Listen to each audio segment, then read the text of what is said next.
birds away. I sometimes wonder, darling, if it might be possible for you to simply shoot the bird without all the dramatics. I've disappointed you. Not in the least. It's just that I'm not sure the Annie Oakley routine will be appreciated at the embassy. My mother didn't like it either. She didn't consider it very ladylike. But I promise the future Mrs. Charles Wyndon will be a model of decorum.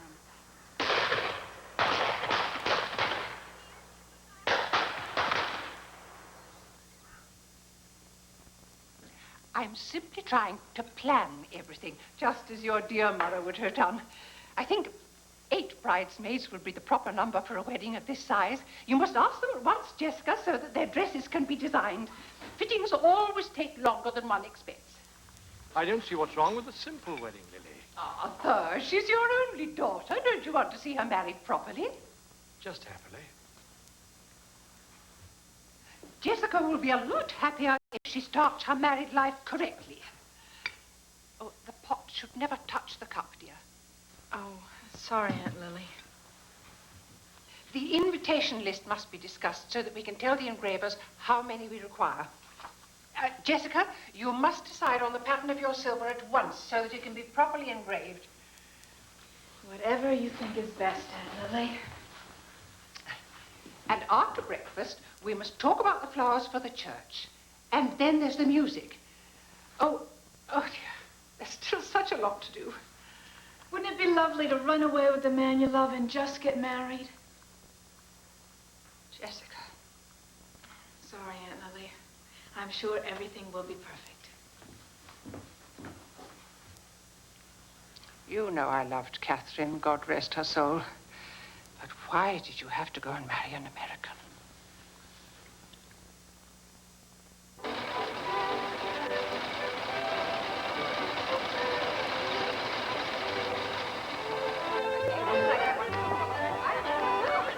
England has so little vision, continuing to support the Sultan even though he grows increasingly unpopular.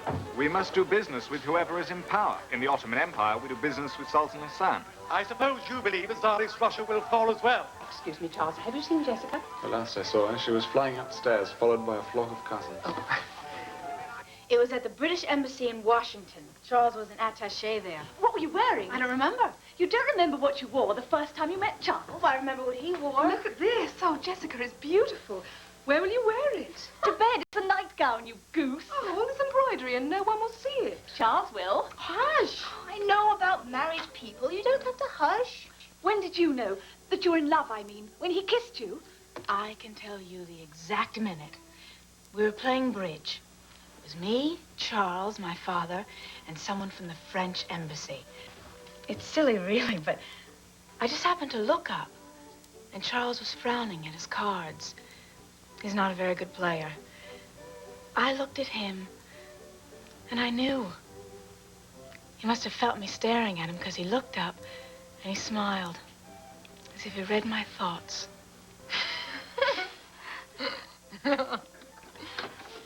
Emily, Victoria, Charlotte, here you all are. Downstairs at once. You too, dear. Aunt Lily, can I ask you something? You cannot leave silk lying on a chair. What's it like?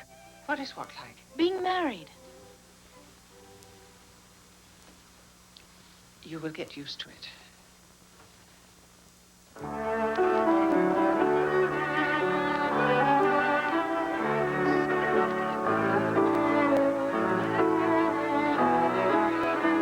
Would you kiss me? Oh, when I was a little girl, I could never figure out what couples did with their noses when they kissed. You still are a little girl. Are you going to be a strict husband? I shall rule with an iron hand. You won't have to. I intend to be a wonderful wife. You couldn't be anything else, darling. I wish we were getting married tomorrow instead of 3 long months from now.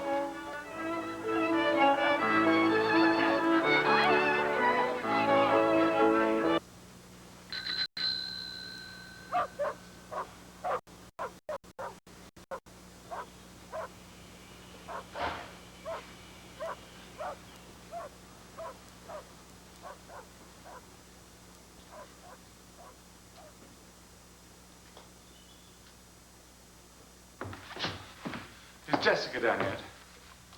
Something wrong? My leave's been cancelled. They want me in Damascus right away.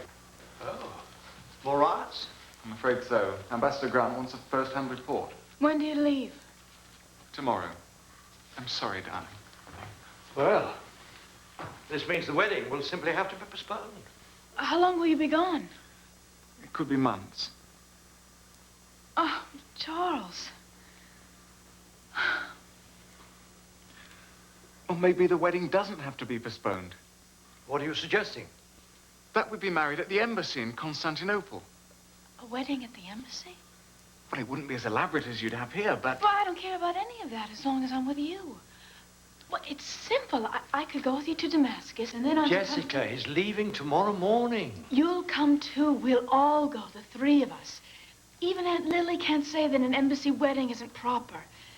Please, Daddy. Of course, sir. It's your decision. Whatever you think best. Well, I've never been to Constantinople. Oh.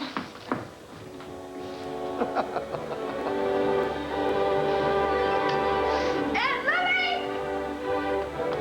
Oh, Aunt Lily! We have to hurry. We haven't got a moment to spare. Yeah, I know. No, you don't understand. I'm leaving tomorrow. You have to help me pack. Dear child, what are you talking about? Perhaps Lily should come with us to finish your education, to tell you what you need to know. I've done so little to prepare you for being a wife. What could there possibly be to being a wife? I've seen the most stupid girls do it with so little effort. Don't worry, Aunt Lily. I'll get used to it.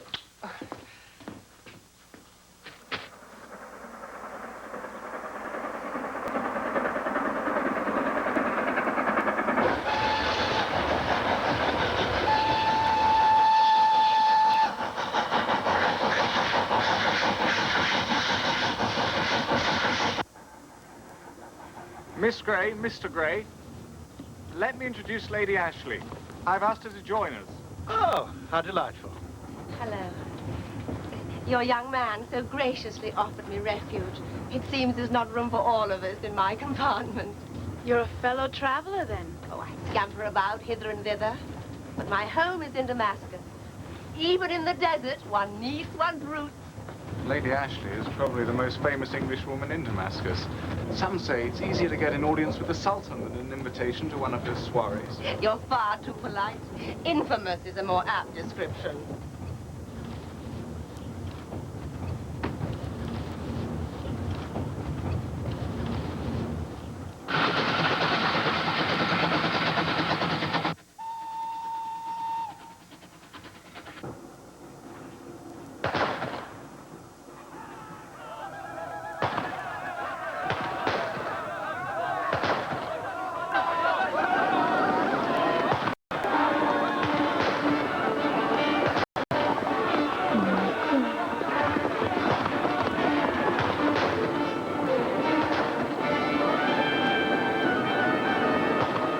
Jessica, close the door.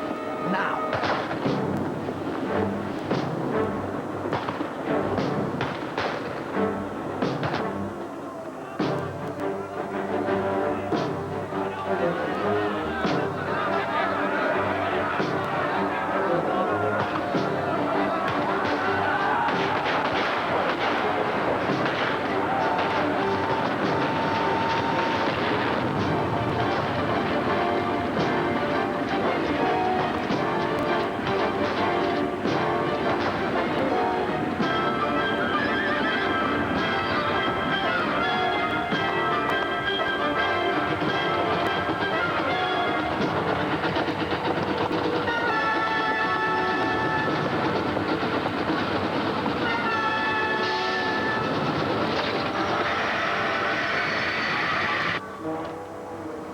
Keep silent and absolutely still.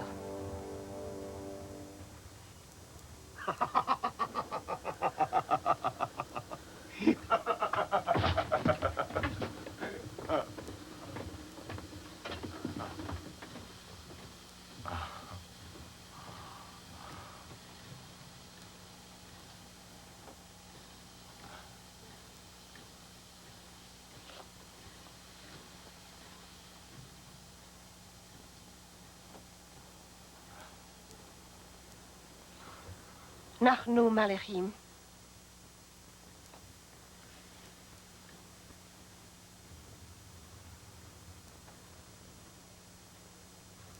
Roddick, come here.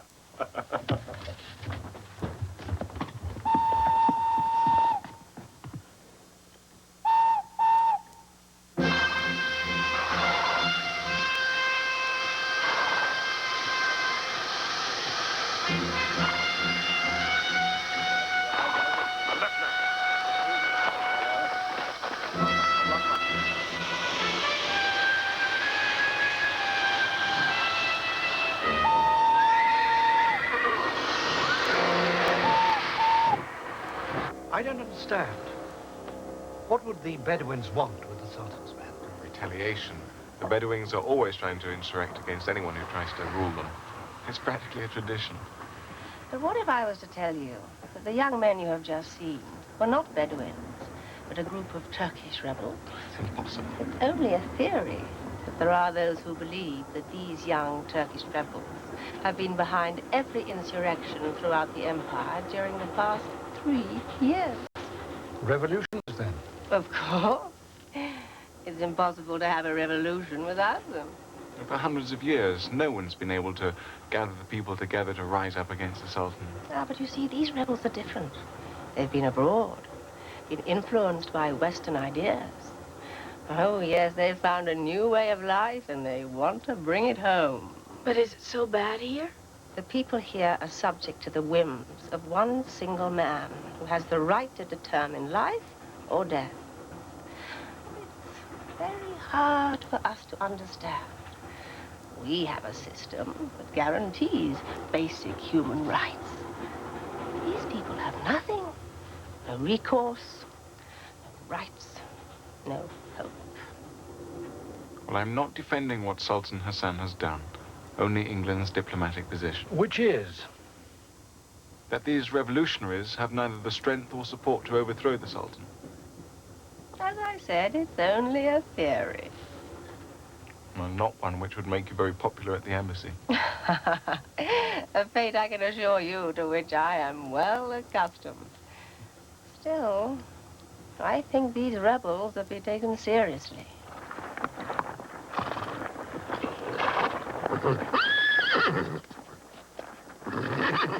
Here, put these on. Disguise yourselves.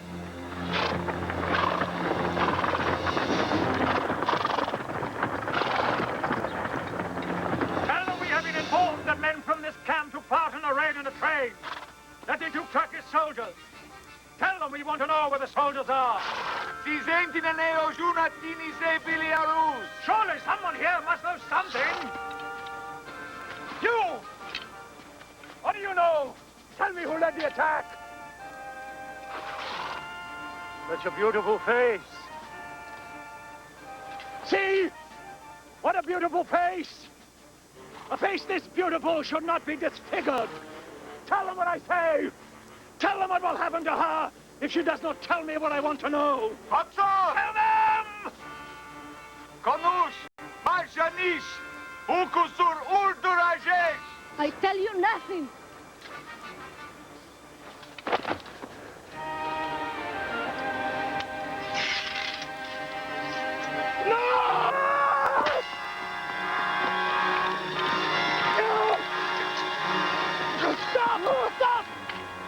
Can't you see this man is not a Bedouin? We need him and the others alive.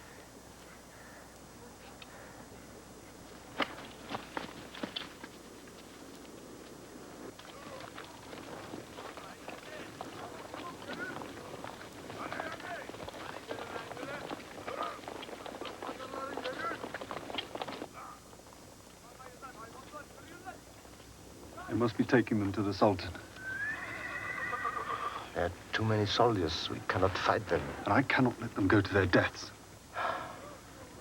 There's nothing we can do.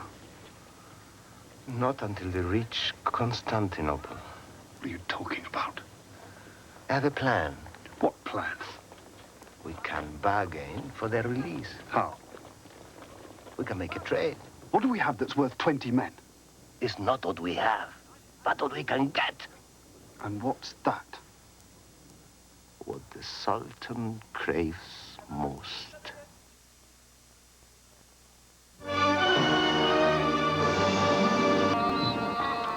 I'm so glad you could come. My father sends his regrets. I'm afraid he was quite exhausted from the train. Oh, he's not ill, is he? If he were, he would never admit it. I'm sure he'll soon be completely recovered. Good. Come along.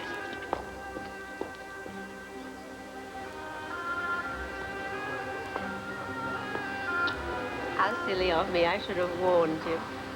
What are they doing here? Oh, they stop by from time to time. Why? Well, actually, they're relatives. Relatives? On my husband's side, of course. Of course. That strange man you spoke to on the train, was he a relative too? Is that why he left us alone? Jessica. Perfectly all right. That strange man left us alone because of what I said, Nahnu Malachim, which means we are salt fellows. First, to the sacred ceremony of breaking salt together, rendering travelers safe among all tribes. So you see, even among strange men, there still remains a touch of chivalry among the Bedouins. Ah, here he is. Jessica, Charles, I'd like you to meet my husband, Sheikh Betrayal.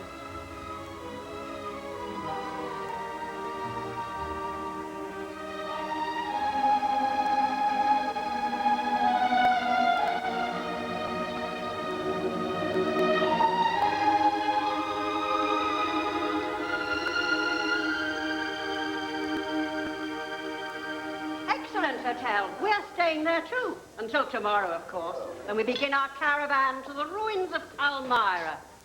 This part of the world has always held my heart. An empire set on the ruins of other empires. One can peel away the layers and find the Muslims, the Romans, the Christians. But you must be aware of the danger of going anywhere now. Oh, I think we'll be all right. But I would gladly risk it all in order to see the pink columns of Palmyra rising out of the desert stillness. There's no other sight in the world like it. Sounds glorious. What it is tedious, classifying human remains and all. He's a good man, but he has no sense of romance. So I have to make my own. It's the only sensible thing to do, don't you agree? Of course.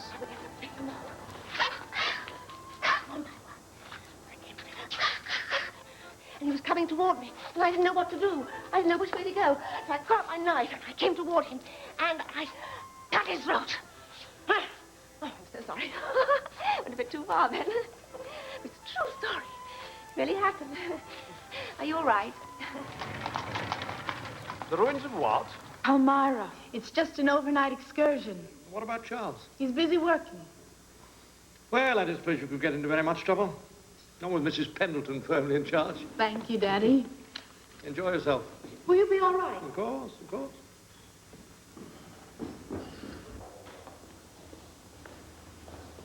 It's a perfect day for beginnings, don't you think? I just had to see the pink columns of Palmyra.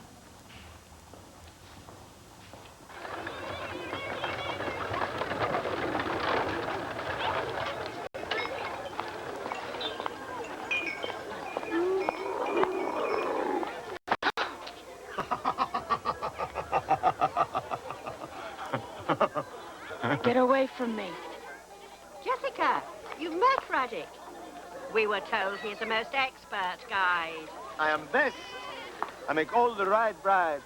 Keep you safe. Well, just stay away from me. Arthur, it's wrong. It's dangerous. I told her she could go. I'm sure it'll be all right. Huzzah!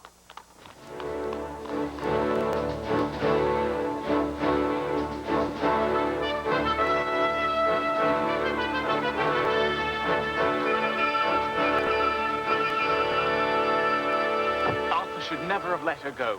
I thought it was fathers who were supposed to be overprotective of their daughters. Oh, cheer up, Charles. She'll be perfectly fine. I just wish she'd consulted me first. You're not listening. All young girls need to strike out on their own for a bit. When I was Jessica's age, I left a perfectly proper English gentleman with a perfectly proper English fortune to run away with a Russian count who was sailing for the South Seas. So you count yourself lucky. After all, what could be tamer than a little outing supervised by a middle-aged woman wearing very sensible shoes?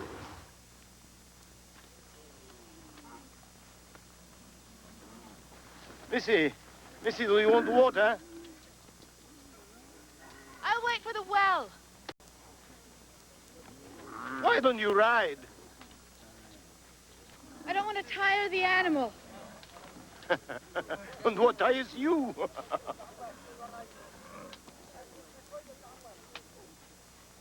All right, Dickie, put her down.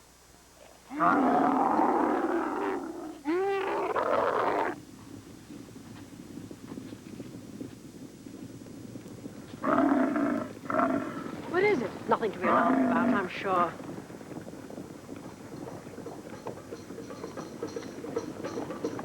Quite safe. Braddock has made all the right bribes. Still, it might not hurt to consult with the little man.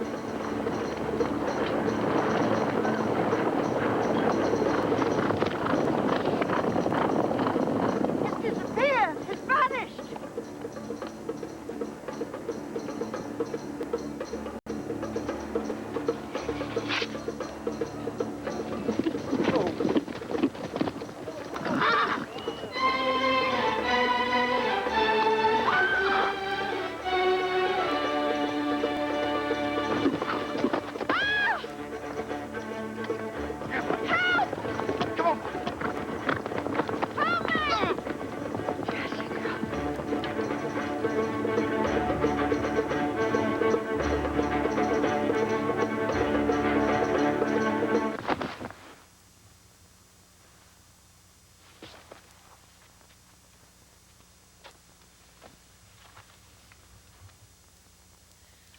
What is going to happen to me? Do you want money? Where are you taking me?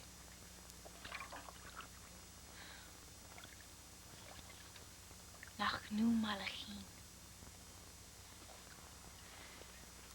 Understand? Salt fellows, you, me, fellow travelers. Means you can't harm me, that I'm safe, that chivalry is not dead among the Bedouins. Nachnu Malachin! I'm sorry, my Arabic is a little rusty. You understood what I was saying? Why did you let me go on and on? Put these on. We leave within the hour.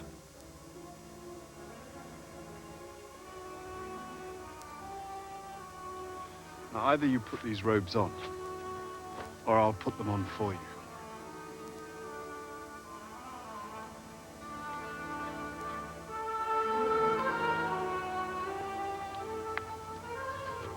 What's it to be?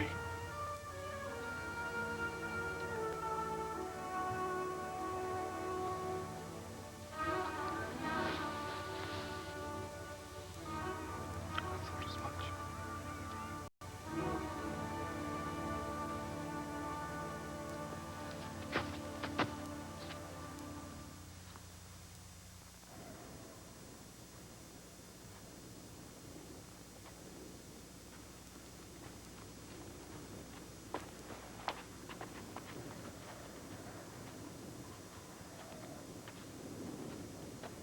Be careful of that one, my friend.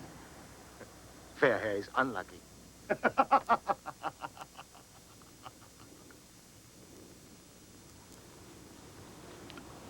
you know how to ride? Well enough. This is yours. There's no point to this. I don't know how to survive in the desert.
We were released after we had paid a small ransom, but they would tell us nothing of Jessica. And you never saw her again? Oh, I feel so desperately responsible. I'm so sorry, so dreadfully sorry. Now, I respect the pair of you far too much to lie. And I am terribly concerned about Jessica. Because, you see, this follows no pattern. And desert people depend upon patterns. Well, they live by them. But there is one little thing in our favor. There is nothing in the Ottoman Empire that cannot be bought. And no secret that cannot be sold.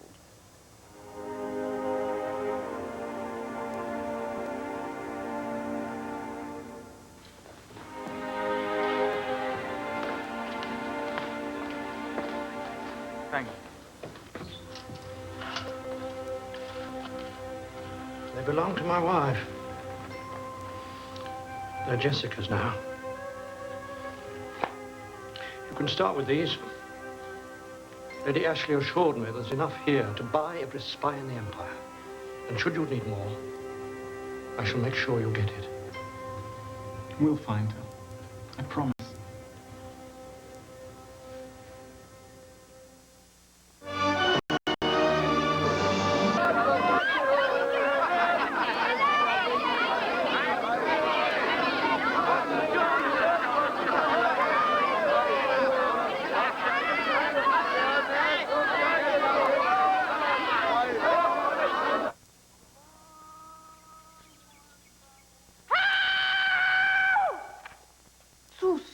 Meraketme.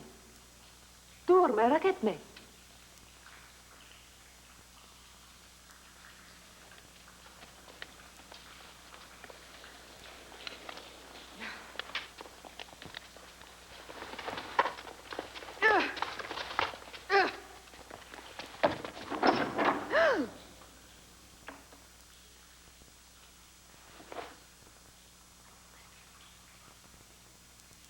Tell me his name. The one who brought me here, just tell me his name.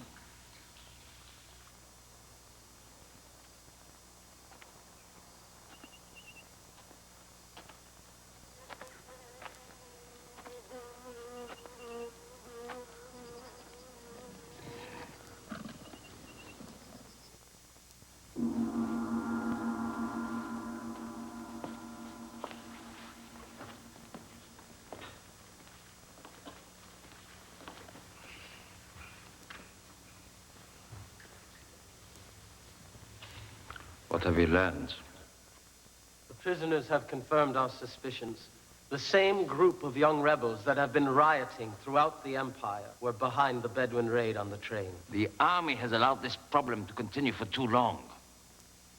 It is difficult to control a group which is unpredictable, which does not operate in a military fashion. Perhaps the problem is not the revolutionaries, but the army. Armies fight better when they are paid.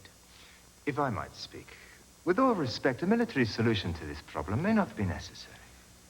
What would you suggest? Perhaps if the rebels were allowed a chance to speak. Your Majesty might be interested in what they have to say. How do you know what interests me? Your suggestion, as reasoned as it may be, poses a very difficult problem.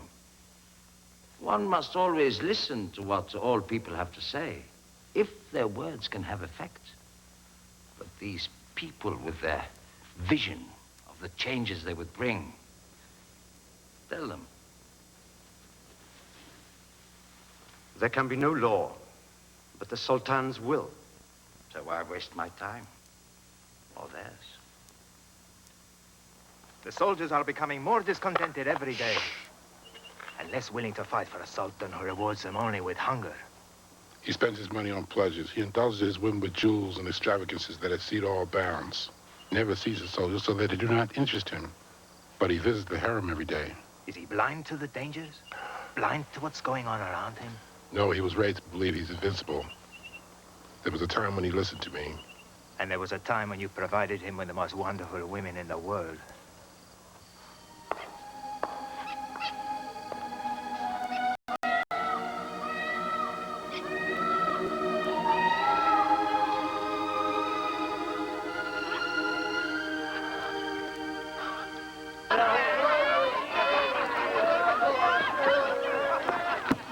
She's not in Damascus. In fact, she's been taken out of Syria. Taken where? By whom? There's nothing more I can do. Arthur! Wake up! I've got some news. It's not much, but it's something. It's a start. Arthur! Arthur!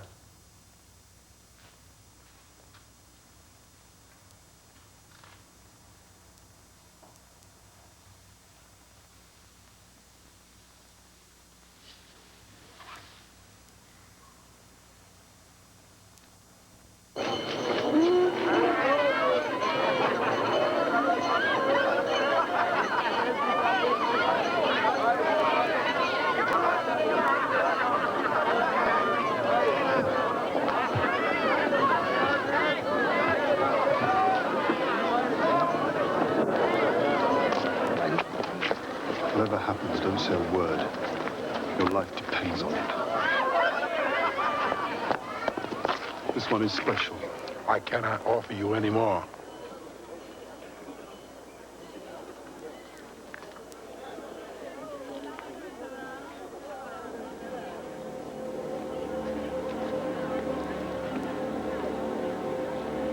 Your way, then. All 20 prisoners for this girl.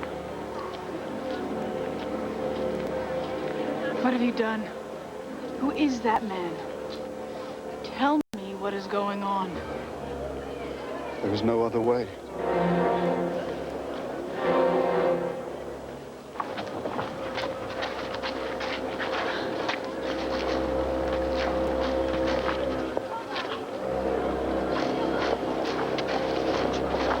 Let go.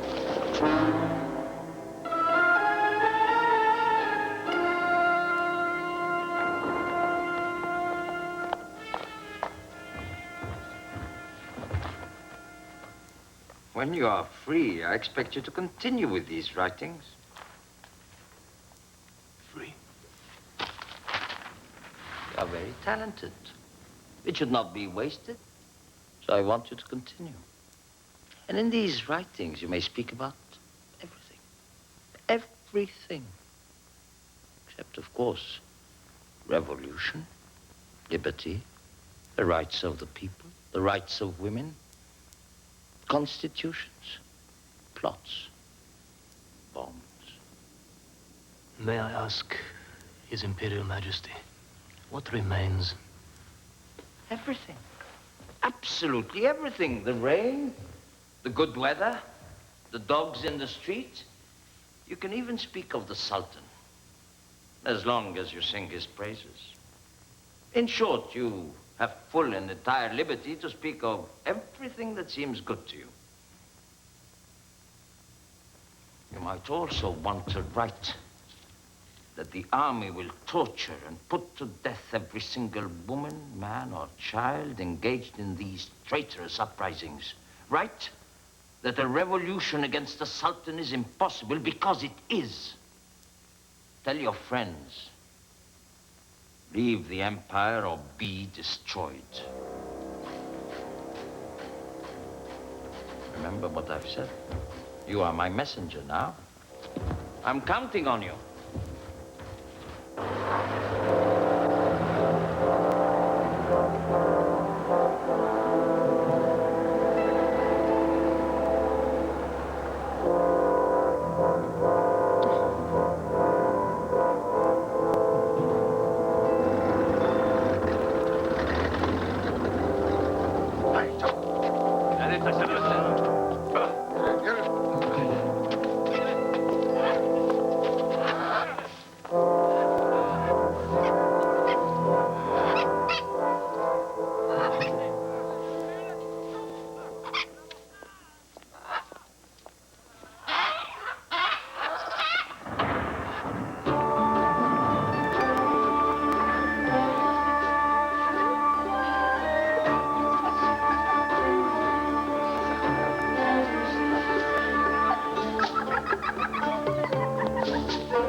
choose and try and escape and meet your death, or you can choose to learn, study, and have a life grander than you ever dreamed.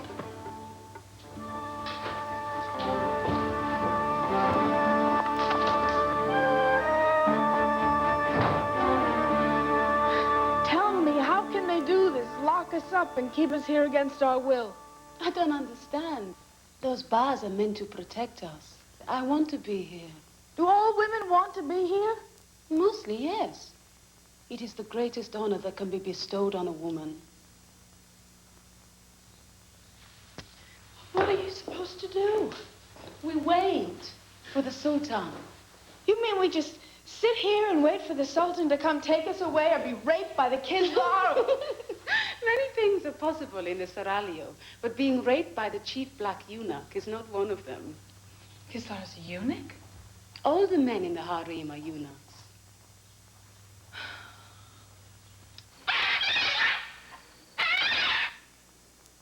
He said, tell your friends, leave the Empire or be destroyed. If the time isn't right for us now, it never will be. We must have an army. There are men like us, rebels, fighting for freedom scattered throughout the Empire. Go and bring them here. We have one cause, we will have one army. We must. If we are to stand a chance against the Sultan's men, now is the time to emerge from the shadows.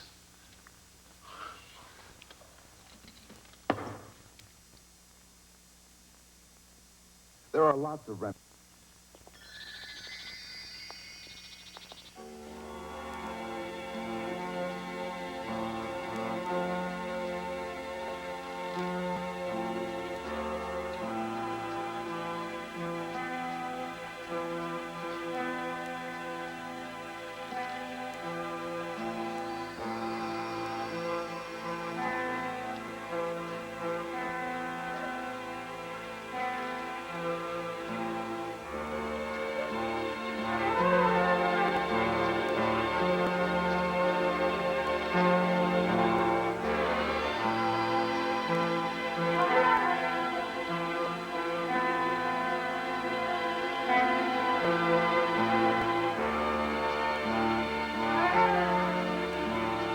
I need your help. But what do you think of her? I think she's lovely. But she's here against her will. She needs a special teacher. And who do you propose to be her teacher? I was only the Sultan's mistress. Never his wife. Never a Kadin. You were the most envied woman in the harem. That's why you were his favorite for so long. There's never been another one like you since. He worshipped you. He worships the Kadin. But I amused him in my own way.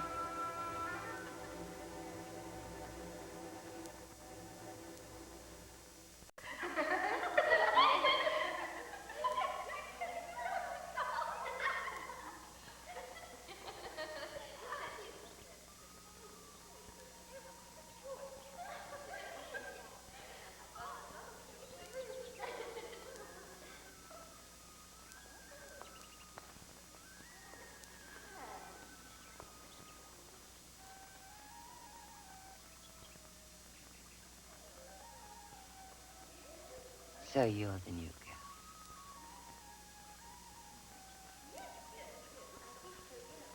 Come closer.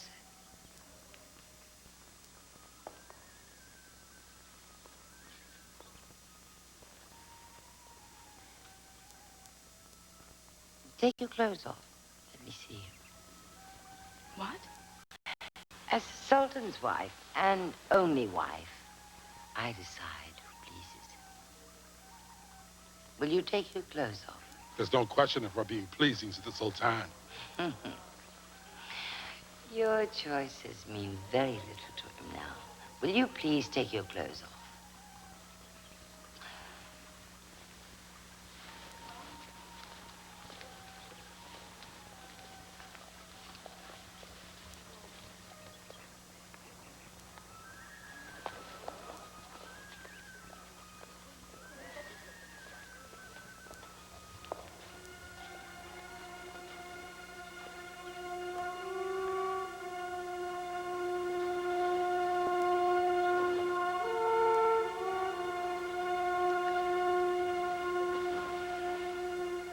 How very ordinary. Get rid of her. If it please you, this girl might be of some use to me. To help me take care of the dresses. Surely you will not deny me this girl in whom you obviously have so little interest. Oh, if it pleases you.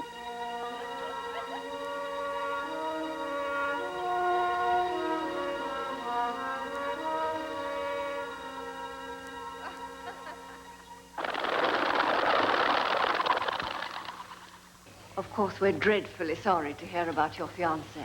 Absolutely barbaric. But it was time for you to get back. Ambassador Grant is positively lost without you. Now, you must promise to get out a bit. I know how difficult this is. I'm very familiar with loss. But we can't be obsessive now, can we?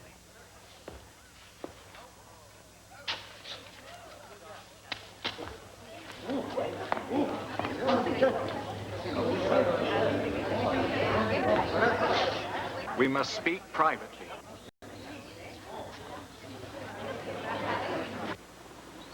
At last I heard she was here in Constantinople. Now she seems to have disappeared from the face of the earth. I will find the girl. Where will you begin? I will find the girl. That is all you need to know.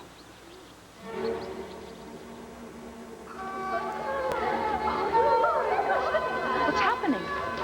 What is it? They're finally here. We've been waiting for months. For what? The boxes from Europe.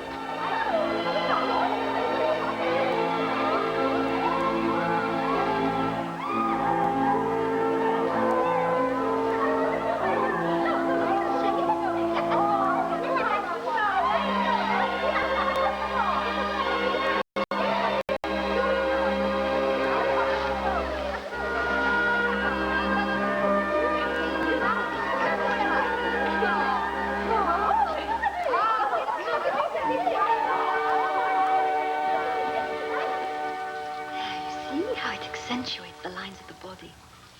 And when you move, it's as if you can see every muscle. Before you bed the Sultan, you will learn to dance and move with grace. Like the dancer in the garden. Come, let me put some on you. No. I won't be one of his whores. Of course not. You will be special. In the same way that I was special. I can't be like you. Oh, I understand. You're frightened of what happens between a man and a woman. I'm not afraid, but this is wrong. What's wrong with knowledge? There's nothing here I want to know. I see. I think this is a matter of manners, not morals. The problem is in the way that you have been brought up. They do say that the English have the finest women in Europe and least know how to use them. Perhaps that is why they choose to keep them so ignorant. Knowledge has nothing to do with it. I won't compromise myself. You will learn to make love to a man.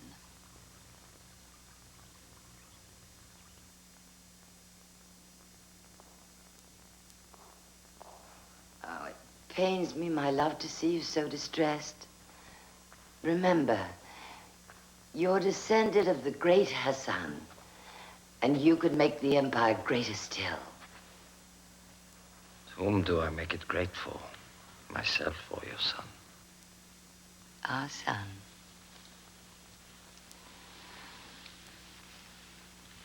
You were my passion before he was conceived.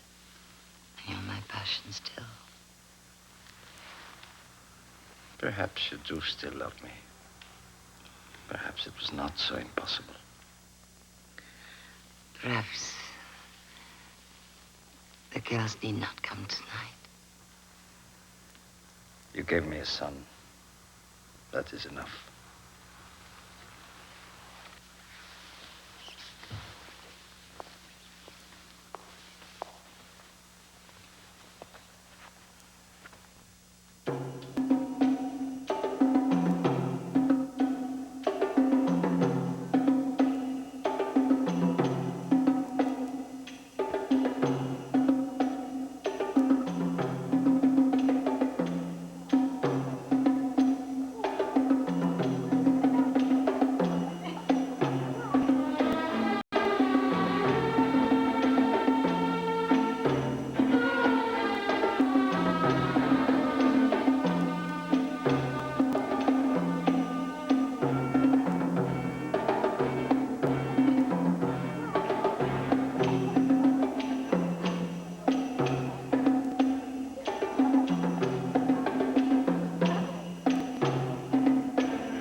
is your name? Gisela.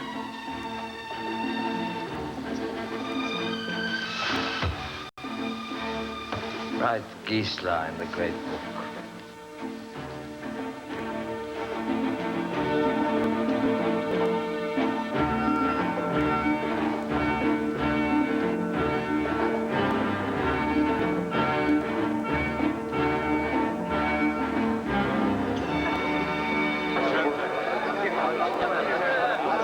2 years ago, only 20 people would have listened. Now look. We have lived too long without hope. We have accepted oppression as a way of life.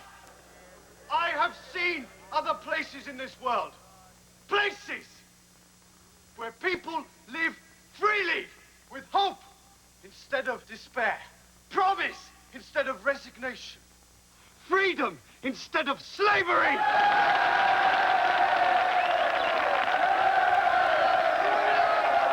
There are places where men have a choice, a voice in determining the direction of their country.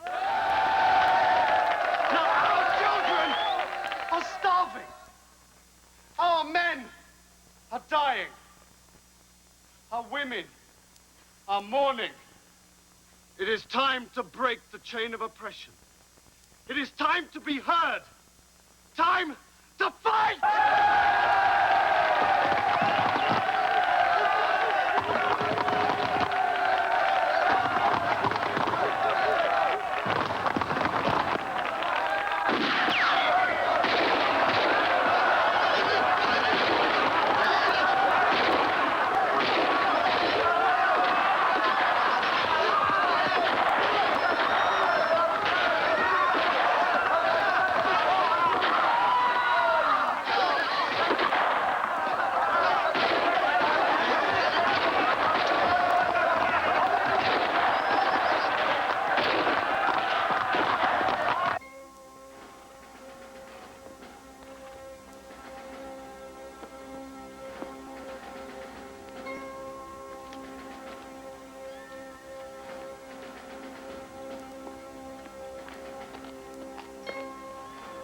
Commander.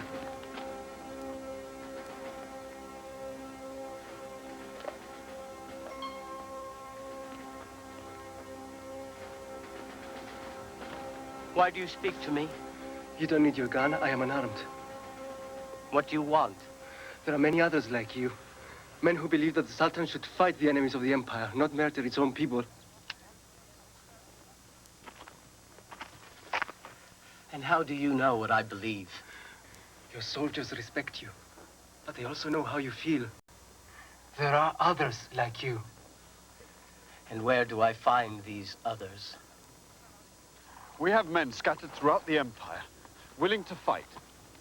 But we cannot make a stand, not without real soldiers. Would the Third Corps follow you against the Sultan? I can't be sure. Some might. And would you lead them? You're asking me to be a traitor to a man I've served all my life. And for what? The odds are against your victory. I would be leading my men into a certain death. I asked you a question. One I am not ready to answer.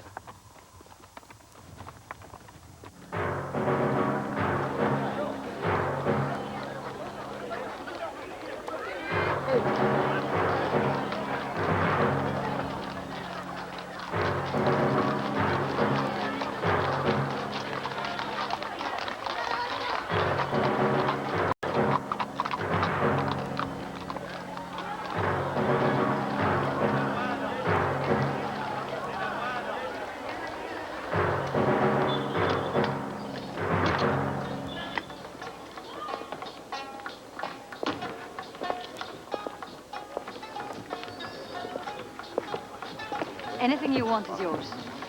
You're very generous.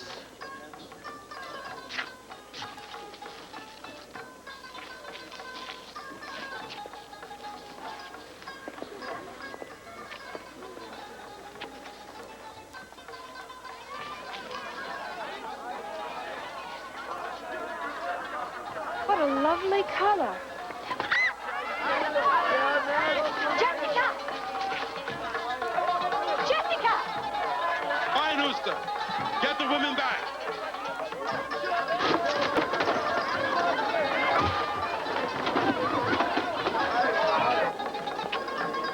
Where is she? She ran away. We've got to find her. We've got to find her. I know. Look for her.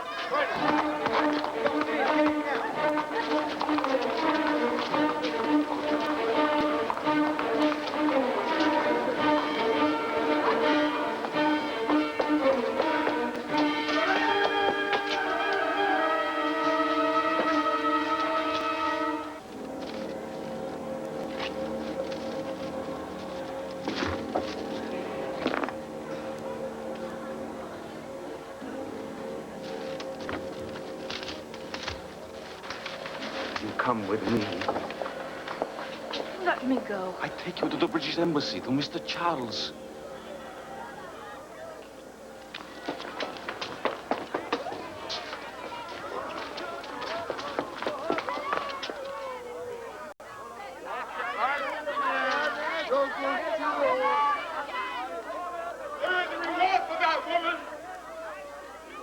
Mr. Charles will pay you more.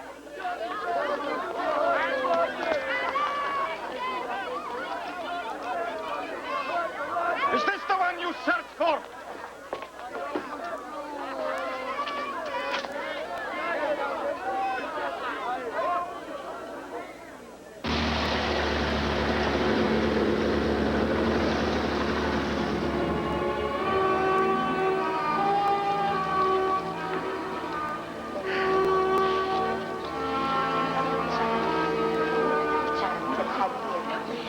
Where is she?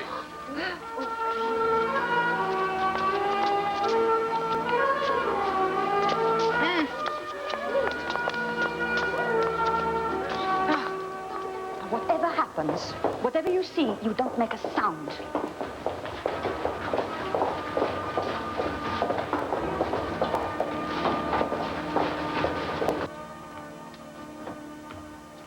Be very quiet.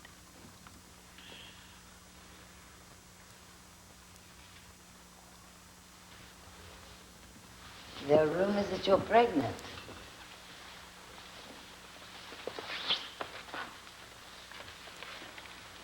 Perhaps they're not rumors after all. It's been 2 months. I am certain that I am pregnant. I see. You must be very happy. I am very happy. Who's the father? What do you mean? Oh. Perhaps there have been so many men. The girl is unsure as to who the father is. There is only one father. There can only be one husband. Husband? There can be no husband until you've produced a son. And when I do, everyone will know that the father is the Sultan. Our union is recorded in the Great Book. Therefore, I am protected. Even from you. Bring the Great Book.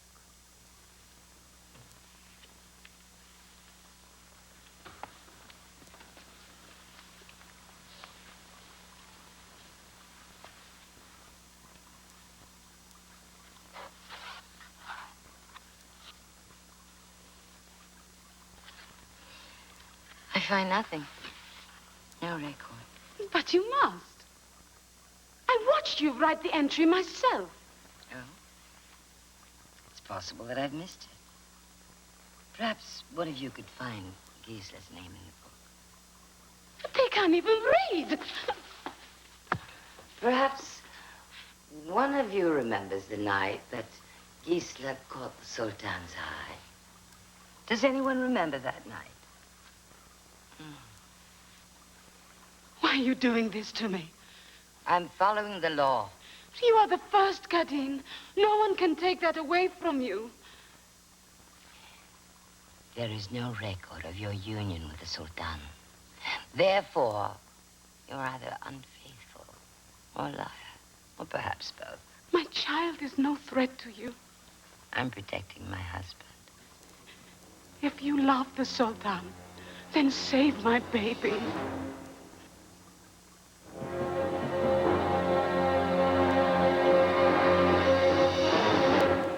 Take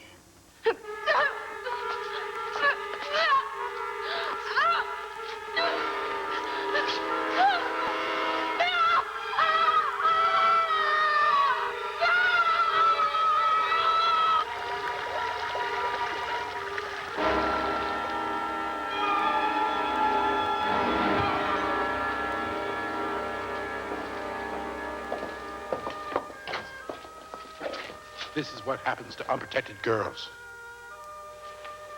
I will teach you what you need to know.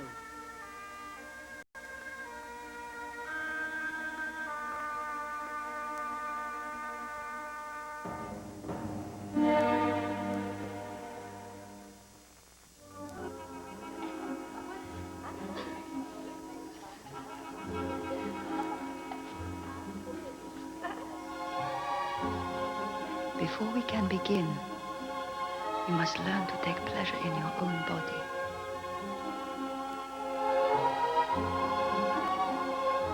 You've been taught that nakedness is shameful,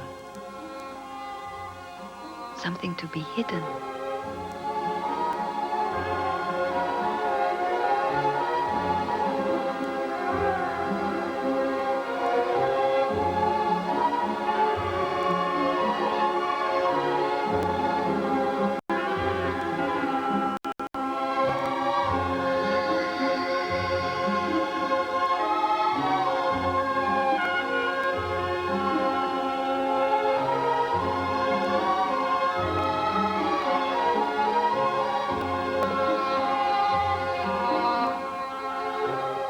You will never be comfortable with a man until you are comfortable with yourself.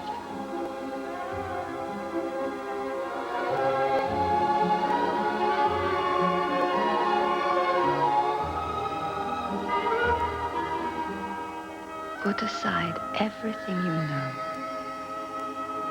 Start new, like a child.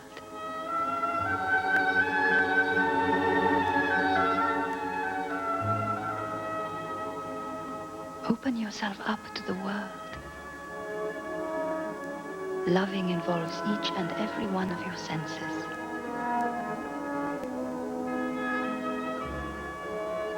Look. Breathe. See yourself as he will.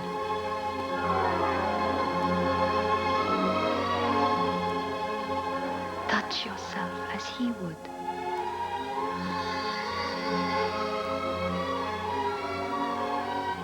Awaken your senses, Jessica. Awaken yourself. Your body is for pleasure, not for hiding. It must please you so that it pleases him. Allow yourself that, and the rest will follow.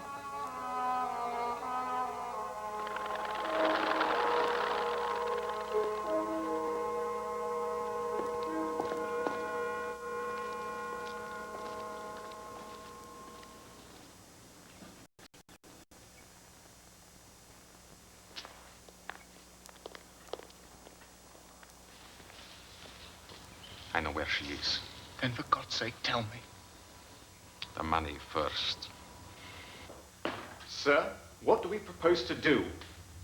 Do? I have proof the Sultan is holding Miss Grey against her will. And your proof, as you call it, is at best highly questionable. I mean, really, Charles, are we to take the word of a man who makes a living selling secrets? Who demands money for information? We must proceed cautiously. I suggest you continue with your search. And try to provide some more substantial proof that Miss Grey is indeed even in the palace. And now, if you'll excuse me, I have a luncheon engagement. Isn't your fiancée an American? Her father was English. Oh, yes, of course. I'll get the pompous ass's proof. Do you want that on or off the record? I seem to have forgotten my cigars. I think you'll find them in the top drawer, sir. I assure you, Charles, if you are able to offer some substantial proof, this pompous ass will immediately begin negotiations for Miss Grey's release. Gustav, there's only one thing you can tell me that will please me. And what is that? Tell me that she's ready. She's ready for the Sultan to see her. To bed her? I don't know.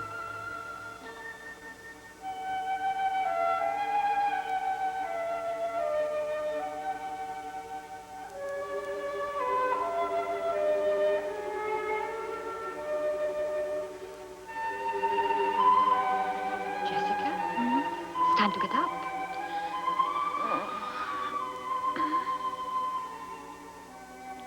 What's the matter? Nothing. Just a dream. Who were you dreaming about? A man? The Sultan? The Englishman? Who? It's just a dream.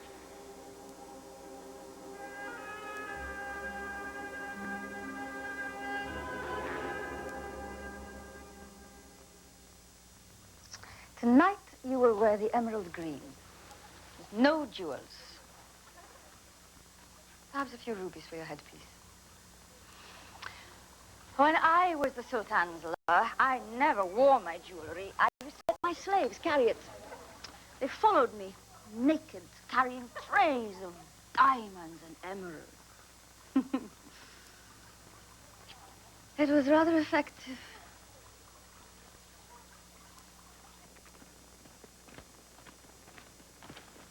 It's an official function. Perhaps you shouldn't have come.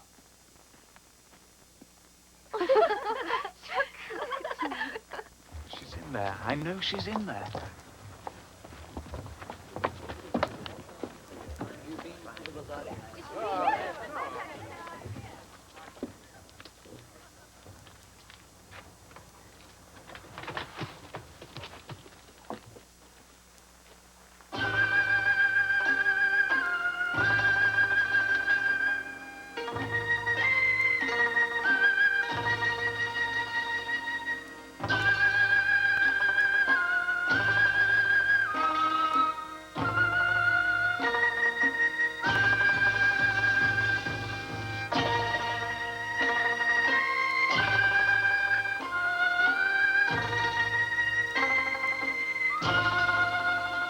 Lovely, aren't they?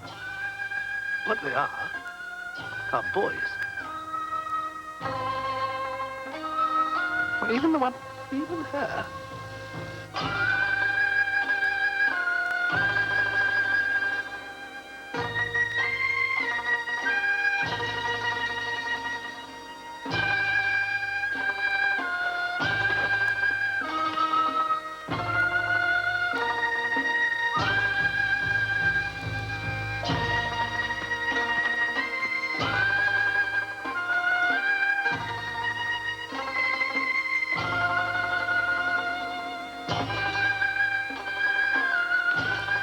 Charles, where are you going? Charles? Charles, now don't do anything stupid. Charles, please.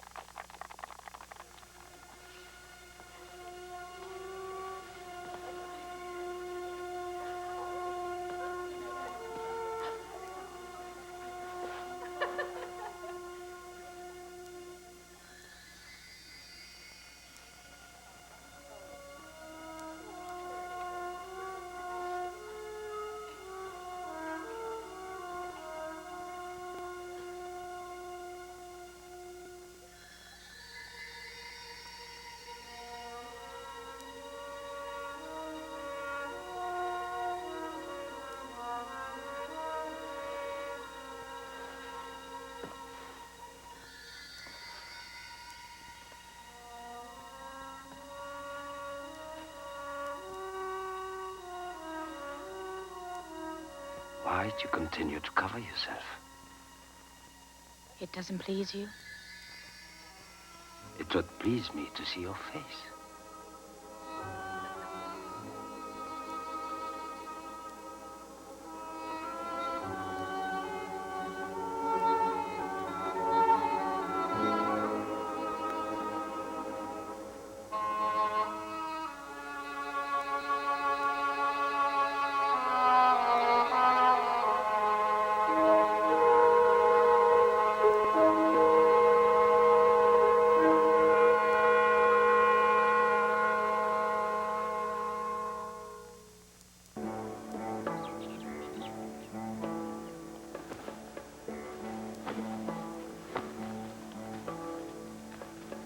Being Guzdar means you will not be called like the others to be part of some meaningless orgy. Being Guzdar means you will be treated special. When will he call for me? Maybe tomorrow.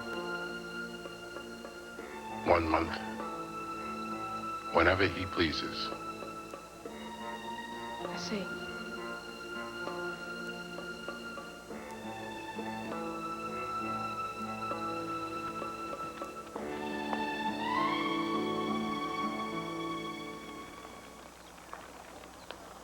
What we need is proof. A reliable eyewitness report that Jessica is in the Imperial harem. I know you believe this to be true, but are you sure you want to make it a certainty? Well, can you visit the Khadin? I was under the impression you'd done so on many occasions.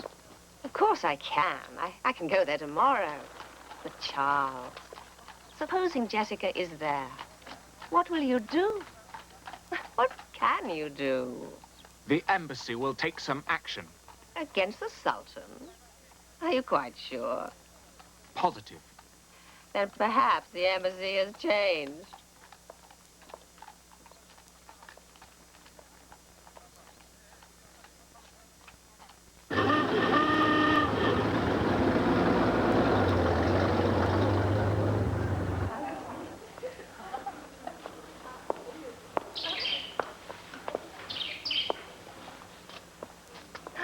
Lady Ashley. Oh, it's been too long. Too long indeed. It's for you. Oh, how lovely. From an artisan I knew rather well once. He lives in Vienna now. Oh, you must miss him. On occasion, yes. I rather do. Come, Sid. Give me all the news of Damascus. All men are the same, and all men are different. What I am going to tell you now are things that no one else knows about him. Do you mean mixing his potions? Potion? Oh, Jessica! No, I heard the other women talking, and they said that The now other women have no imagination. Aphrodisiacs are tricks that rarely get results. And when a trick fails, where are you if you haven't mastered the skills? Would you join me in a cigarette? Oh, please. Do you know, we can find nothing as fine as yours in Damascus. You have to remember what kind of a man you are in bed with. The Sultan can be stubborn, sometimes blinded by his own pride, but he thinks. Beauty attracts him, desire holds him, but to sustain his interest, you have to use your mind. Perhaps you'd like to take the baths. I'd love to.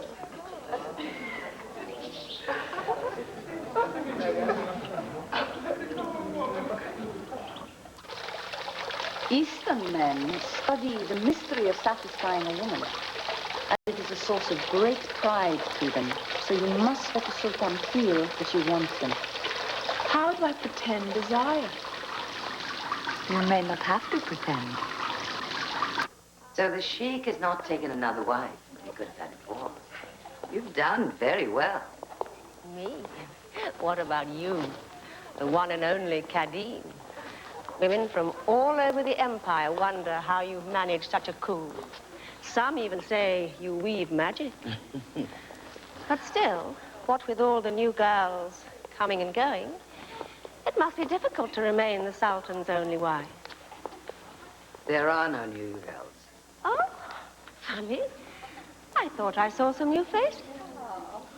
Only young faces grown older. There have been some kidnappings outside Damascus, and rumor has it the girls are in the palace. And I've heard they're still in Syria. So, you shouldn't let your husband stay too long in the desert. When I was the Sultan's favorite, we would spend hours together simply talking. I would amuse him with stories from the harem. And I would draw him out and listen to him talk. I could make him laugh. What if he doesn't like me? He will. What if he doesn't? Jessica, everything that you value will depend on your pleasing the Sultan. What I value or what you value? Don't you want your freedom? freedom? Yes, your freedom.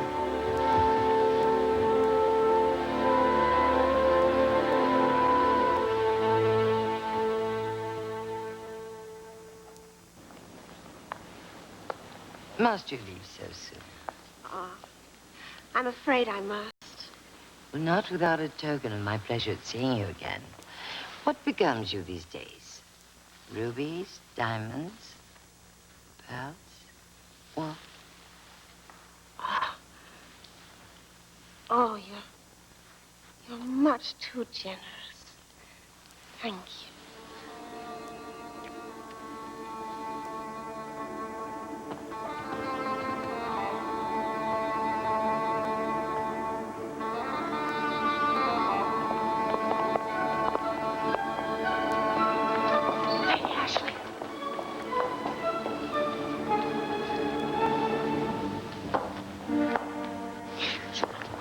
Don't risk your life or hers. It's over. She's gone.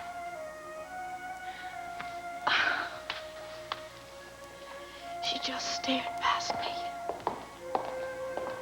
Jessica, I'm your friend, and I tell you, that woman can't help you. You're just obeying the King's orders. She can't help you. The only one who can release you is the Sultan. He won't, will he? He is your only hope. Believe me.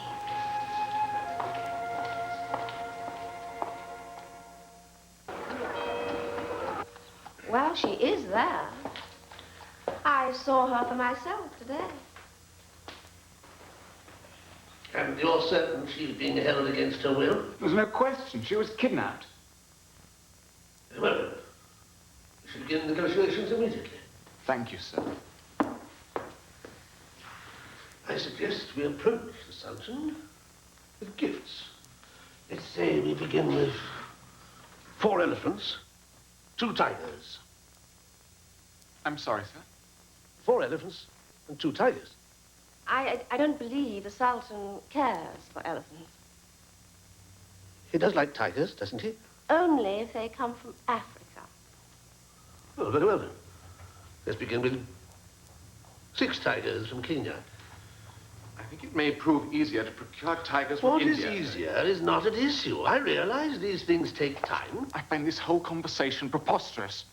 Surely we have some diplomatic weight. Why can't we use it? I think your approach is far too simple and direct to be appropriate. Sit down, Charles. If we had a diplomatic position, perhaps we could use it. But without access to the Ottoman Empire, we lose our passage to India. And therefore, we need the Sultan, but the Sultan does not need England. The fact is, we rather bore him.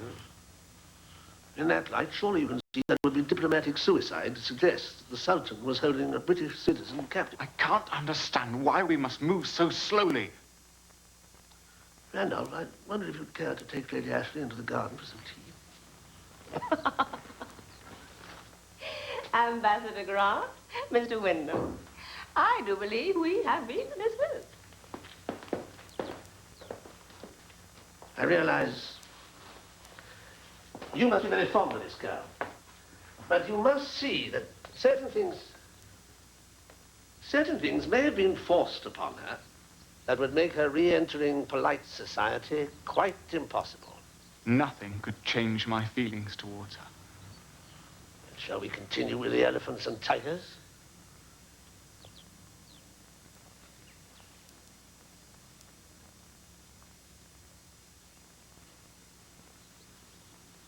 I'm so sorry. I hoped you were right that the embassy had changed. I actually believed they'd care, that they'd want to help. And they're too scared to do anything but sit in their office and worry about protocol. But I won't give up. There has to be a way of getting her out of the palace. There might be. Well, whatever it is, I'll do it. Even at the risk of losing your position here at the embassy? Yes. In that case, I think I might be able to help you. I know of one man who is cunning enough to slip in and out of the harem. He's also a man with a cause that I suspect is in a great need of money. If you want, I can try and arrange a meeting.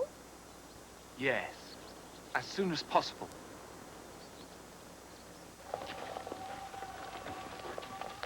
I don't know how much Lady Ashley told you. Your fiancée is being held against her will in the Imperial Harem, and you want me to help her escape.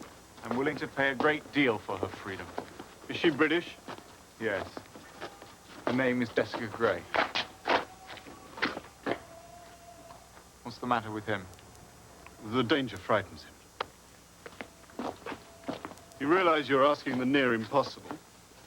The risk is equal to the reward. This, I'm told, could arm 1,000 men. I want an answer. Gitme. Gitme lazım. Yakalanırsa ne olacak? Yakalanamam. Bu paraya da ihtiyacımız var. I agree. You'll get the money when you bring her to the embassy. Impossible.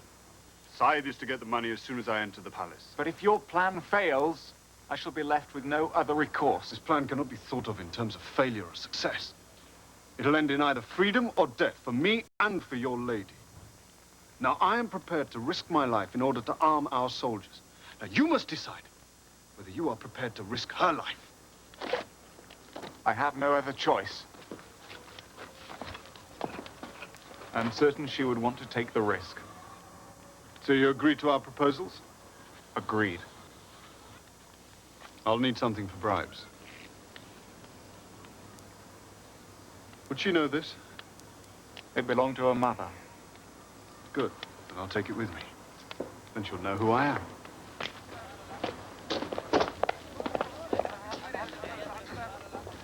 Know who you are? Oh, she'll know who you are, all right.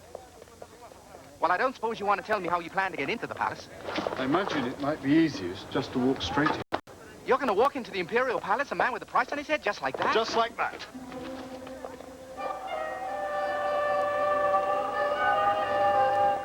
You understand the consequences of your decision? Mm-hmm. Then, if you survive the operation, you may enter the service of the Sultan as a eunuch by the end of the month. Ah, I must be inside the palace walls tomorrow morning. Impossible. There's no way you could recover from the operation by that time. I'm not planning on having an operation. Get out of here. Don't waste my time. Now, what you're going to do is, you're going to lie for me. And then you're going to slip me in with the others. You take me for a fool? What I take you for is a very rich man.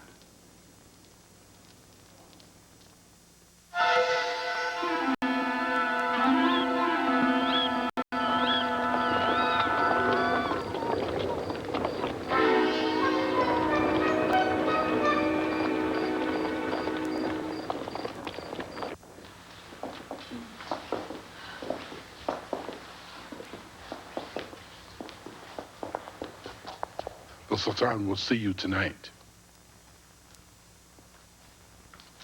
I'll get the other women.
Do you approve?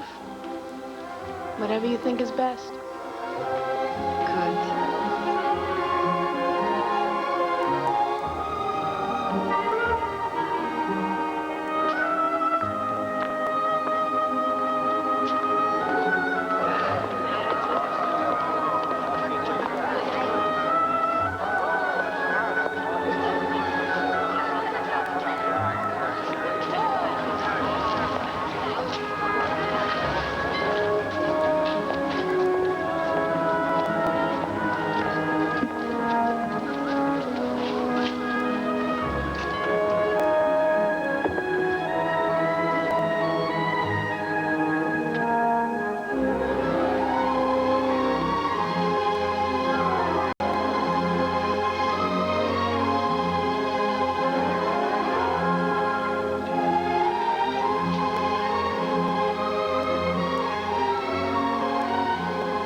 that will be all. I need some time alone. Fly.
You're going to watch the floor the rest of the evening.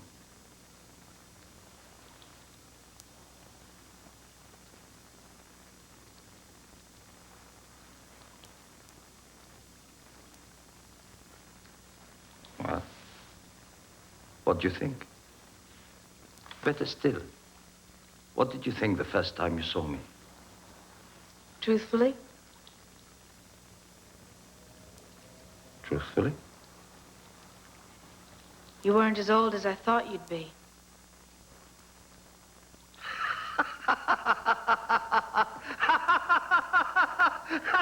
Good.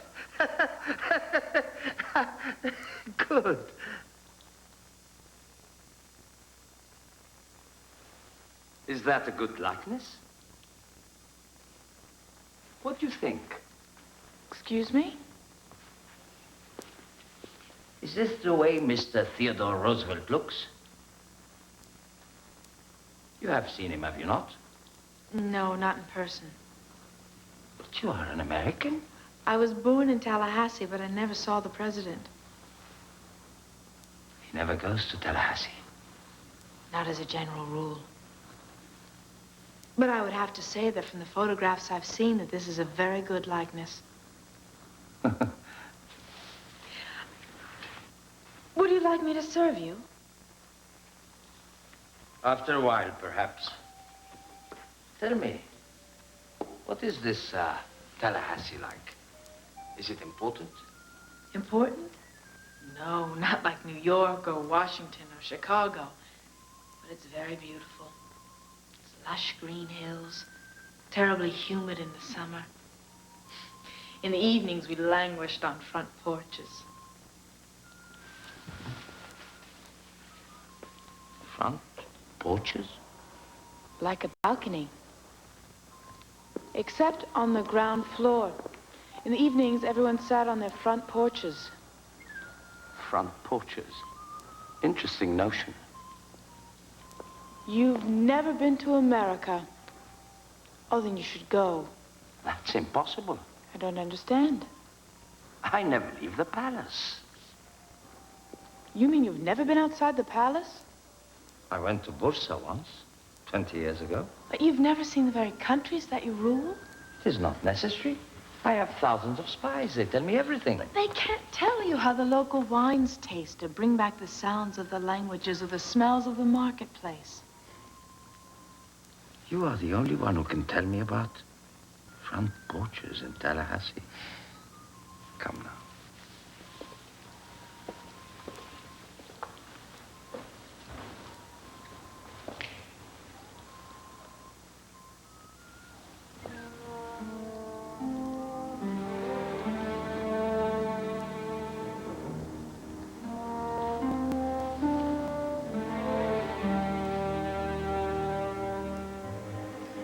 I have studied the arts of how to please you, and they have taught me how to be the Eastern woman. But that doesn't change the way I was brought up. I've always imagined how love should be, and it's not like this. It's not on demand. Then how is it? In the West, men seduce the women with time, courtship, and marriage. Are you refusing me? I am yours. I will do whatever you want. But if I sleep with you tonight, it will be a lie, a practiced lie that will show you all I have been taught, but it will show you nothing of my heart. What is so special about a woman's heart that makes it worth waiting for?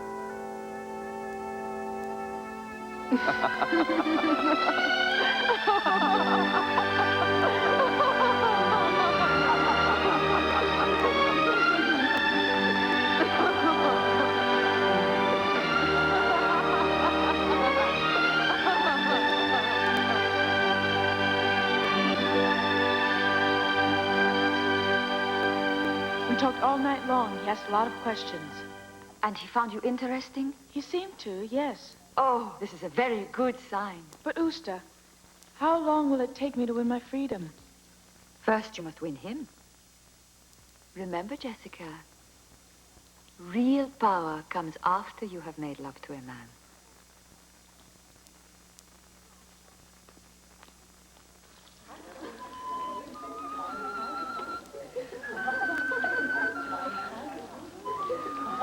Whatever Jessica does, it doesn't matter. Not in the end. Whatever she does, she is doomed. Go into the palace. Tell the astrologer I need him immediately.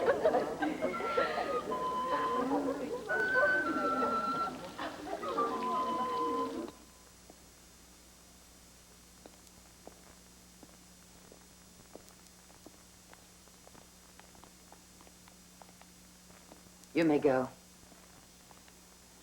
She's been with him all night. She's just left him. That might be the end of it. What if it isn't? Why are you so worried? I should have followed my instinct. Even novelties become familiar. What if she gives him a son? You are the first cardinal. But everything could change if he takes a new wife. Not everything. Your son is the heir. He never sees him. He never even asks about it. Well, of course not. The boy is sequestered for his own protection. But who will protect my son against her? Then it is your son you're worried about. If she were to have a son, he will be the one in danger. You are far more powerful than she could ever be. That's not what frightens you. What if she takes him from me? The Sultan. But you lost him years ago. No. I've never lost him entirely. Not as long as I'm in his presence. Perhaps I don't have his love the way it was, but there was always something there. What if she takes that away from me? Then you would do what is necessary.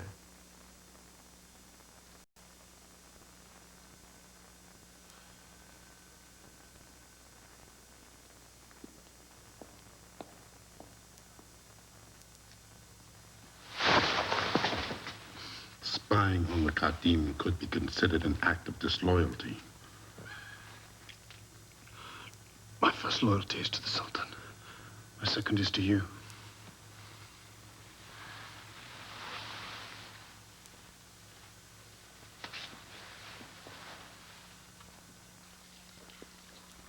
What is he doing here? He's yours. Mine. Yours. Why? Because you become very important, you need someone to protect you. Him? And he's mine. He'll do whatever I tell him. Whatever. This is not one of your better disguises. A eunuch? I think I liked you better as a gypsy. It wouldn't be very difficult for me to have you exposed. You won't do that. I could have you killed. You won't do that either. How can you be so sure? Because I've come here to help you escape. Really? And after we escape, who will you sell me to this time? I will see to it that you get back to the embassy. You expect me to believe that? I have proof. Nothing you could say could prove you want to help me. Well, maybe you don't want to escape. Maybe I found a way to survive. Well, in that case, there's nothing to keep me. Wait, where are you going? Come back. What really brings you here? Your fiancé hired me.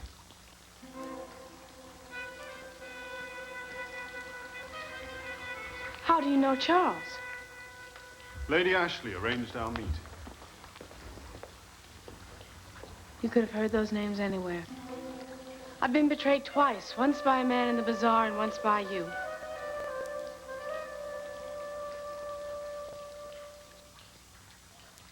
Now do you believe me?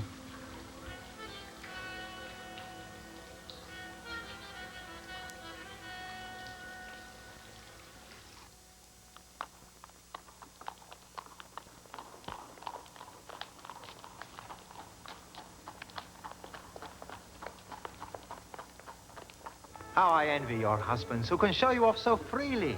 Your beautiful dresses, your jewels. Well, I must spend a fortune on my wives. And for what?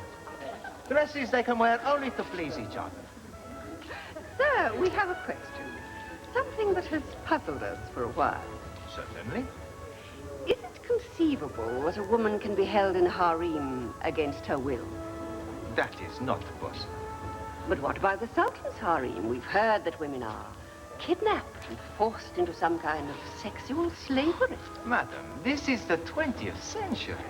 So if a lady were in a harem, it would be of her own free will. Madam! Charles. Don't. Believe me, madam, it is too difficult a proposition to keep a lady who does not want to be kept. Even for the Sultan? If you have something to say, then say it. I'm sure I've no idea what you mean. You know damn well what I mean. That's quite enough, Charles.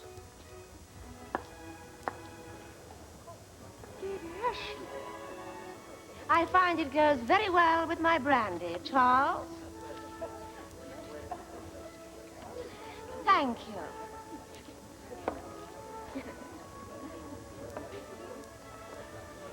For a diplomat, you're sadly lacking in subtlety and notions of propriety.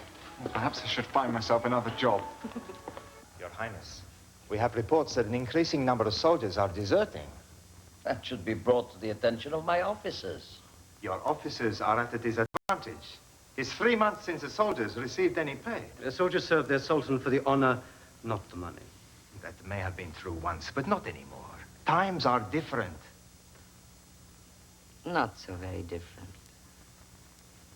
Maybe what the soldiers need is a great battle. A victory. What they need is money to feed their families. I will consider the problem. You may leave.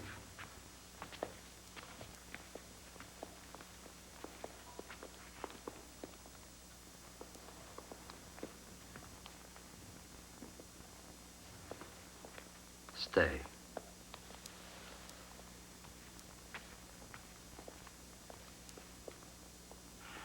This doesn't bore you. Not at all. What do you think? It would seem to me that you put yourself at great risk if you allow the army to disintegrate. Then you agree with my advisor. He seems to be a reasonable man, one who weighs his opinions and decisions carefully. A man of conscience. Is conscience something you value? Very much. What of my astrologer? He seems loyal, but not very modern in his thinking. No conscience? Come and sit beside me. I want to show you something.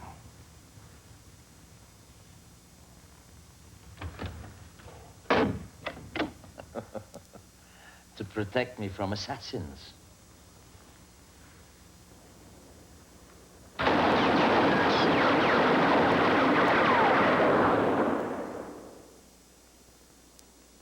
Very 20th century. Very.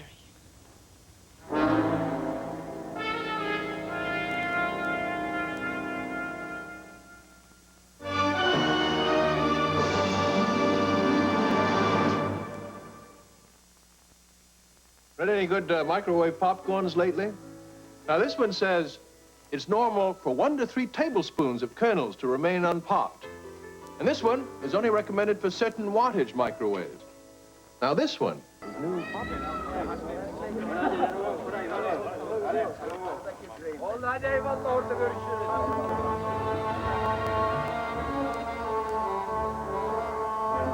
That's it.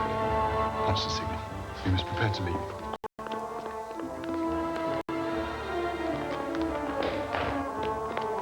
Hurry. I'm only 3 footsteps ahead of the Sultan. He's coming here? Now? A very great honor.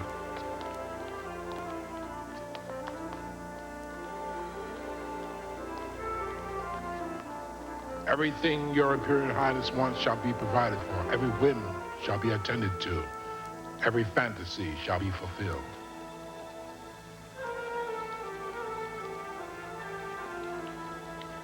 What I want is to be alone with this woman.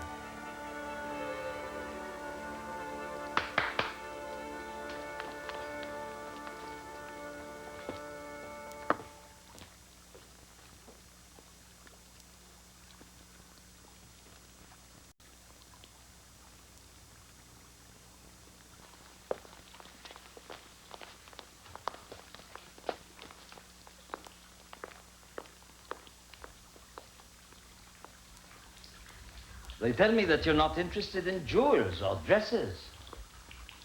That the treasury has got nothing that you want. They tell you the truth. If this is so, then how am I to court you?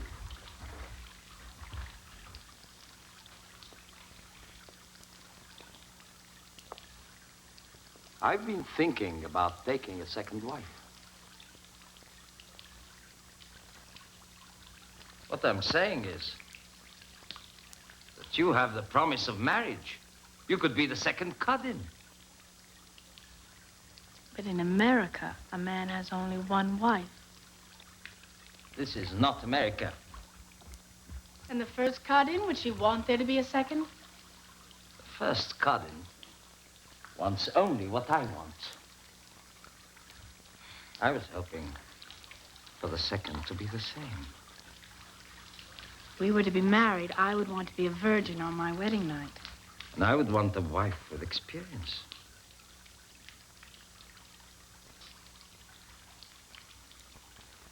This Western courtship is beginning to bore me.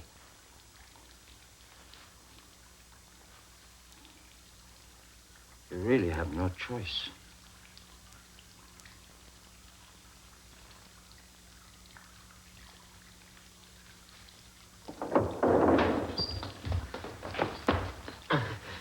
They move closer to the treasury.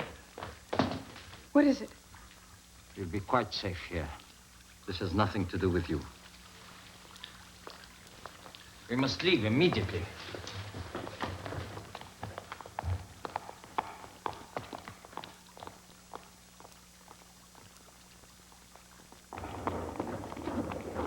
If you can't reason with them, kill them.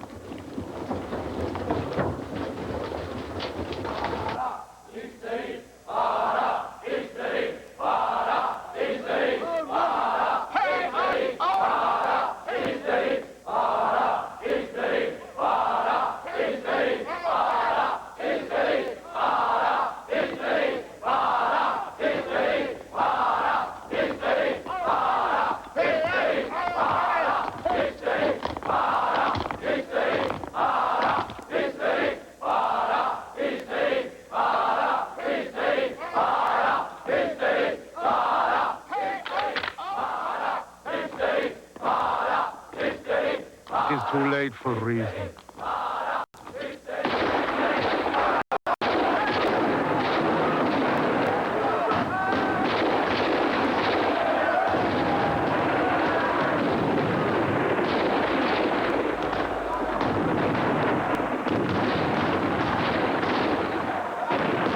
Continue firing, soldier! But they're not armed. They are traitors!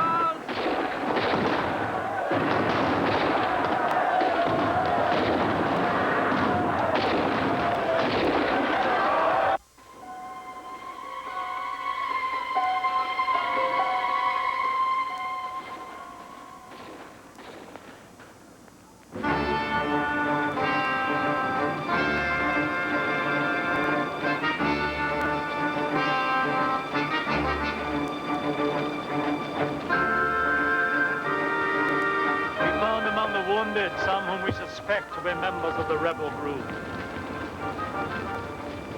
They disguise themselves as soldiers now. There may have been some rebels disguised as soldiers, but most of these men are your men, your soldiers. They were striking out against you tonight. You exaggerate this business for the army. Your Highness, I'm simply saying that a handful of greedy soldiers stage a foolish demonstration, and you would have me believe that my entire army is ready to desert. I'm simply saying the problem does exist. It cannot be ignored. There is no serious dissension. And what would you call this?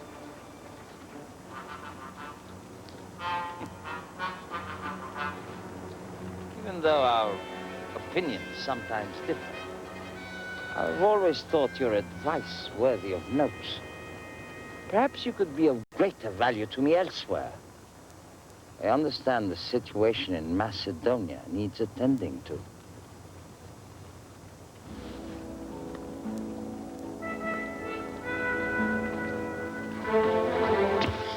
Is it over? For the moment, yes. But the soldiers won't be kept at bay for long. Our fighters finally moved inside the palace walls. They've sealed the gates. No one can get out. We won't be able to escape. Not now. I'll sleep here tonight. It's much too dangerous for everyone now.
up! They were not dervishes. They were hired killers. Killers? The Sultan has many enemies. They were not meant for the Sultan. What are you saying? They were meant for you.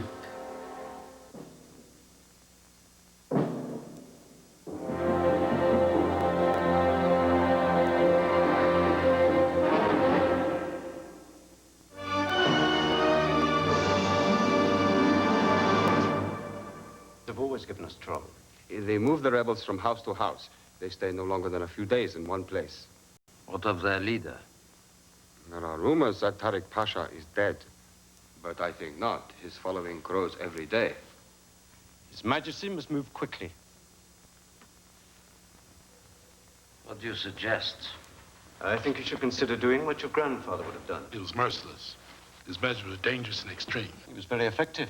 He saved the empire. What is he saying? What is he really suggesting? The Sultan did not ask your opinion. I'm not giving an opinion. I'm asking a question. Your questions are not needed at this time. He amuses me. I think he's suggesting that the army move into the Armenian quarter and attack the rebels and the traitors who hide them. Murder them? I can't believe that you would allow innocent citizens to be massacred. Revolutionaries must be eliminated before they get any stronger. I think there's a flaw in your plan. One problem we have not addressed. And that is? My conscience.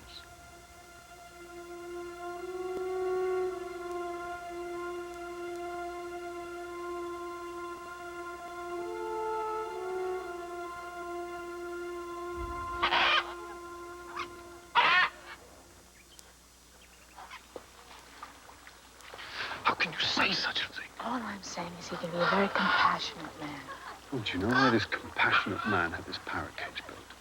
So that the shrieks of the birds would cover the screams of torture coming from the prisoners on the other side. Why should I believe you? You have your own reasons for thinking him to be what you do, but he is not some horrible monster.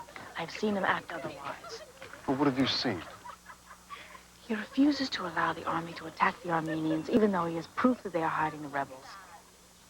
How do you know these things? Well, the Sultan talks to me. What do you mean he talks to you? Does it surprise you so much that he might be interested in what I have to say, what I think? The Sultan has asked me to marry him. I don't believe it. Was it so hard to believe that a man might find me desirable? Sultan finds all women desirable.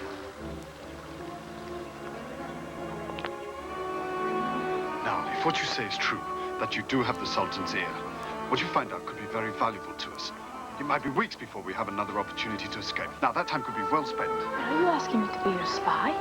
I'm asking you to join the revolutionaries. Oh, I'm sorry, I can't. There is going to be a revolution. Now, you could help thousands achieve the sort of freedom that you have taken for granted all your life. Don't give me a speech about how to make the world a better place to live. It's meaningless coming from one who sold me into slavery. I didn't know the harem had affected you so much. Jewels are more important than freedom. As the Sultan's Khadim, I would be very powerful. But I suppose you don't think a woman could handle that kind of power, do you? Some women could. Not you. Why not? Because you don't have a woman's heart.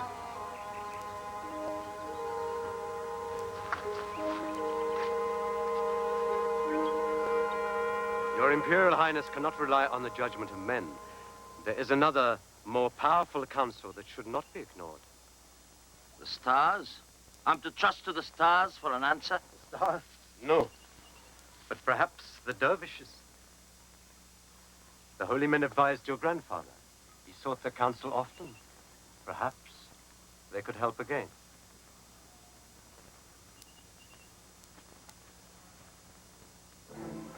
I haven't been to Brusa for 20 years, but I need to consult with the holy men, and also Jessica. I want you to see the old ways, the ancient customs.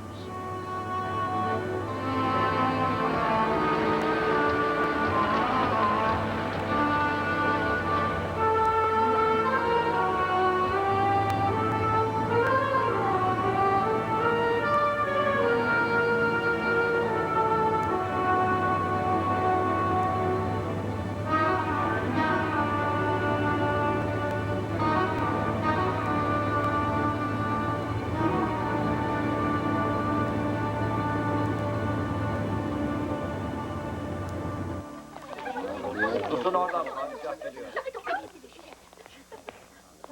But you can't go out like that with no protection. What if you're recognized? I want to see the marketplace. Put on your plainest dress.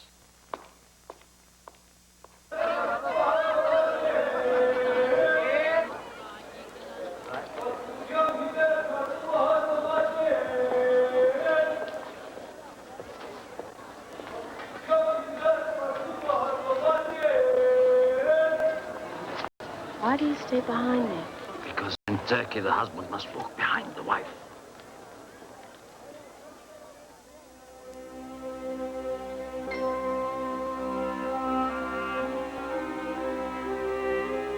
I knew you would understand our ways, our customs.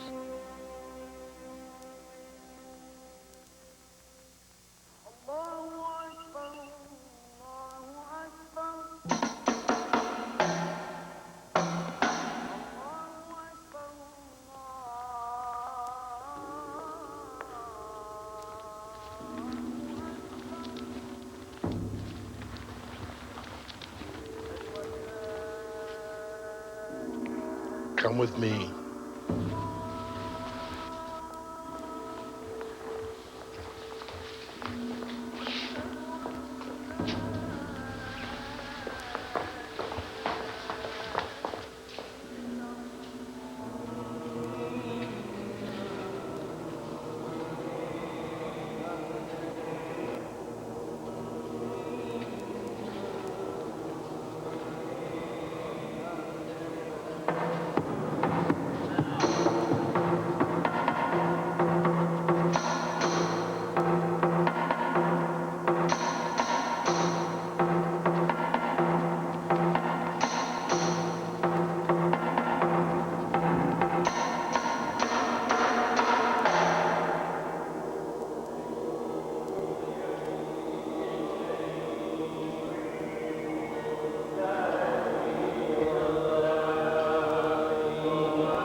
The Sultan faces a grave decision.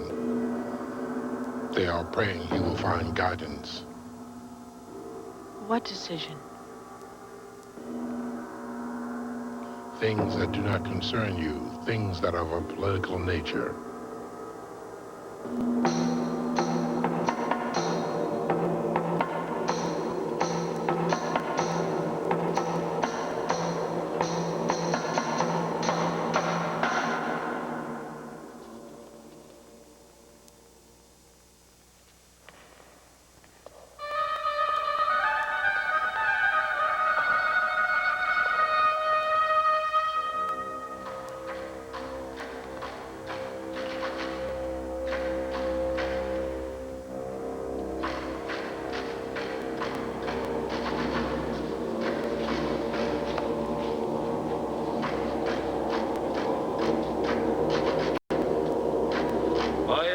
Şafaus Kazma.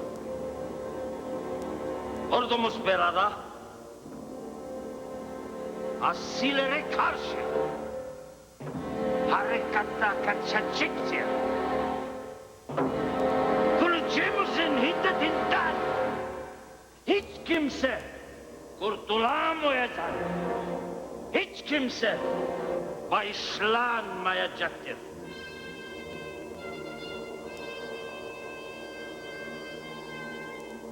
On the dawn of the Feast of the Flowers, the armies will march into the Armenian quarters against the revolutionaries.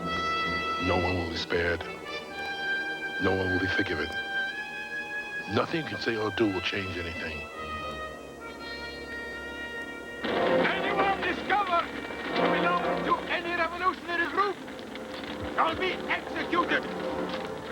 Anyone found distributing the writings or voicing the ideas of the rebels shall be hanged.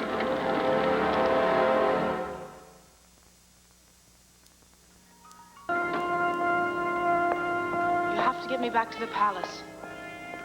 That's impossible. You have to help me. Tell them I'm sick, tell them whatever you have to, but I must leave this place now.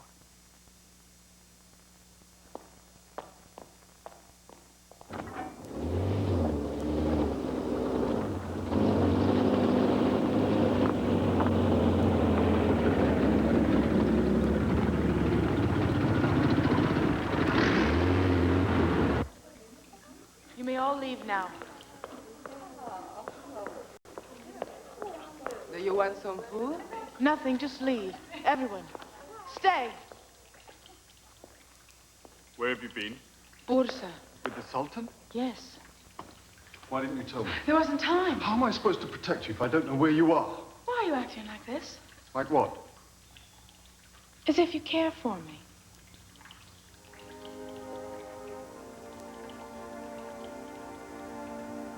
What is it you want to tell me? You were right about him, about everything. I want to help you. In 2 weeks, as the harem prepares for the Feast of the Flowers, the army will prepare for a massacre.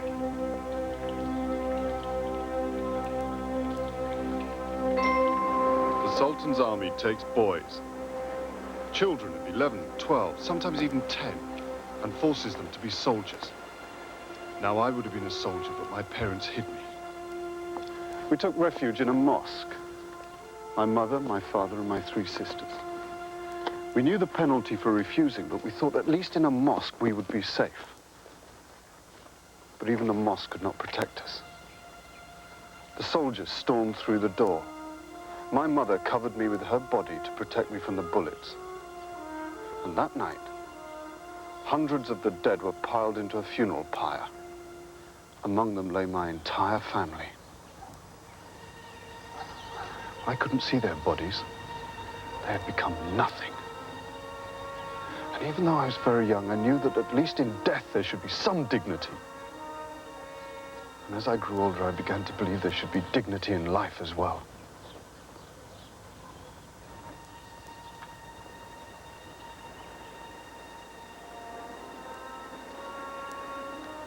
How long has it been since you slept? You should sleep. In the morning, we'll make plans.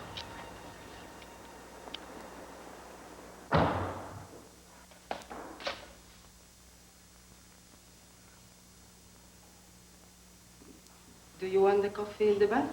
Or shall I bring it in here? This is not what it seems. Favorite ladies often have affairs of sorts with their eunuchs. Thank you, Lonnie. You can see to the baths. The Cadine sends a message. You are to join her this afternoon.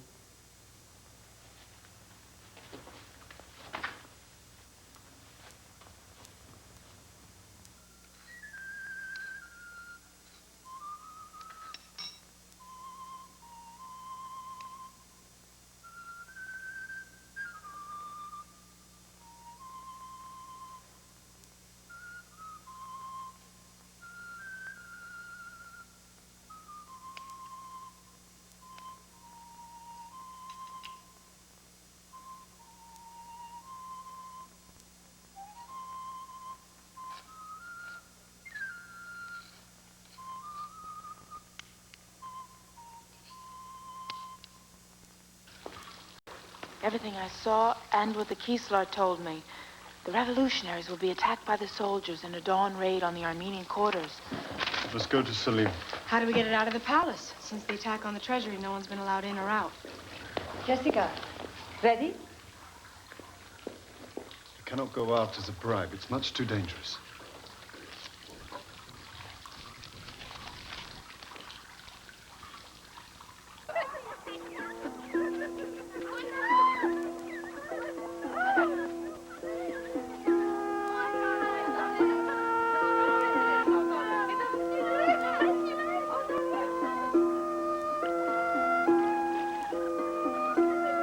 There is an old Turkish saying, once you have tasted the waters of the Bosphorus, and you will never cease to long for them. It's been true for me. It's past time for you to taste the waters. You know what you have to do. Yes, I understand. I only hope the Sultan has not lost interest. You can't put him off again.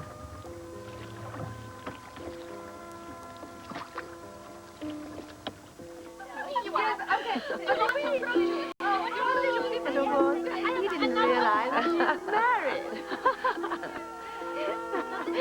Come and sit down.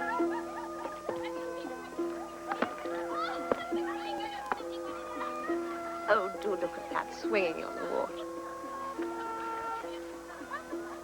Bring me something, a few little sweetmeats, something that might amuse an Englishwoman.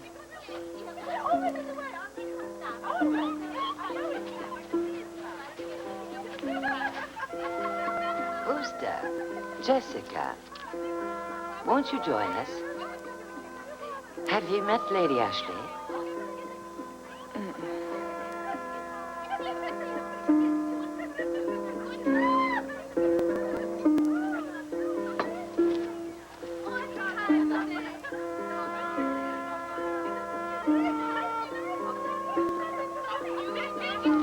So, how long have you been in the harem? I don't know. Time has lost meaning. Then you've learned to endure the endless waiting? Well, there's nothing endless about it. It's a way of living. I think that's what I admire most about harem women. They have learned to be content. Women weave waiting songs. It's part of their nature. How poetic. She really is quite lovely. Yes, she is, isn't she?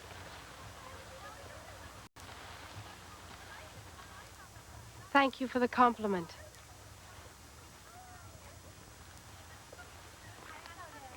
Please take this as a token of my regard.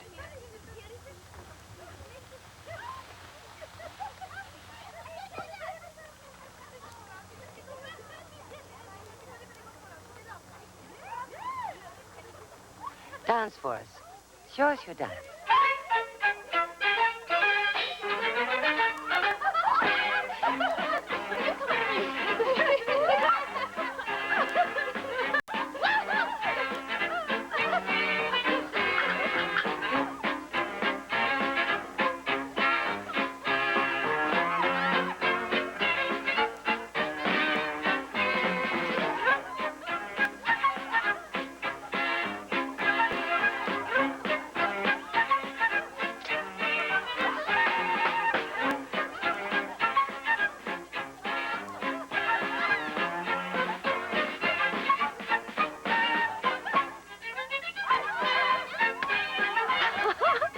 Courageous Paris, right here on the Bosphorus.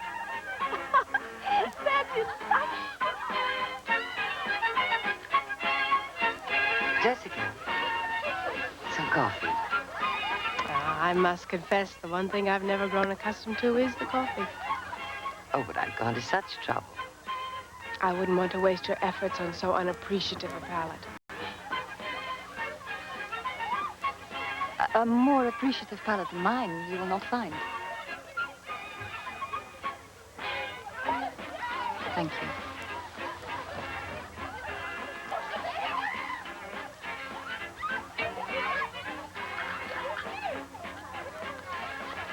Oh, what a lovely afternoon.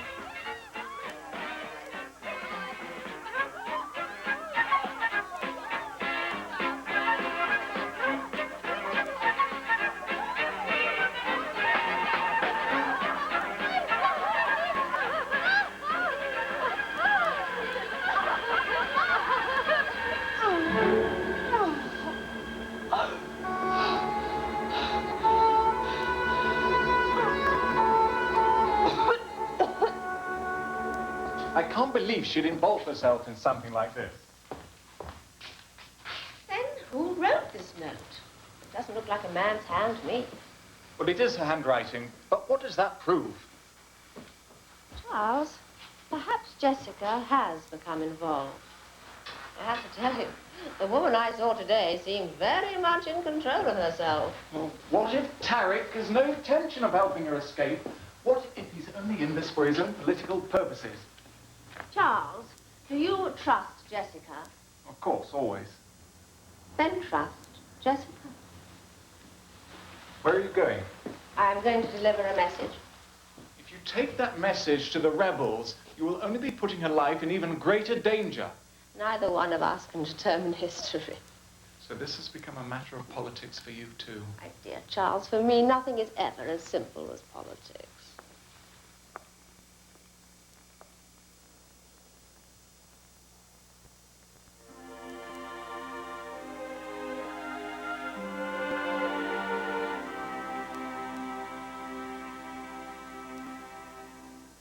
This woman is very ill.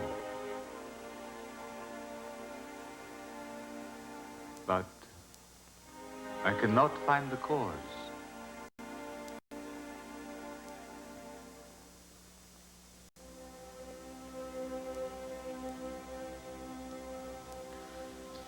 Please, let me send for another doctor. It won't do any good. Let me send for someone. They would find nothing. I've been poisoned. But the doctor would have found something. There would have been some sign. No, there is one that is absolutely untraceable.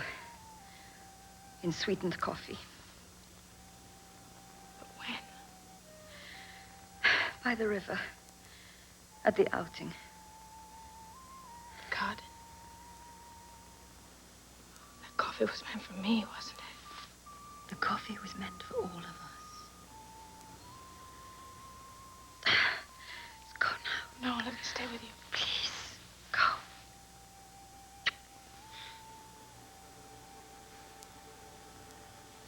Be many dreams before the final one.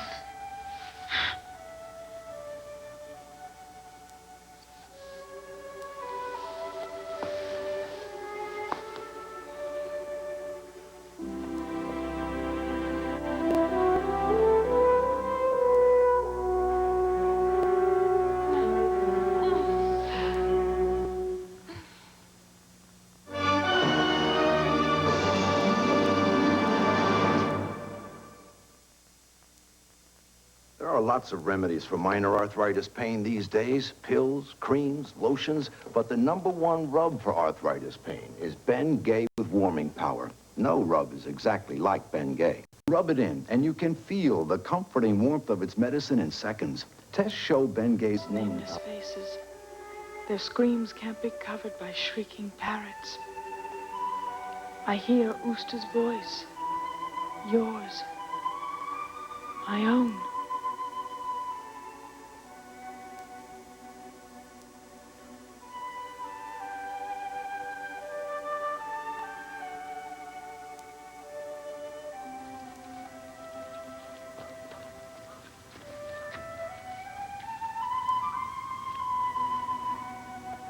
You must go to your men. If I go, you put yourself at great risk. Come back for me.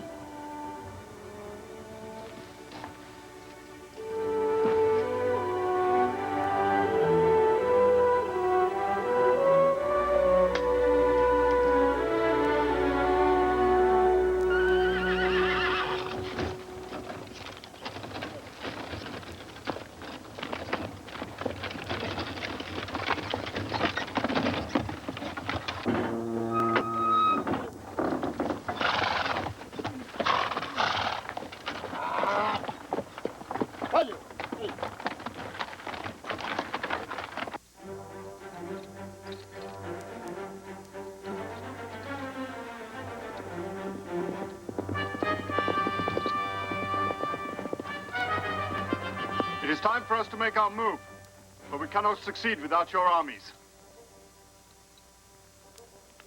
He plans to take his revenge on them for harboring our men. They are all to be slaughtered. Which is why we must strike first. Strike? How? The palace. With your men and our own, we could ride against the Sultan. Storm the palace with your handful of motley troops against the Sultan's army? Even for a writer, Salim, your imagination exceeds itself. Is there a better way? Perhaps. The palace is a fortress, giving the Sultan and his men every advantage, but once outside its gates, dispersed through the Armenian quarters. We have ourselves a more even fight. Exactly.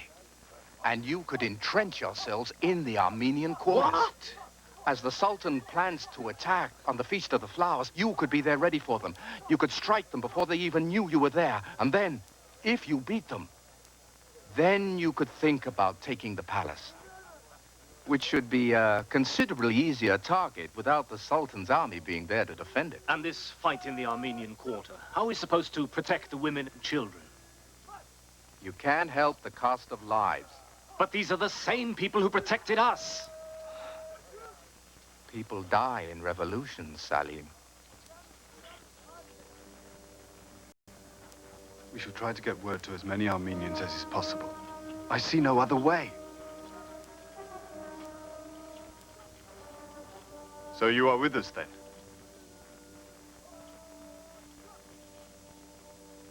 That I have not said.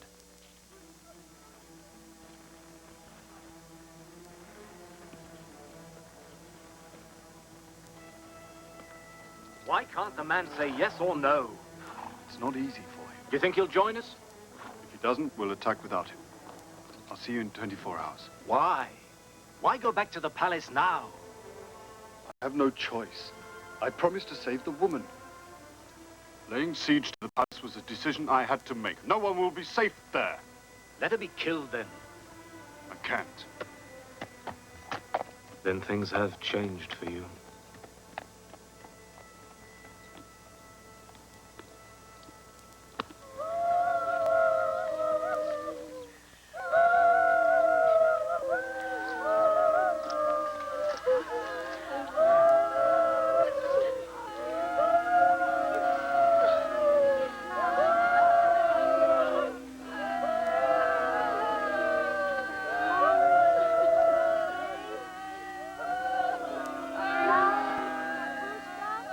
He's with his men.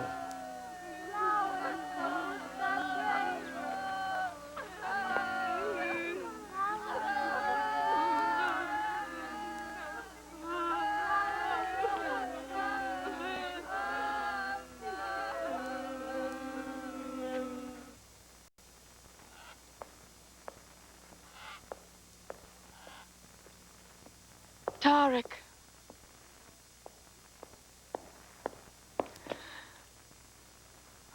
Jessica.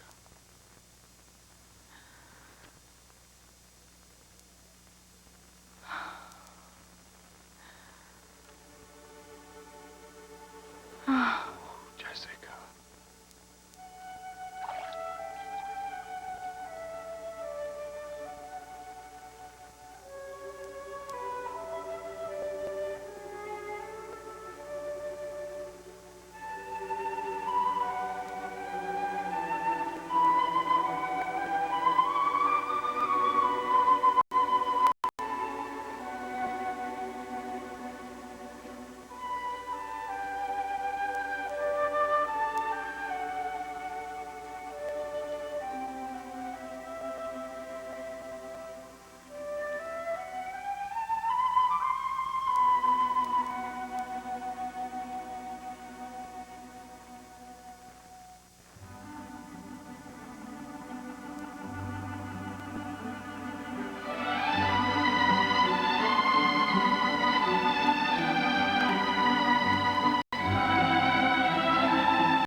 Yes, I will.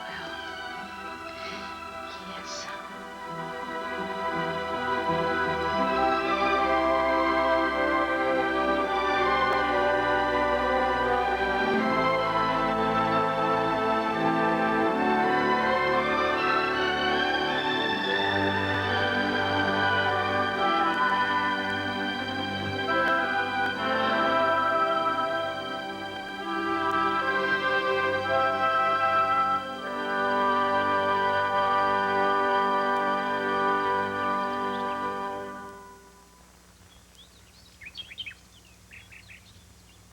Lani?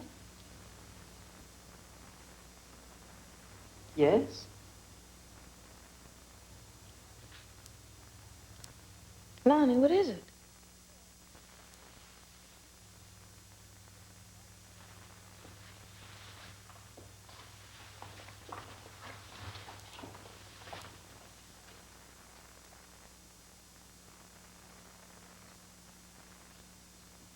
Stupid.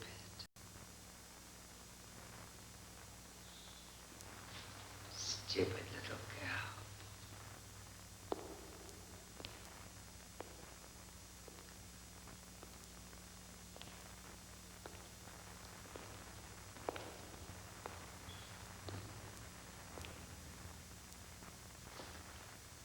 Jessica.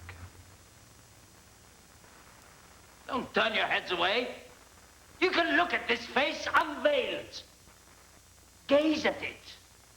I want you to remember it. Then you will know the face of a traitor. What shall be done with her? There should be no question. She should be drowned in the Bosphorus. It's been years since there's been a ritual death. It's been years since the Sultan has been betrayed by a woman.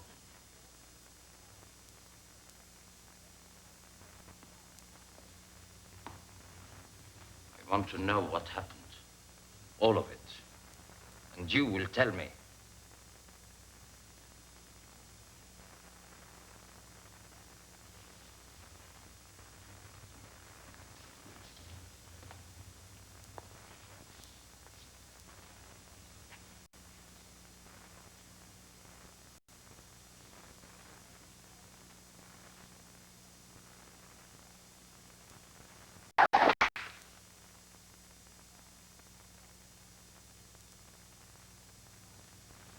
Begin.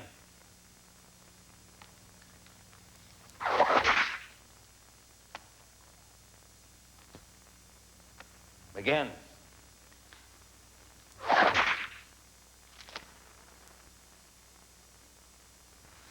I'll tell you all you need to know.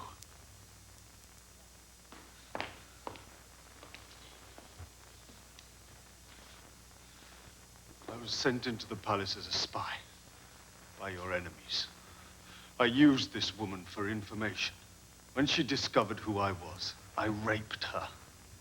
Then I would have killed her. He's lying.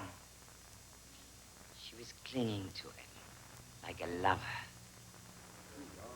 Quiet, all of you. Are we to believe that you, some filthy barbarian of the street, are an agent of our enemies? That you're a spy sent here to gather information? Why, you hardly seem clever enough to read, let alone fool some innocent girl. My name is Tariq Pasha.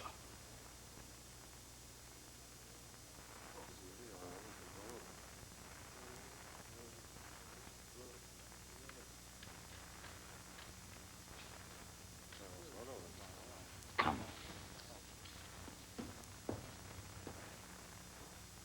Sit down beside me.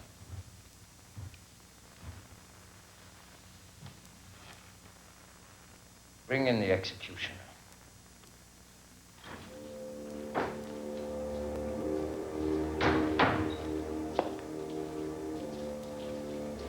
If this man speaks the truth, then you would want him dead as much as I.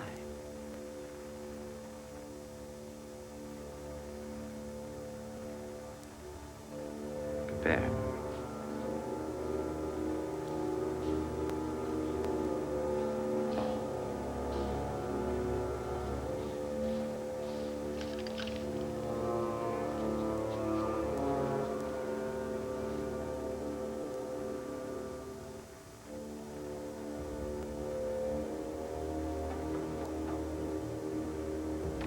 Is yours.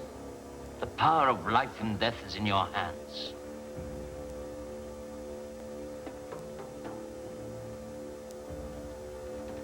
Carry on.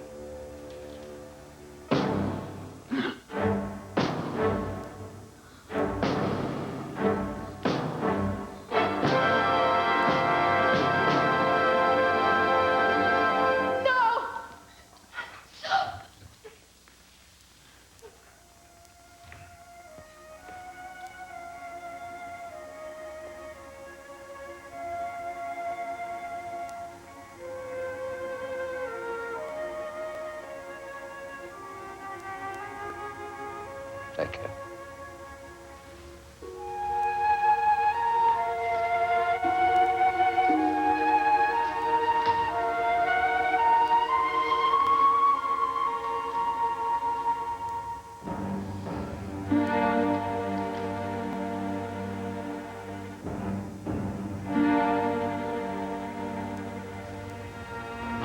congratulate you. You are the only single man in the history of this empire that has managed to create quite such a stir. Your Majesty has provided me with many opportunities, many causes for complaint. So it would seem. But tell me, do you really think that any of you stand a chance against the empire? The people will not be put down. Not now, not ever. You're a clever man. I admire your skill and your convictions, however misguided they might be. You're also an extremely dangerous one. Take it.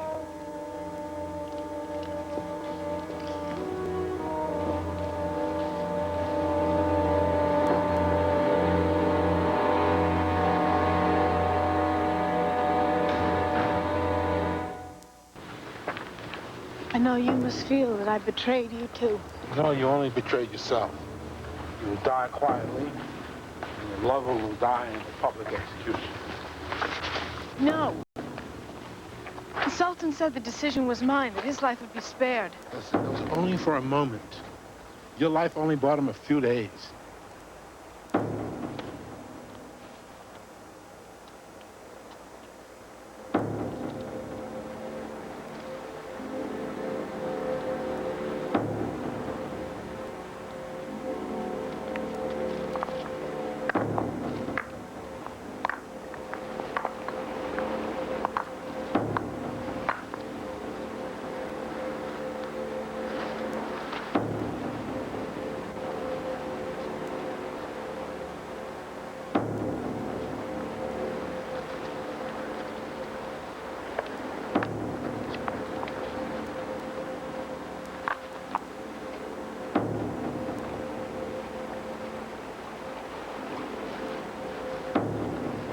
Let me do it!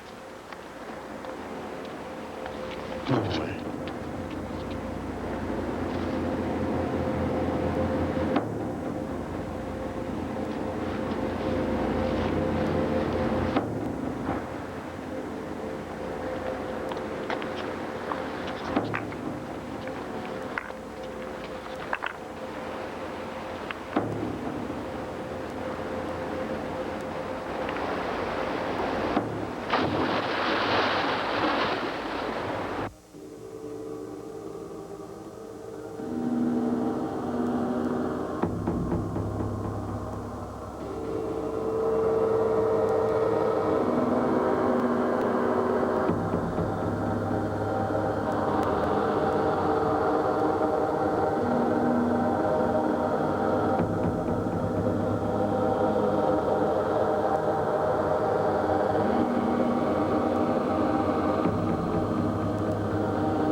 Drowned, poor lass. Oh, at first she was a mermaid for sure. I didn't get her more lately.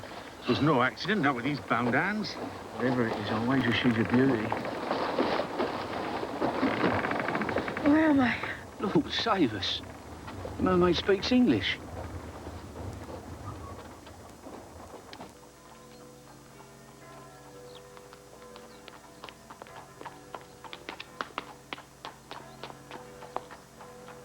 Jessica.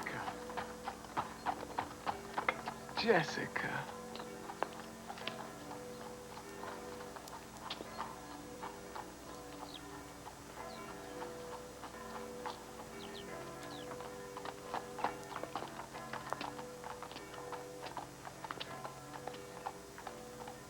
We'll be in the study. Please find my father, Mr. Gray. I want to see him. But, sir... Do as you're told.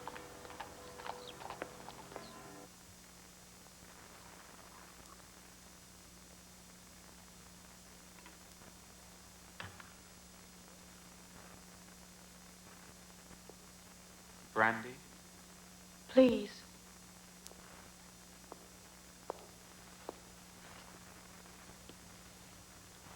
Just seems so silly we're acting like such strangers. I just don't know where to begin. Take all the time you need. I never gave up hope, Jessica. I never stopped loving you. I always counted on that. Then what's the matter? Love frightens me. I've changed so much. But love adapts to change. There are things I have to tell you. No, you don't. No, I think it's only fair that you know.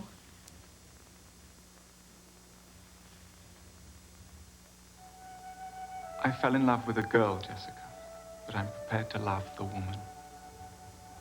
You could forgive everything I've done. Forgive and never ask.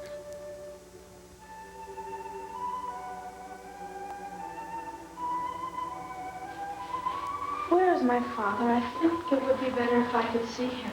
Jessica. Where is he? Jessica. All this was too much for your father.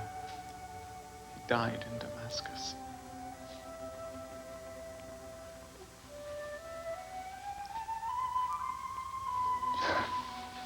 I'm sorry. But I'll take care of you now. We'll go home to England as soon as possible. I'll make plans tomorrow.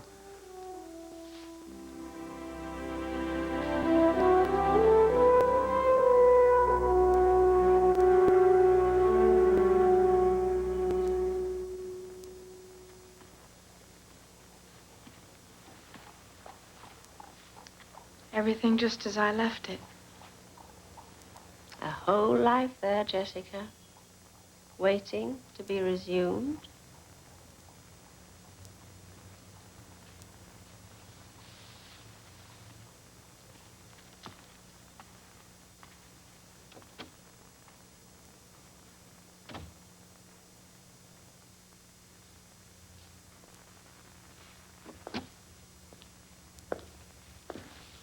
Give her time.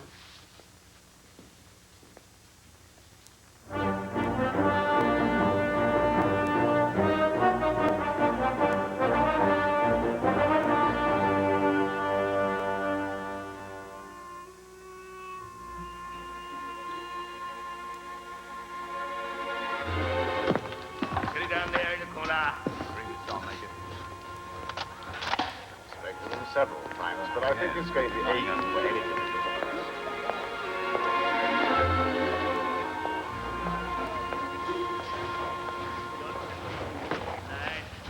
Keep that belt in. Clearly, clearly. Jessica? Are you all right? What are they doing? The guns, the guards? For our protection, I suppose. It's a different kind of cage. Yes, you do know, of course, that you should be resting in your room, not wandering around the embassy in your nightgown.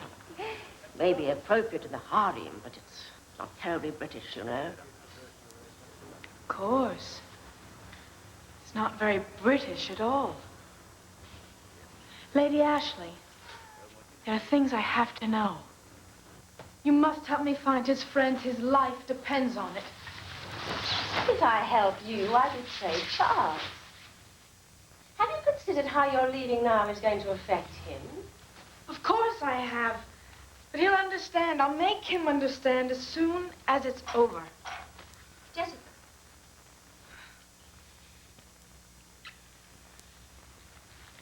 Why are you going? I have a debt to repay. To Tarek. Are you sure you haven't fallen in love with him? My future is with Charles. But I have to do this now. Then please see him before you leave the embassy. I have no time, not even to mourn my father. Please. I need your help.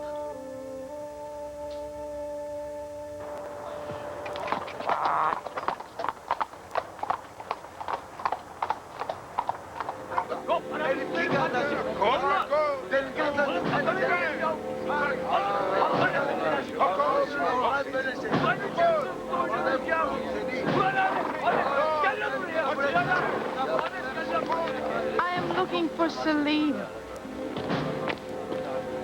Is Tariq with you? He's in the Sultan's prison. He's to be executed tomorrow morning at the Feast of the Flowers.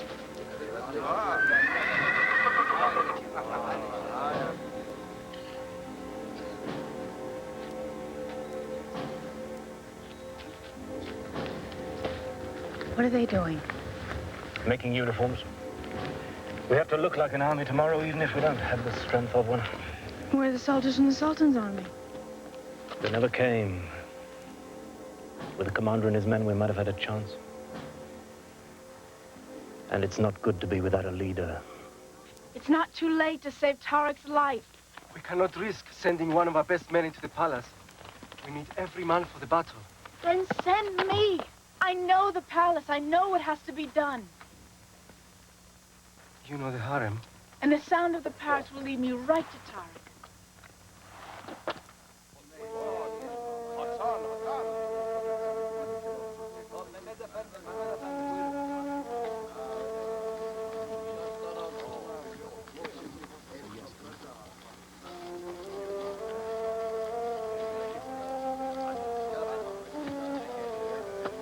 A uniform. And money for bribes. Do you need anything else? Nothing. Thank you, Salim.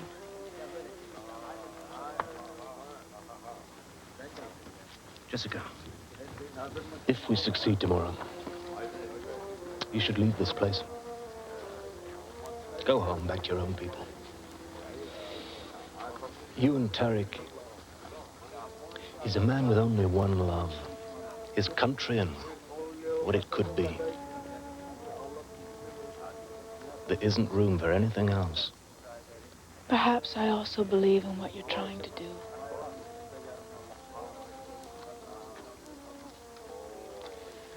I'll show you the way back to the road.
I haven't seen you before. Have any of you seen him before?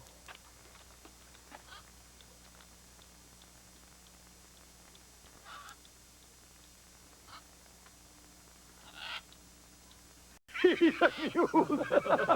He can't speak. Give me some wine.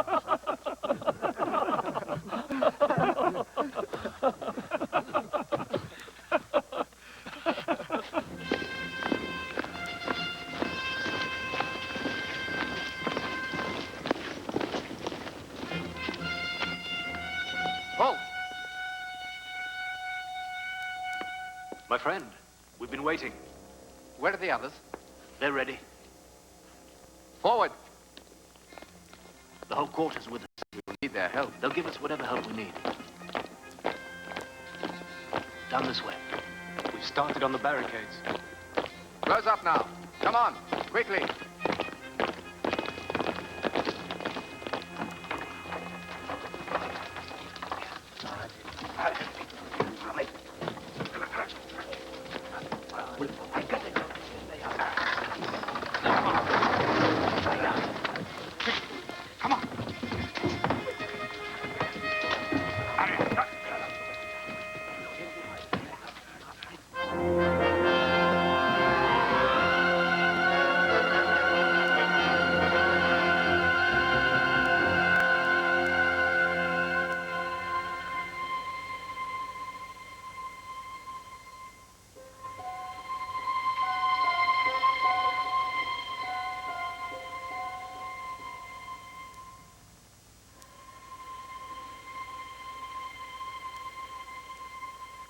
Who are you?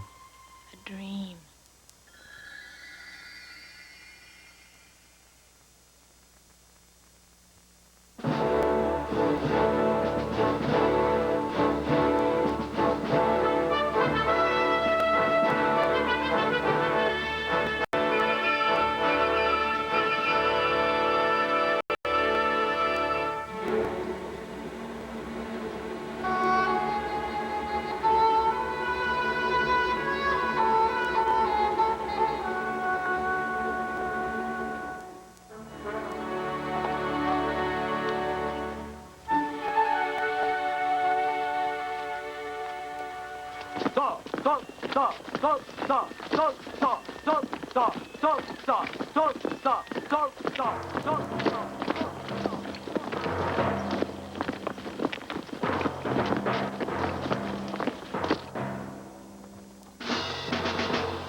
Open your windows and listen! Open your windows! I bring you a message from the Sultan! Open your windows or the soldiers will open them for you! We know you are hiding the rebels! You have been manipulated by traitors! Time has come to give up the rebels among you! Who will be the first to serve the Sultan? That you don't understand! People are going to die today, but you have a choice. Will it be the traitors or your children, your wives? Give us the rebels!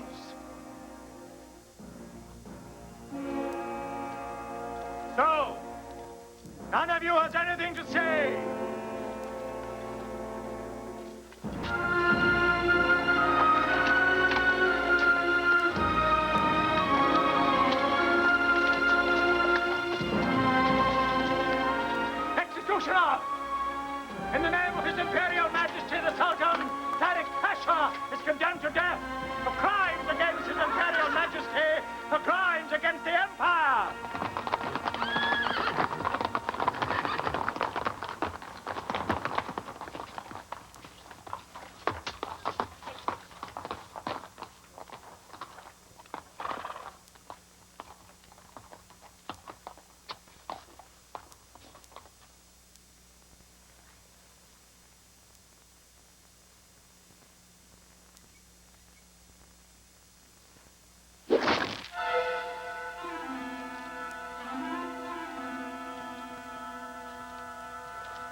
of your consciences to override your orders! I command you to fire!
See that the callers get these proclamations into the streets immediately. How long have you known about the revolution? We never know about anything. But we must be prepared for everything.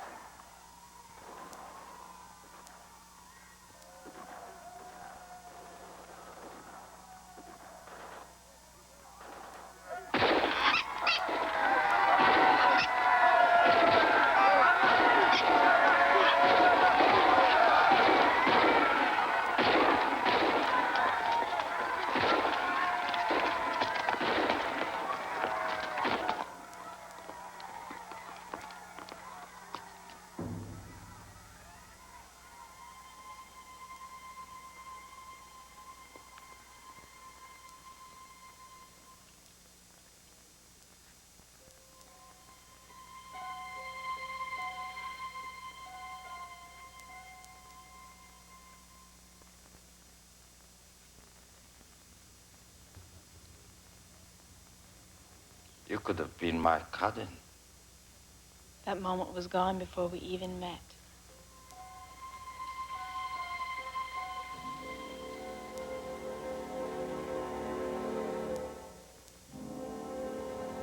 I've been waiting for you.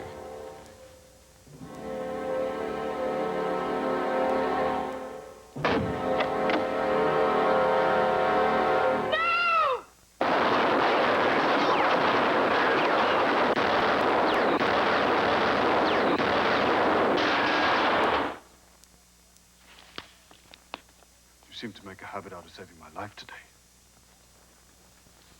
And who will save your life now? That has already been decided. What? You will use me as a peaceful transition between our governments. I shall become a constitutional monarch, with no real power, of course.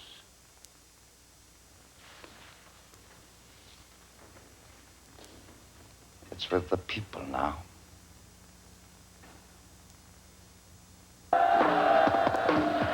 The Sultan has issued the call for a general election, for a parliament.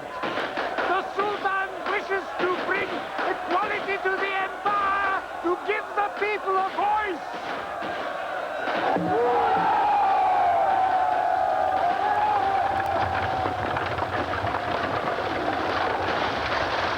Today they celebrate their similarities. The human bond that links all of us. Tomorrow they will remember their differences. That's when the real work begins. The real test. Is that why Salim said there'd be no place for me in your new country? He said that? He said that I should return to England, that I should go back to my own people. That you are a man with only one love.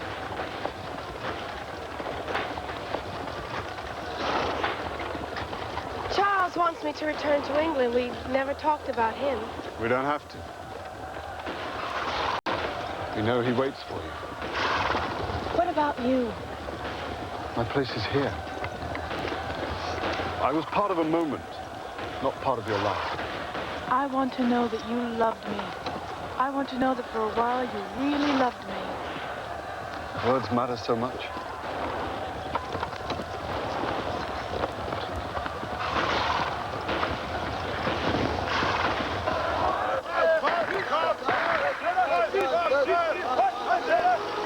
Thank you for bringing her back.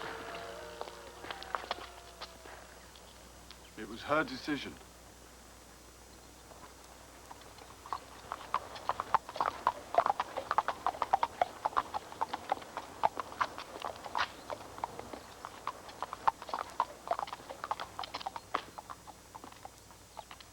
I thought your apologies were for what happened with the Sultan. You said you were never going to ask.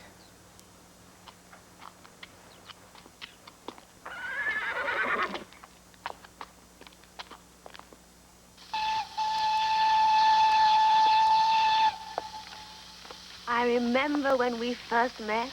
He was so gallant, your young man. We both owe you very much. You've learned to live under the most extraordinary circumstances. Now I hope you can learn to put them aside. Did you?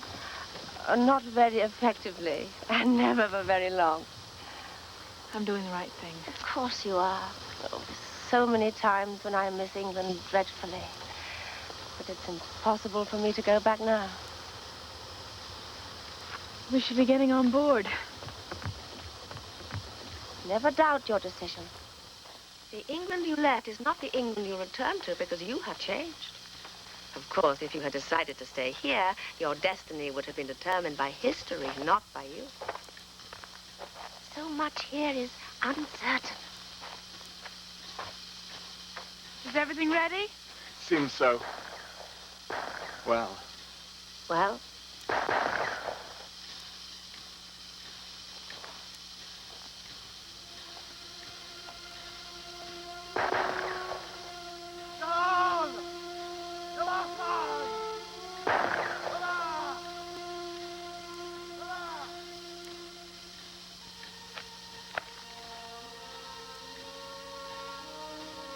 You're making a fool of yourself. I don't care. It's not him. Of course not. It couldn't be. I know.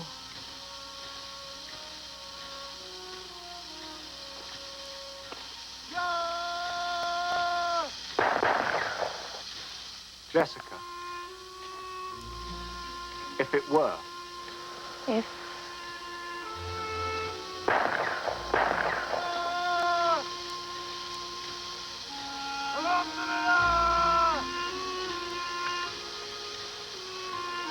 I won't wait for you again. Charles. I'm sorry.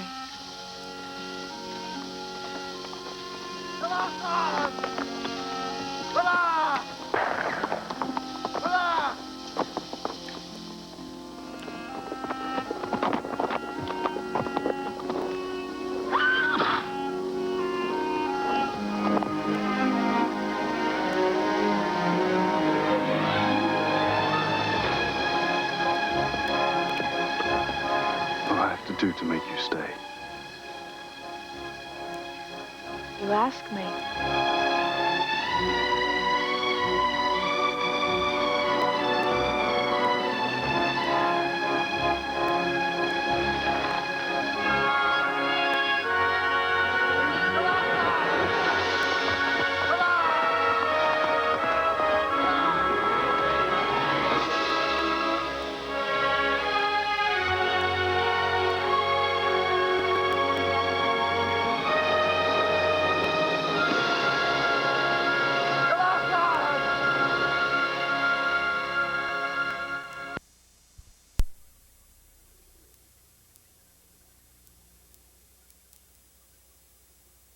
Continues. This week, in every newspaper in this area, your Cadillac Super Network dealer is announcing a very special reason for a Cadillac celebration. We're celebrating because we have a lineup like never before, and there's never been a better time to buy. For all the details, see your Cadillac dealer's ads with this symbol in your newspapers this week. Your Super Network dealer is going all out to put you in a new Cadillac right now. Raise your hand. You got it. Raise your hand. You know it. You feel confident, secure. If you want to feel confident, raise your hand. If you want to feel secure, raise your hand. If you want protection that helps you feel dry all day, raise your hand and reach for sure. Confident, confident, dry and secure. Raise your hand. Raise your hand if you're sure. Raise your hand. Raise your hand if you're sure. If you love a kid who loves peanut butter, you ought to know about the difference. The difference is Jif's peanutty taste that says you mean the world to me. It's the only one for your special one with that taste more peanutty. When it comes to these little ones, I could never be too choosy. So I've tried all the big brands and found Jif tastes more like fresh roasted peanuts, bursting with that just cracked open peanutty taste. The peanutty Jif. On the next Merv Griffin Show, I'm joined by Ed Asner and Eileen Brennan. She's the oak, and I'm the mistletoe. And I'm sucking her dry. Are you? Singer Earl Thomas Conley. Oh, but how long can her honor be her bound to me? Journalist David Schoenbrunn. I think Richard Nixon was an American tragedy. Merv Griffin, tomorrow at 4 on Channel 6. Actress Ann Jillian is scheduled to be released from the hospital today after undergoing cancer surgery.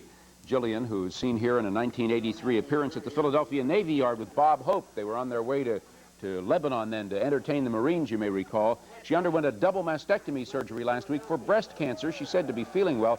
Ann, of course, has been around Philadelphia many, many times. She rode in our Thanksgiving Day parade on our float a couple of years ago. She's been on our telethon several times here in Philadelphia and performed in many ABC television shows. A good friend of many people here at ABC, and we hope she'll be well soon. They say she expects to be back at work, hopefully in a few weeks. Lisa?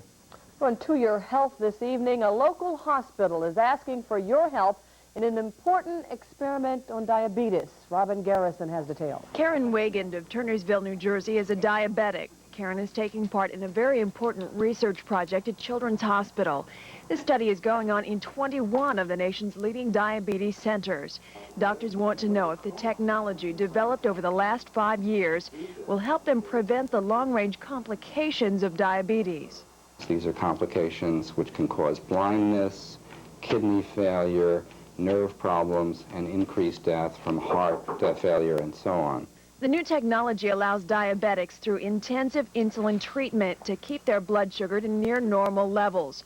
Doctors want to know if that will prevent those complications. To find out, they've established 2 test groups of 6 diabetics each.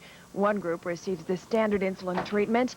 The second group gets this intensive effort to keep their blood sugar near normal. They have to get up to 4 shots a day, or they can choose to go on an insulin pump. They test their blood sugars at least 4 times a day, if not more.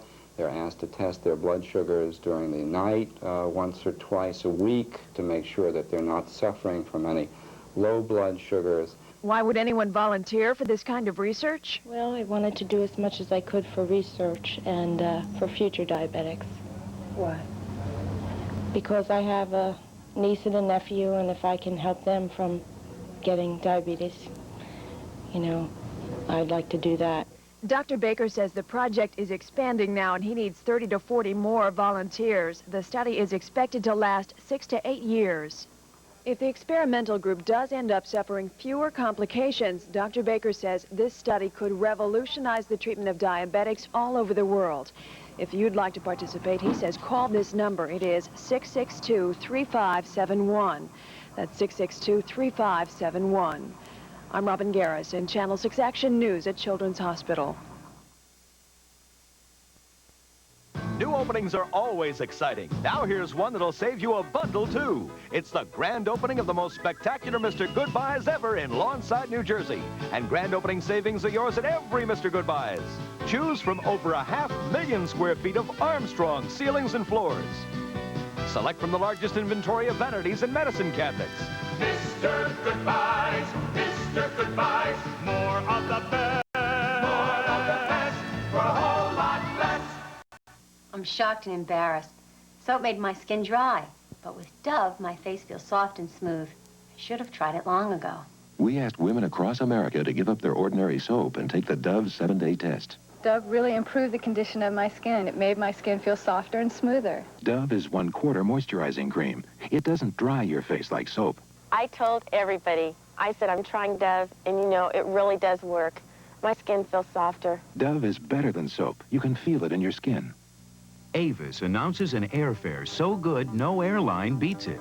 After you rent anything from a compact to a luxury car from Avis at super value daily rates for a total of 5 days, we'll give you a ticket for $49.95 one way on American Airlines to anywhere they fly in the continental United States, Mexico, Puerto Rico, or the U.S. Virgin Islands. So rent from Avis and get a ticket on American Airlines for $49.95. Just another way of proving that at Avis, we try harder. Who says new Liquid Tide cleans some of your toughest stains better than any other liquid? You do. And in nationwide tests, hundreds of you proved it. So did Joyce Street of Bel Air, Maryland. The Liquid Tide side on this shirt is clean, and my liquid still left this mud stain. I thought all liquids were alike, but obviously not. I have proof right here. You can say new Liquid Tide cleans better because you can see it cleans better. See for yourself. We're beginning to sound like a broken record. Scott Palmer has the latest sad story on the Phillies. Well, you're talking about records, Lisa. I guess the worst start the Phillies ever had was a 1-10 start in 1938. They are closing in on that even as we speak. Even I don't remember that one. Lost again today. Cubs beat them again 5-4. Chicago sweeping their 3-game set and leaving the Phillies now with a record of 1-7. Highlights from Wrigley Field. Ozzie Virgil gave the Phils a 3-1 lead in the 7th. Ozzie homering right here, just fair down the left field line. It looked right here like the Phillies might get the kind of win that can really help a team on the skids. But here in the bottom of the 7th, the Cubs come back. The big hit, a bases-loaded triple by former Philly Keith Moreland off reliever Kevin Gross. Chicago scored 4 runs in the inning, went on to win 5-4. Moreland here was called out at third, and Don Zimmer was thrown out, arguing the call. If you're keeping track, the Phillies, by the way, are now 6 games behind the first-place Cubs as you watch Don Zimmer and Eric Gregg go at it. The Sixers begin the playoffs tonight. The Washington Bullets are at the Spectrum, Game 1 of a best-of-5 series. The Sixers got in their last practice this morning before the playoff opener. Billy Cunningham is still tight-lipped about who will start at forward along with Julius Erving, but look for it to be Bobby Jones. Defense becomes especially important down the stretch. That is Bobby's specialty, so we can expect BJ to start with Charles Barkley right here coming off the bench. Dr. J told me the Sixers are ready for the playoffs. I think our team is ready. I feel pretty good about the last 2 practices. And I think just off the practices alone, we'll have some momentum going in. Each guy who was here last year certainly remembers last year's situation and how frustrating it was to be on vacation in May as opposed to playing. And we want to be playing this time around. The Flyers' opponent for their second playoff series will be the New York Islanders. That best-of-7 matchup begins tomorrow night at the Spectrum. The Islanders made the Patrick Division Finals last night, beating the Caps 2-1 in Washington. Brent Sutter got the game-winning goal. The Capitals did get close. Bobby Carpenter made it a 2-1 hockey game, but the Islanders hung on. They became the first team in NHL history to win a best-of-5 series after losing the first 2 games. New York goalie Billy Smith was a big reason. So we should see a pair of hot goalies beginning tomorrow night at the Spectrum. The Flyers, Pelle Lindbergh, and the Islanders, Billy Smith. Coming up a little bit later, we'll talk with Timmy Kerr about how do you get by the guy with the stick. He stops the puck with it. If you get too close, he'll also tap you in the shins a few times and let you know he's around. Billy Smith.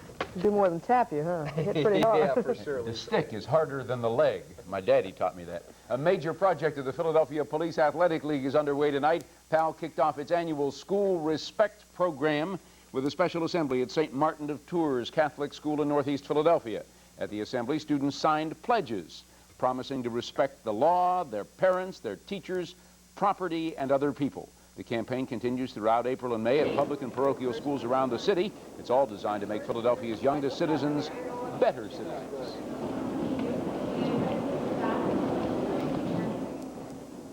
I remember when I could barely do 6 sit-ups. Today, I'm teaching aerobics. Now that's a change for the better.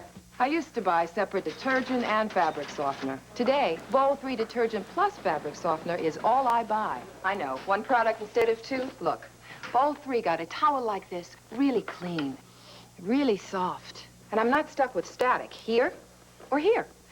Bowl 3 leaves everything in great shape. A change for the better. Bold 3. I was spending big bucks sending big envelopes overnight express until I discovered Percolator Courier's Percolator. Purolator Courier's Purolator. Yeah, they don't charge extra for extra weight, so no matter how much paper you stuff in a Purpolator. Purolator? And no matter how much it weighs, it's still only $11.75. People remember our low-priced Purolator's and Purapacks, but they have a little trouble with our names. Thanks, Populator.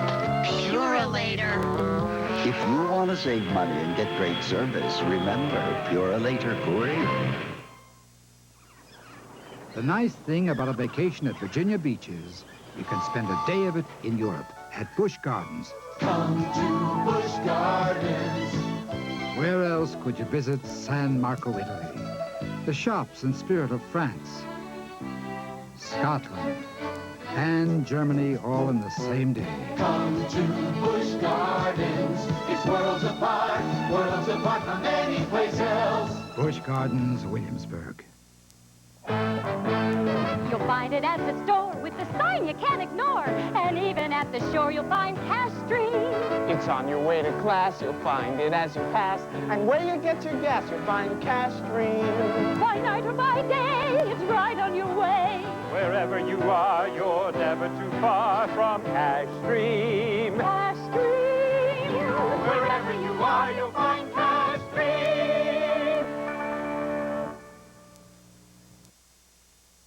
Harry Martin standing in for the vacationing Dave Roberts. How's it like out there, Harry? Oh, Pretty nice when I was out there. It is sensational. It was a beautiful day once again in the Delaware Valley. Breezy, sunny, and things are even going to get better. Let's take a look at some numbers right now. As 57 degrees is recorded at Philadelphia International Airport, 24% relative humidity. The barometer is nice and steady right now at 30.23. Winds are out of the north at 12 miles per hour. For this evening, some clouds are going to start rolling in. That's all because of a warm front, which is going to come through. We're going to be on the warm side of that warm front tomorrow, and that is really good news. As for tonight, we're going to have some clouds rolling in. It's going to be cool, a low of 43 degrees, which is just about normal for this time of year. Tomorrow, some morning clouds, and we have to put in there the possibility of a shower. Anytime a front comes through, you have that possibility, so we're going to put it in. Then it's going to be a lot warmer, nice and breezy, lots of sun, and tomorrow we'll get up to a high of 75 degrees. As I was saying, over the next 24 hours, this warm front is going to come through, and that's going to bring in the possibility of some showers. We're going to check it once again at 5:30 and wait until you see the 5-day AccuWeather forecast at 6 o'clock. It is absolutely sensational. Okay, let's go back inside to you, Mark. Thank you, Harry. A namesake of Camden's most famous resident is changing hands. Within the next month, the Walt Whitman Center for the Arts and Humanities will be taken over by Rutgers University. Today, the City Council voted to sell the center and the surrounding Johnson Park for the sum of $1. Rutgers will have to spend a tidy sum, however, to fix up the center. It needs a new roof and other repairs. Some residents were afraid the sale would restrict community access to the center, but Rutgers says it will do the best it can to keep things just as they are. Much more coming up on the early edition of Action News. Lawmakers in Harrisburg take a break from their legislative duties to salute the Villanova Wildcats. And we'll meet a New Jersey teacher who may be out of this world in the near future. Those stories and much more, including updates on sports and AccuWeather, when the early edition of Action News comes right back.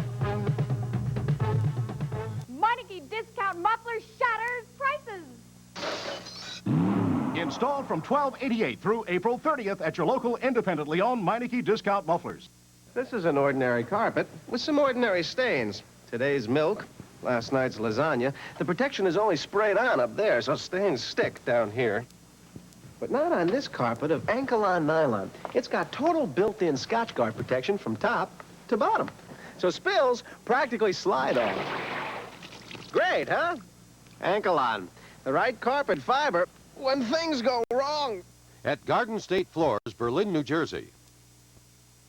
The Drama Critics Circle Award, the Drama Desk Award, the Outer Critics Circle Award, the London Evening Standard Award, the Plays and Players Award, the 1984 Tony Award, the Best Play of the Year, the 1984 Tony Award, Best Director, Mike Nichols. All those awards, just one play, the real thing. There's only one real thing. Call 238-9030 for the real thing. That's 238-9030.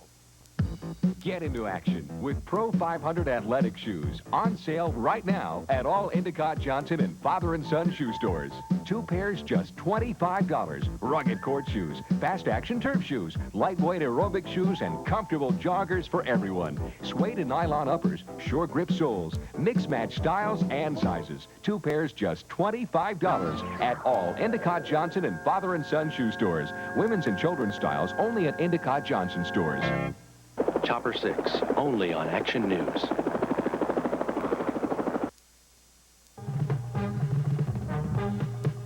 Action News continues with Scott Palmer, Dave Roberts, Lisa Thomas-Laurie, and Mark Howard. Hello again. One of the big stories we're following tonight is a big addition to the Philadelphia Navy Yard. The aircraft carrier USS Independence arrived today for a $620 million overhaul, which will last more than 2 years. Officials, including Mayor Good and Congressman Tom Folgetta, were on hand for welcoming ceremonies today. The Navy Yard is facing the loss of up to 1,100 jobs this year because of cost cutting, but word is layoffs will not affect the work on the Independence. Officials are trying to minimize those layoffs by having most cuts come through attrition. Frustration today for the crew of the Space Shuttle Discovery. An attempt to rescue a communications satellite failed. Using the shuttle's remote arm, Dr. Ray Seddon slapped an untripped switch on the satellite 3 times, but the orbiter never activated. NASA now believes the trouble was not the switch after all, but the satellite's circuitry. The lost $80 million satellite adds to the $282 million in losses the shuttle suffered last year. Back on Earth, at least 13 people still hospitalized tonight from an Amtrak derailment in the Colorado Rockies. The eastbound California Zephyr derailed at Fraser's Canyon, where melting snow apparently washed away the track bed. 7 of the 14 cars scattered, tossing passengers and crew every which way. Well, we were just having dinner just outside of this town of, I think, Granby, a town I've never heard of. And we were having dinner about 7:30, and all of a sudden it's like 2 planets hit each other. It's the most tremendous shock I have ever in my life. I was sitting in the lounge car when all of a sudden it seemed like we hit a stone wall, and I immediately jumped up, and then we had an aftershock where the car had buckled and knocked me about 5 feet on the floor. 28 of the 147 people on board went to the hospital. The 7 most seriously injured were airlifted to Denver, 45 miles away. Well, the engine of an American Airlines Boeing 727 is no longer missing. A search crew found the engine this morning in a remote area of southwest New Mexico. It dropped off the plane yesterday while flying from Dallas to San Diego. Nobody on board, 89 people, even the crew, nobody knew the engine had fallen off till the plane made a safe landing in San Diego. Legal action being taken tonight to prevent condemned murderer James Briley's date with the chair. Briley slated to die in Virginia's electric chair tomorrow night, but his attorneys filing suit in federal court claiming Briley's civil rights were violated and asking for a stay of execution. Last year, Briley was part of the nation's biggest death row escape ever. He and a brother, Linwood Briley, were recaptured here in Philadelphia. Linwood Briley was executed last October. CBS says tonight it will do whatever is necessary to prevent a takeover of the network. As you can imagine, reports that Ted Turner is going to try a hostile takeover. The #1 topic this afternoon at the annual meeting of CBS stockholders in Chicago. CBS Chairman Thomas Wyman told shareholders the network is dedicated to resisting any takeover attempts. Turner, the owner of cable news network CNN, is expected to unveil his bid later today. It would cost Turner $2.5 billion to gain control of CBS. Well, we made more money, but we had less to spend last month. The personal income statistics out today show that we made 0.5% more last month, but disposable income, the amount that's left over after taxes and things, was down 0.5%. Analysts say that's because of delays in income tax refunds. Now, as a result, consumer spending was down 0.5%, which is the worst showing in more than a year. The government, however, is predicting a rebound in the coming months. On Wall Street, they are making progress by inches. Another small gain of 2 3/4 points on the Dow today. Gainers ran ahead of losers nearly 3-2. Volume continues fairly active. 96 million shares traded on the New York Exchange. By the way, CBS, which Lisa just mentioned, lost 5 points today because of news that even though Ted Turner may try to buy the company, they say he may have trouble raising the cash, and so the mystery goes on. And more money matters here, Mark. For many young homeowners across the country, farmers' home mortgages are a blessing, for they carry a very low interest rate. But in Gloucester Township, Camden County, some people with FHA mortgages are causing big headaches for township officials. New Jersey correspondent Kathy Gandolfo explains. Gloucester Township, New Jersey has more homes mortgaged through the Farmers Home Administration than any other town in the continental U.S. Unfortunately, 1,089 of the 1,500 home buyers who have FMHA mortgages are tax delinquents. Mayor Ann Mullen says it's because Farmers Home does not add the property tax bill onto the home buyer's monthly mortgage bill. Home buyers are responsible for paying their taxes directly to the township, and when they fall into financial difficulties, the tax bill is usually ignored. It means a $1.2 million hole in the township budget, which will cost diligent taxpayers an average of $70 a year more. The outcome is that you must increase your taxes to cover that deficit. So in essence, what we were saying is everyone else is really subsidizing the federal program.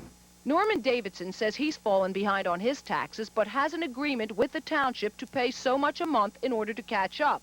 He thinks tacking the tax bill onto the monthly mortgage bill is a good idea. It'd be fine with me. Yeah. You think most people would like it that way? Probably. So you get into that habit of paying that definite bill every month, and you'd have to, or you might be out on the street. Farmers Home Administration recognizes the problem and will begin escrowing taxes monthly as soon as a new computer system is set up, sometime over the next 2 years. 4 times a year during the busy tax seasons, Gloucester Township even opens a drive-in tax window so people can come through and pay their taxes in a hurry. But township officials are worried that where farmers' home mortgages are concerned, well, these windows just aren't seeing very much traffic. I'm Kathy Gandolfo, Channel 6 Action News, Gloucester Township, New Jersey. Still to come on the early edition of Action News, a wave from Pope John Paul II touches off a big scramble in Rome. Pennsylvania Congressman Bob Edgar back from Central America. We'll hear what he heard. And Gary Papa meets a group of very special athletes in a very specialized report. We'll have those stories and much more as the early edition of Action News continues. Come on, you know you need a mobile phone. Yeah, but maybe when they work the bugs out. Alex sounds as clear as your desk phone. Really? Yeah, but what if I don't like it? With a rental package, you can return your Alex phone anytime. Really?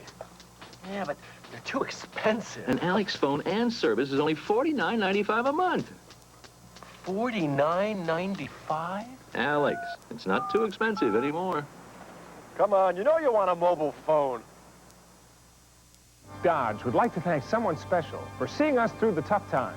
Thank you, America. Dodge is thanking you, America, with 8.8 financing on new Omnis, Chargers, and Daytonas. With Thank You, America discount packages on selected cars, up to $500 cash back on selected trucks. We're also thanking America with free Aries automatic transmissions to our dealers so they can pass along the savings to you. Thank you, America. So come on in and see how we'll thank you. See your local Dodge dealer. Thriftway Supermarkets. Where you save every day. It's a spring savings celebration. Save on Del Monte vegetables, regular and no salt, 16 or 17-ounce cans, 5 are only $2. Enjoy light and lively cottage cheese, 16-ounce, 89 cents, with fresh sweet strawberries, 89 cents a pint, and 3 Diamonds chunk light tuna, 6.5-ounce can at sale price at 59 cents. Independently owned, over 80 locations to serve you. America, you don't know it yet, but you're going to Europe this summer on Pan Am. You're going because Pan Am has the Price Busters. Money saving fast to 23 European cities. It may be London. Or Paris. Or Rome. But with airfare so low and the dollar so strong, you're going. America, I guess we're going. You can't beat the experience.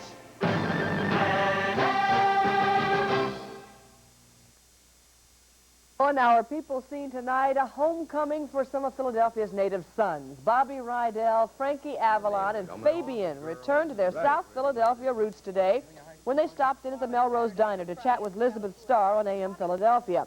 The 3 singing stars, former teenage idols of the late 50s and early 60s, are on a 50-city concert tour. They'll take the stage at the Valley Forge Music Fair Thursday night. That's tomorrow. Well, I don't want to date myself, but when Fabian had his first record, I knew a guy from South Philly who came around with him and said, play this new record by this young kid. Well, that was a long time ago. I don't want to date myself, but I remember when Phillies used to win the ball. that was getting to that, yeah. Not today. The Phillies got their first homer of the season anyway today, but they still lost their 7th game of the season. A 2-run blast by Ozzie Virgil put the Phils up 3-1 in the 7th, but the Cubs came right back to score 4 times in the bottom of the inning. The big hit for the Cubbies, a bases-loaded triple by Keith Moreland. Meanwhile, Mike Schmidt remained somewhere between Wrigley Field and the Bermuda Triangle. Schmidt had another tough day at the plate. He was 0 for 4. Check this out. Mike is now batting .043. Schmidt having a lot of trouble with the strikeout. He hit 3 times yesterday, 3 more today. Schmidt came to spring training in his best shape ever, but can't seem to get on track. You know Mike is going to break out of this thing, but right now, he is really struggling. It's the Flyers and Islanders tomorrow night, Game 1 of the Patrick Division Finals at the Spectrum. The Flyers practiced this morning. They should be well rested for the Islanders because the Flyers, as they practice today, have not played a game since Saturday, while New York will have only 1 day's rest after being taken the distance by the Washington Caps. But the Flyers know they will be playing a team with a lot of momentum going for them, and they will also have to go up against red-hot Billy Smith.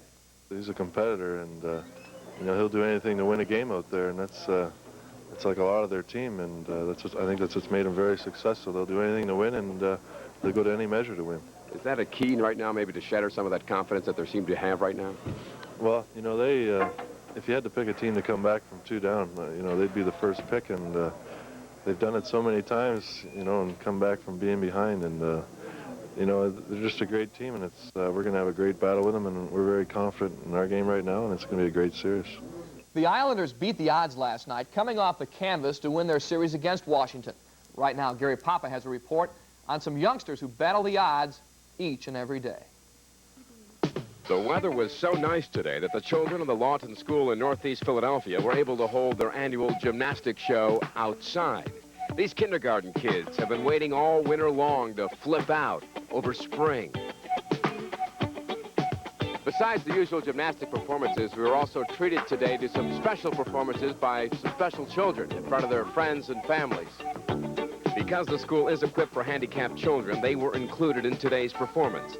Bryce Smith had a chance to show off his latest steps. It was my idea because I don't like to eliminate any children, and I feel as long as they show up for practice, either before school or during my lunchtime is when I work with them. And then at the end of the year, I try to build my program. So if they have an interest and there's 250, I'll take as many as I can. You nervous going out there performing for everybody? Yeah. It gets kind of nervous, especially when, like, you've done it before, but it really, lots and lots of people. You did a great job. Thanks. And after Terry, the crowd was treated to Brian Halligan. And his grandfather really sees the difference since he came to the school. Yeah, he's broken out a lot here compared to what he was. He was all tied up in knots at the other school. Here they help him get around. He goes out with them on trips and everything. Normally they can't do that in the school. The idea today was to show off Lawton's best. And that, as we saw, included everybody. I'm Gary Poppins, Channel 6 Action News in Northeast Philadelphia. Kids tumbling over spring. It sure felt nice today. I remember when I could do that too, somersault. You can't do that When's the now? last time you did a somersault? A couple days ago at Jamboree with my little boy. Did you really? Yeah. Oh, wow. Well, the Villanova basketball team, the winners of the NCAA championship, are continuing to gather honors and awards from all around the country. And today, as Lauren Matalon reports, the honors came at the Pennsylvania State Capitol. In Harrisburg today, it was the politicians' turn to pour on the praise. On the steps of the state capitol, they declared Villanova Wildcats Day, and they marked the declaration with two events the Cats won't soon forget.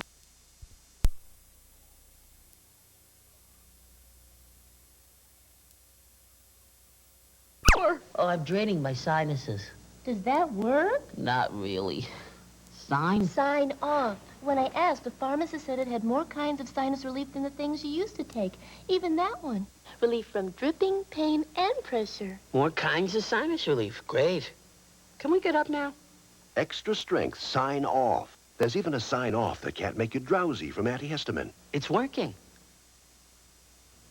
This is the face I want to show the world. Fresh and very natural. I think the look is special, and my moisturizing makeup is why. Moisture Whip Makeup by Maybelline. My skin drinks in the rich moisturizers, and Moisture Whip blends in smoothly and evenly. For the look I love, soft, fresh, and very natural. Moisture Whip Makeup by Maybelline. For the face you want to show the world. What could have made Cabot's blood pressure shoot up suddenly like that? I don't know, Mrs. Alden. Your daughter was speaking to him. What did you say to him, Anne? I was just talking about the stockholders meeting, and I said that I would be here at the hospital to bring him reports. Aren't you going to be at the meeting? No, I gave Dane my proxy. What? Anne, surely you didn't tell Cabot that, did you? Yes. Well, obviously that's what upset him. Mother, Vacation? No, I was in the Caribbean on personal business. Will you stay for dinner, Quentin? Oh, thank you. I'd love to, but I can't be staying. Oh. Well, I guess we could go back to the gatehouse. Well, that won't be necessary, Celia. I mean, our living room is all yours, my dear. Okay.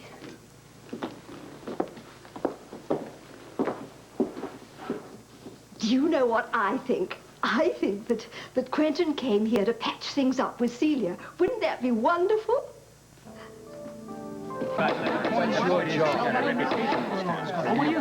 Ladies and gentlemen, please. I don't know how all the people are so upset at what Ordering me to the reception on what I didn't like it then. I don't like it any better now. You just calm down now, Cynthia. That's what you said to me, Sheriff. My husband said to me. Will this meeting come to order? Ladies and gentlemen, please. We're going to take a 5-minute recess so that when we resume this meeting, you'll all act like ladies and gentlemen, like you're supposed to be. Well, I still don't understand what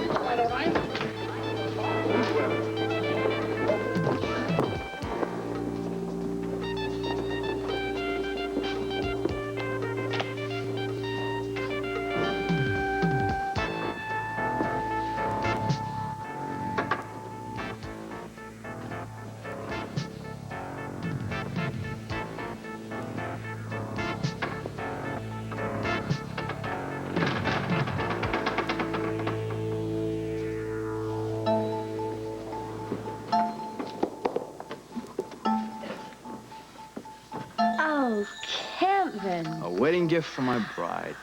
It's lovely. I want to put it on immediately. I'll put it on you. All right. Okay? Yes.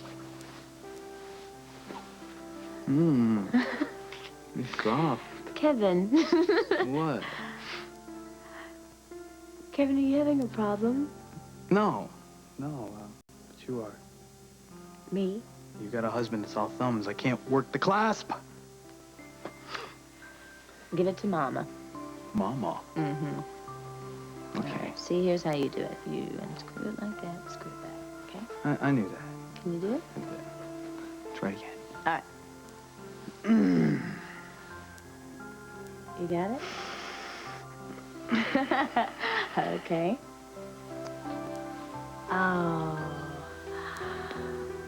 Oh, it's beautiful. Brooch goes so well with the chain. They were meant for each other. Like you were meant for me. Oh, aren't you glad they got married in Laurelton? I almost got it.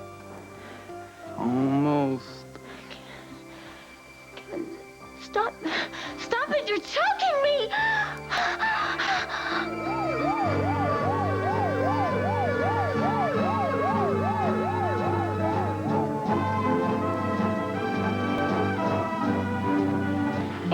Kevin, this is not the way I planned it to be. Now, the first order of business I suggest is to make sure that Terry O'Connor never come back to Lowell. Well, I guess that means that my son can never come back either. Well, he's married to her. I'm afraid that's a sacrifice that you and your wife are just going to have to make, Tim. You know, we're lucky as hell that nothing happened this time. It was too close for comfort. Terry traipsing down Main Street in her wedding gown, practically walking right here into the town hall. Yes, we all know what that would have meant, Sheriff. Terry's attraction to this building is downright frightening. Now, it's quite obvious that she is starting to remember that night. What all she remembers about that night is the question. That's something Teresa only knows. Yes. Well, we can make sure that her memories, no matter what they are, don't become any more clear. You made your point, Ted. I shall see to it she never sets foot in Laurelton again. We got to. It's the only way to keep our secret. You don't have to remind me. I shall be in Port Charles when Kevin and Teresa get back from their honeymoon, and I shall keep my granddaughter in line. Well, you Don't haven't worry. been doing a very good job of that, Mrs. Talbot. Well, you haven't been doing a very good job either, Sheriff. Letting Anna Devane and Bobby Brock crawl all over you and while poking their noses into Earl Moody's I'm death. not to blame for that Devane woman. She wouldn't be a problem at all if Neil Johnson hadn't gotten himself killed in Port Charles. Ladies and gentlemen, we got ourselves a traitor right here in this room. Are you accusing me? I'm not accusing anybody of anything at this moment. But we got a real problem here. For God's sake, Sheriff, if you know, go ahead and tell us. Don't hold back.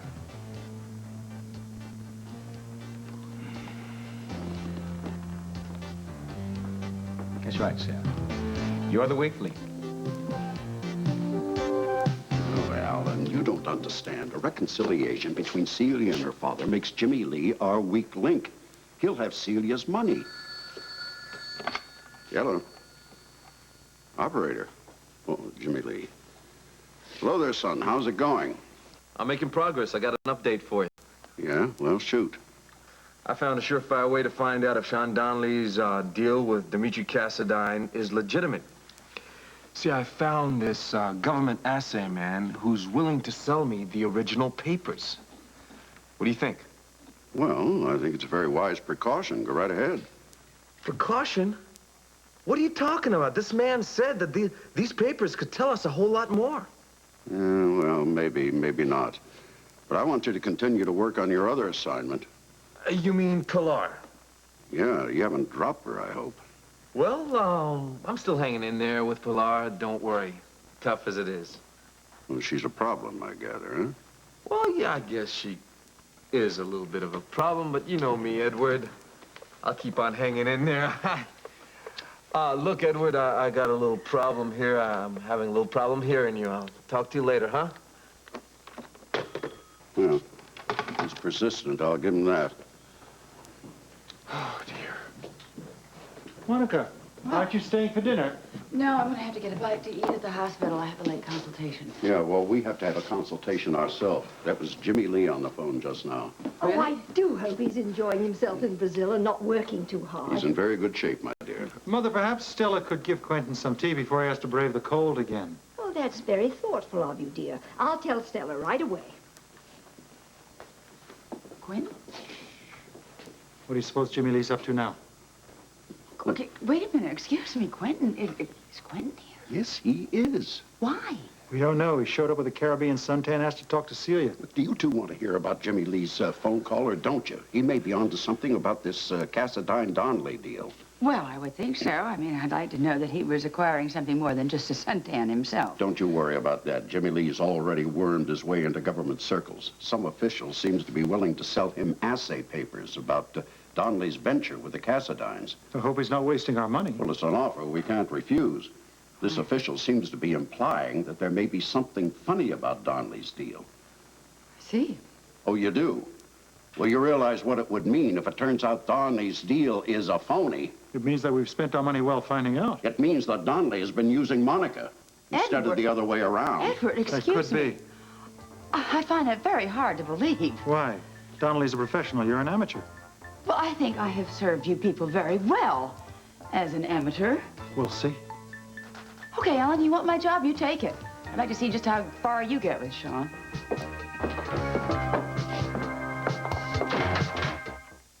Some people think Philadelphia brand cream cheese tastes so rich they should feel guilty about eating. Problem here. Are you free to talk now? Yes, of course. Go ahead. How's your cash flow? Well, it all depends on how much you need and what you need it for. Enough to outbid the competition. But what are we bidding on? A set of papers, Sean. Government assay papers, and you can guess who the rival bidder is. Yes, Jimmy Lee Holt. None other. However, thanks to Mr. Berlinguer, who is here with me now, I have the possibility to top Mr. Holt's bid, which I assure you is sizable. How much time do we have? None.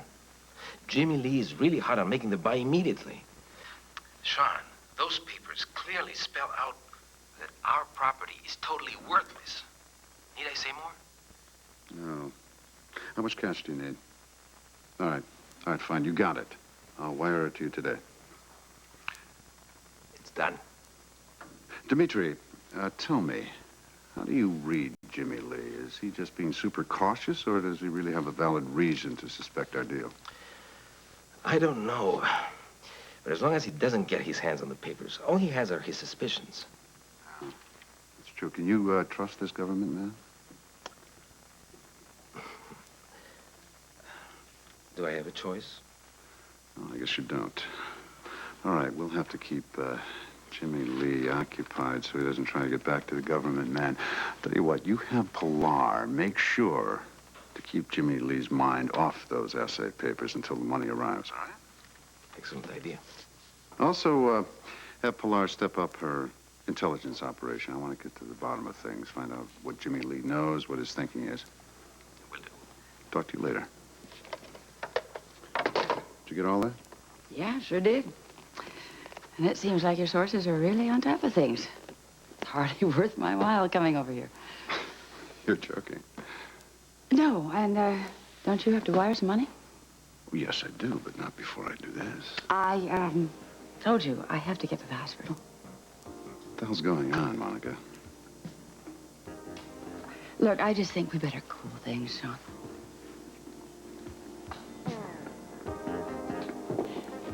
Just because I'm a woman, you accuse me of being a traitor. Where do you think you're going? Home. I don't have to sit here and be questioned like a criminal. You're going to sit here, Sarah, until we're satisfied. Sarah, perhaps it would be better if another woman questioned you. Now, you know there's no way I could be prejudiced against you. Now, we know that you have talked to someone. We know that. Now, you must tell us who it is. And you must stop hiding things from us. I didn't say anything to anyone. Now, I told you now, wait a minute. Anna Devane was talking to you the first day she came to town. She was at your house. You told me that right when I was sitting there. Well, I had to talk to her. I mean, she showed up on my doorstep. What was I supposed to say? What you were supposed to say and what you did say could be two different things. What in the Sam Hill did you tell Anna Devane? Nothing. I mean, all I did was answer what she asked me. All right, then what did you say? Well, I can't remember, but I know I didn't go too far. How do you know you didn't go too far? Why don't you trust me? I have been faithful to all of you. I swear I have. I do not know why anyone would call me a traitor. All right. I want to know what the hell's going on around here. Madman! Look, we're supposed to, wait till we go to the Caribbean. Come on, you're just being a little tease. Come on. You know how long I've been waiting to make love to you? Come on. Oh, you can wait. What? Why don't you go for a walk, all right? And give myself some time to get ready. Terry. Don't be difficult, all right? I just want to make everything the way I'd planned it to be. I go for a walk. 15 minutes. What happens after 15 minutes? I'll be waiting for you. I'll be back in 15 minutes.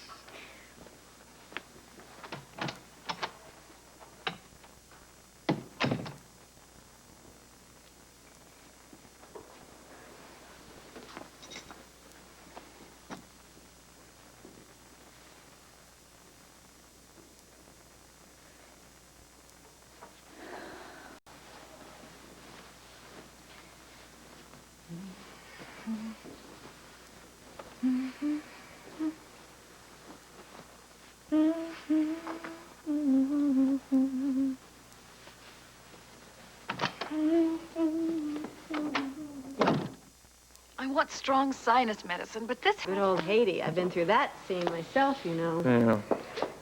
Quick and painless, huh? Well...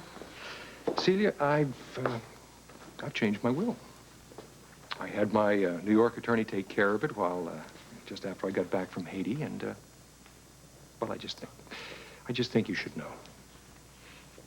You came all the way here to tell me about your divorce? Well, I really wanted to talk to you about my will. You, are my sole heir once again. Everything is back to the old status quo. Well, doesn't that, elicit a tiny little smile? I love you, Dad. Well, I've missed you. You know that? Yes. Honey, I just want you to enjoy your life. While I can still enjoy your pleasure, I'm going to increase your yearly trust fund, a very substantial increase. And if that doesn't put a smile on your face, then nothing will. I'm smiling. I'm smiling. Now tell me, where's Jimmy Lee? I want to congratulate him on your wedding. He'll be thrilled, but he isn't here. Well, can't you get a hold of him? I'd like to at least say hello to him before I have to head back to New York. No, he's in Brazil. He's in Sao Paulo. Brazil? Well, why aren't you with him? It isn't a pleasure trip, unfortunately. Jimmy Lee suffered a severe financial setback, and he's in Brazil trying to recoup his losses as quickly as possible. Well, Celia, you get him right back here with you, because he's not going to have a financial problem anymore. Alan, we have got a great big problem. Hang on, I'm still trying to sort this out. Number one, Quentin is divorced. Celia has regained her inheritance. Celia is going to Brazil. Now what? Our plans get shot to kingdom come, that's what. From now on, Jimmy Lee and Celia are going to be financially independent. Once she tells them about the good fortune, why, we've lost our man in Sao Paulo.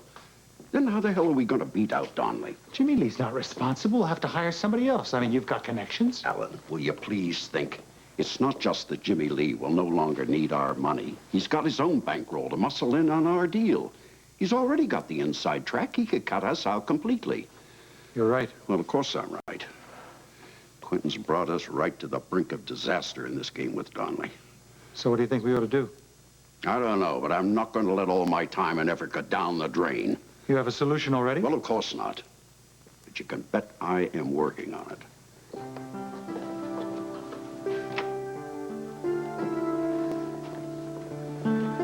Look at you. Husband?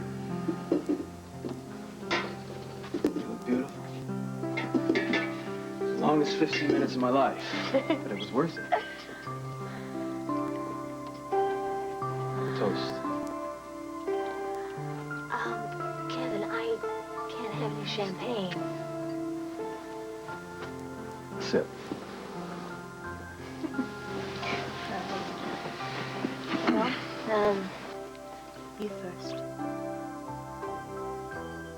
years and my dream come true. That's what you are. My dream. And here's to the happiest night of my life. Because of you, Kevin.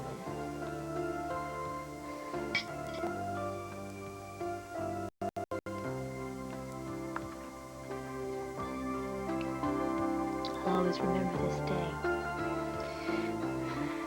The day I became a woman.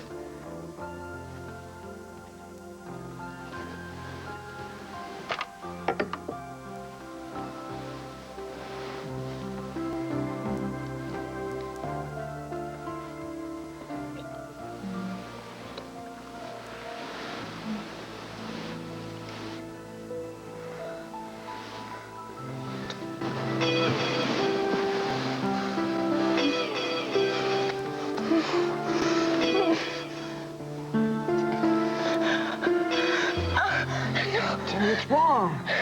I can't. What do you mean you can't? Look, I want to make love to you. I'm your husband. This is our honeymoon. I can't make love to you. What are you afraid of? I want to, all right? I want to make love to you, but I can't. Look, I've been waiting a long time. What's stopping you? What is stopping you? I can't make love because I've got to tell you something. There's nothing that could be that important. Yes, there is. Now listen to me. I have to tell you everything.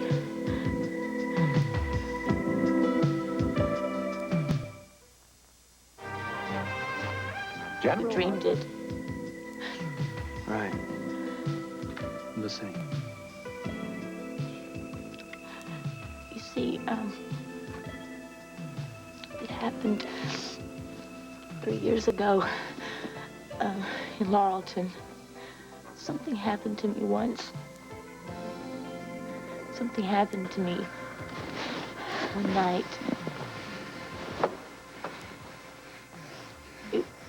It was the night of the Valentine's dance. Got real high. I ended up in a motel room with Patrick. I began to get real scared. But Patrick, he had me on the bed. And the next thing I knew, he was on top of me. And then when I got him off of me, I tried to run away, but he came after me, yelling that I had no clothes on. Do you see? It was a nightmare. Do you see why I had to tell you? Do you see why you had to understand? Kevin, what is it? What is it? No! Kevin, don't come back, please!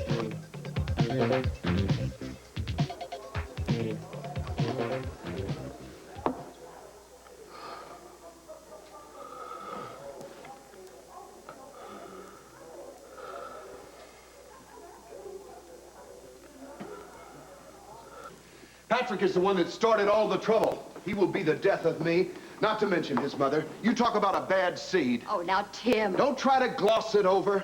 I realized a long time ago that there is something radically wrong with Patrick. Something perhaps in his moral fiber. I knew it from the time that boy was born. What could I do? We're not blaming you for Patrick's failings. You were a good father, Tim. And Kevin is certainly proof of that. I think that we all can agree with those sentiments. Well, thank you for the support. But that doesn't solve our problem, does it? We still are stuck with Patrick as the major stockholder in Purity now. We have to think of something to do when Patrick takes over his share of the stocks in this company. Well, he certainly can't be part of this group. Yeah, that's for sure. He's always been like a bull in a china shop. We will deal with Patrick in due time. But right now, you're not off the hook with us, Sarah. We have some hard questions for you, and I think it's time you gave us answers. I thought we told you the truth. I don't think so, Sarah. I don't think so for 1 minute. Who did you spill the information to, Sarah? Why did you break your oath of silence? Tell us, Sarah, now. Right now!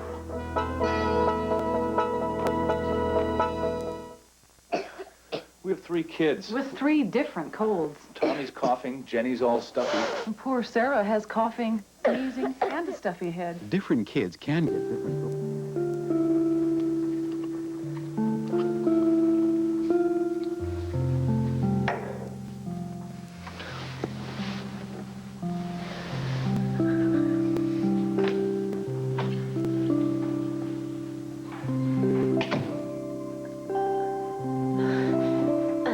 Thank goodness you came back to me. Of course I came back.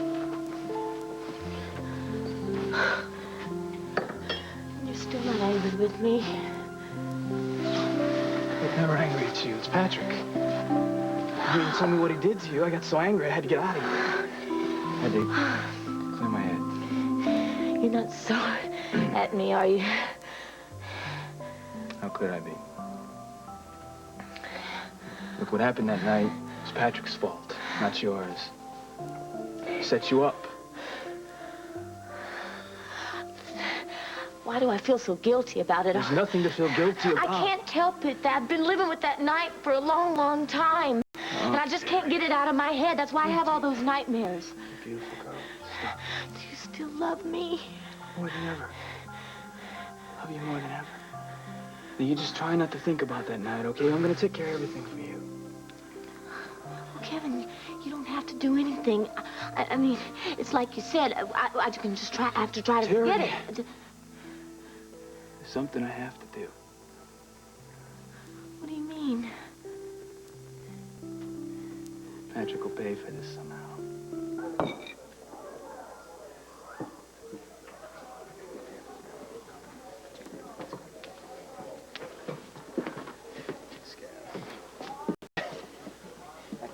I have searched my memory, and I have told you everything that I can remember about when I talked with Anna Devane. You didn't tell us much. Because there was not much to tell. I was grieving over Ervil's death. It was small talk. That's the sum of it. Oh, you are a stubborn woman, Sarah. I am an honest woman. And that's more than I can say for some people. And there are persons who accuse people and don't even say why. Now, I'm asking you all again. What has made you decide that I am to blame for everything?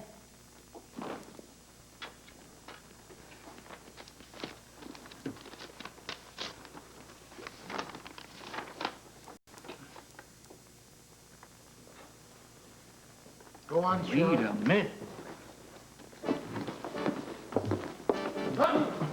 Hello, sir. Well, the visiting police chief has been reduced to snooping from behind curtains. You better have a good explanation, Devane. The doctor said I could take Anacin 3 for my headache. No, this is much more important. You see, it's, well, we're on the brink of losing Jimmy Lee as a conduit between you and the Quartermains. How so? Well, it seems that, Celia has just been reinstated by her father. She's now an heiress again. You see, Quentin had remarried, apparently very young, gold digger, I don't know what. But he finally figured that out, and he has now divorced her.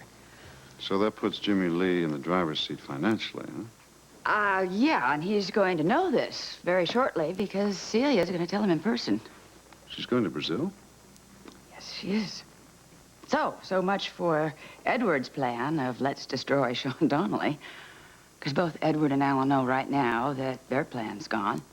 And it's just a matter of time before Jimmy Lee takes over. Yeah, but I feel the same way that Edward and Alan do. I need Jimmy Lee there as their conduit. I don't want to cut the Quartermains out of the picture. What are you going to do? You just watch me. You just watch me. Operator. Yes, give me Brazil. Yes, that's right. The same number in Sao Paulo.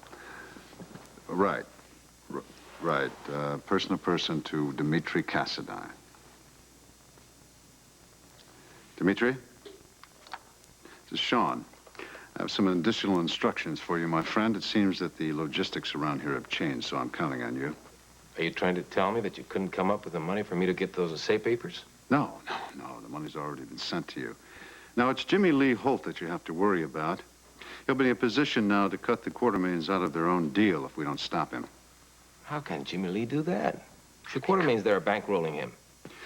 He doesn't need the Quartermains anymore. His wife, Celia, will be bankrolling him from now on. So Pilar's job is to stop Mr. Holt from learning that Celia has fresh financing. Mm-hmm. And how could Pilar do that? She'll just have to come up with some kind of problem between Mr. and Mrs. Holt. Celia should be there shortly. Seems that she sent Jimmy Lee a wire earlier today. So it's Pilar's job to make sure that he never hears word of the announcement of her arrival. I get the picture. Okay. All the other previous instructions stand. Also tell Pilar that she has to keep Jimmy Lee's mind off those assay papers. Good luck. Done. John, sooner or later, Jimmy Lee is going to find out from Celia what's happening. I mean, you cannot stall him forever. Monica, what you just heard was step one of my plan. Oh, you have it all worked out, how you're going to keep all the Quartermains in their proper place, right? Not completely. I know what has to be done, and I'll do it somehow. I admire your confidence. Thank you. That's enough business for tonight, huh? What about us? Tell you, I don't shake very easily, but, you really shook me up before. Why, when I told you I wanted to cool things? Yeah, what was all that about? It was all about, getting scared. I thought things were going too fast, and I couldn't handle it. So you decided to run away from me? Yeah. No. I decided to go to my family. I was going to be safe, even though I wanted to be with you. So you want to throw our relationship right out the window, huh? No, I don't want to do that. I thought I could just maybe slow down a little bit. Slow down. In other words, you want it both ways. Yeah, that's what I thought when I left here earlier. How do you feel now? Sean, I feel I've been living with a delusion that being a Quartermain made it all very safe and sound. But as Alan has pointed out, there is no morality as far as business is concerned. And I think he believes the same thing as far as love. All right, then where does that leave us? But it leaves me right here with you where I want to be.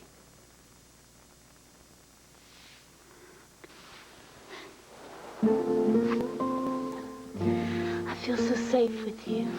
You are safe with me. Well, time to finish what I started. What do you mean? This, my champagne. Don't do that.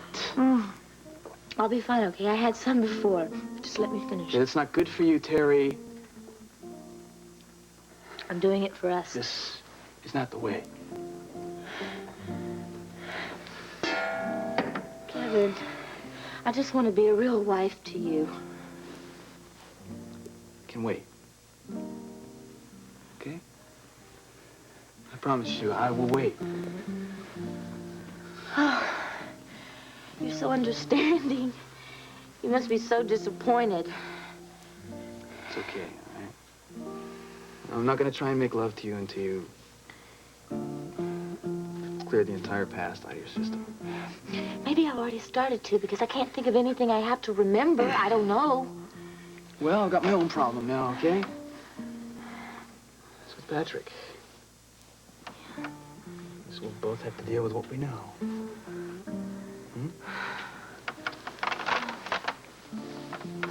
You're so good to me. feel better? Oh, yes. Yes. Look, I'm never gonna try and pressure you to do anything. Everything will work out for us in its own time.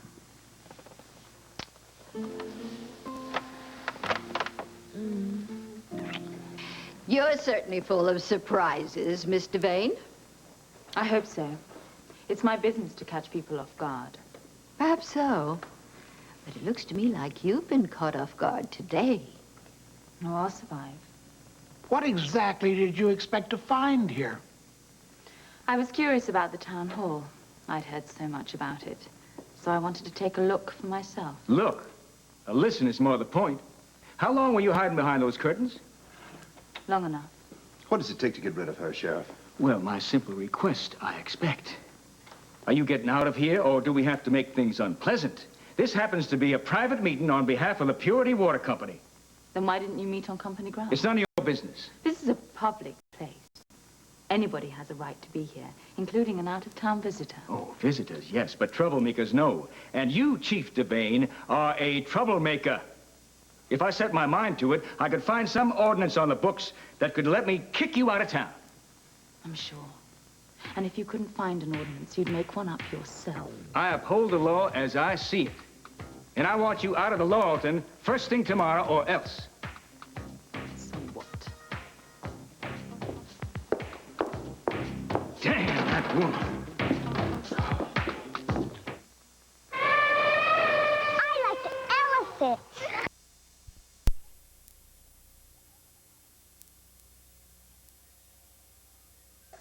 We have 3 kids. 3 different colds. Tommy's coughing, Jenny's all stuffy. And poor Sarah has coughing. Mom still remembers simple things make better cookies. My favorite, a full bag.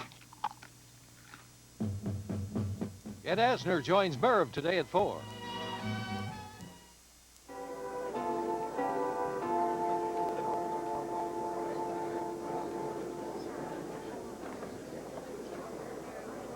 What's taking so long in there? They're still counting the votes, man. What's going on? Is this young whippersnapper taking over the company, or what? His son will be out shortly to make a statement.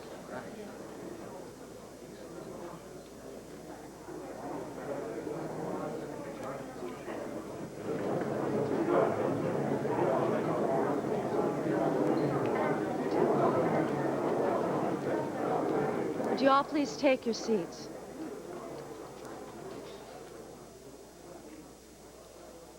Thank you.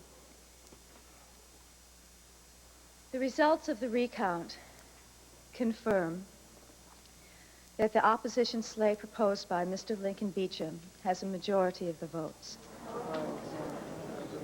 He's nothing but a pirate. It's high time we had some new blood in this company.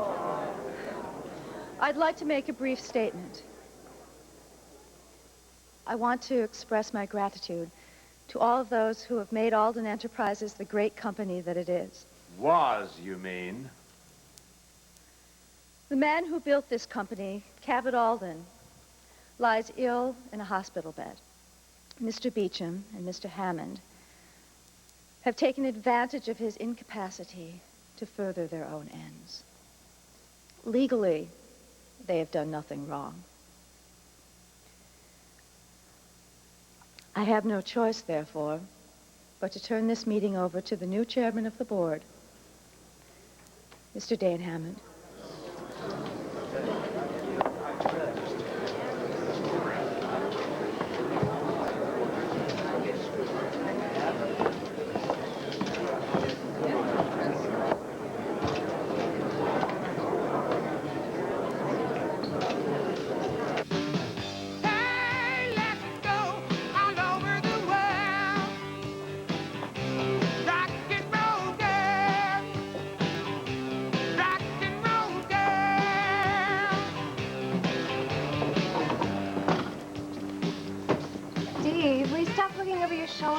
My mother isn't about to show up here. Unless she happens to be looking for you. What if she does? This is a student hangout. How's she gonna know that we didn't just bump into each other? Yeah, I guess you're right. I am acting a little weird. Relax. How about a shake and some fries? Okay.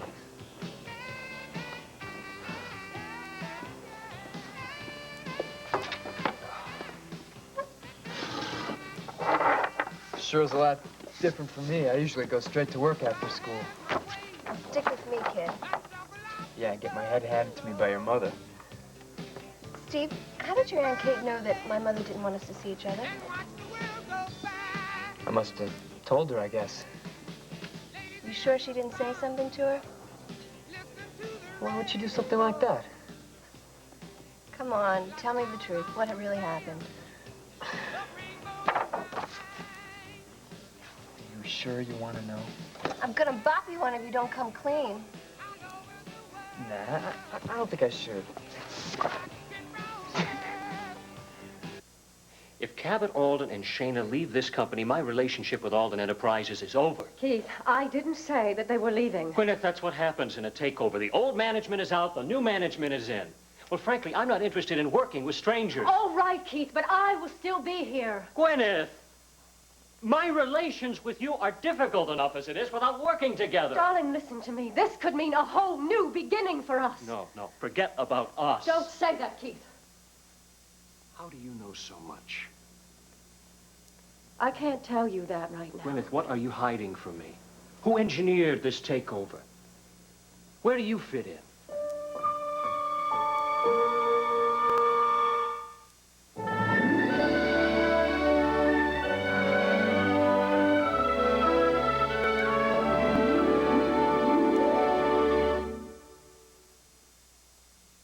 Hasbro and Place will present Mother's Minutes with Joan London.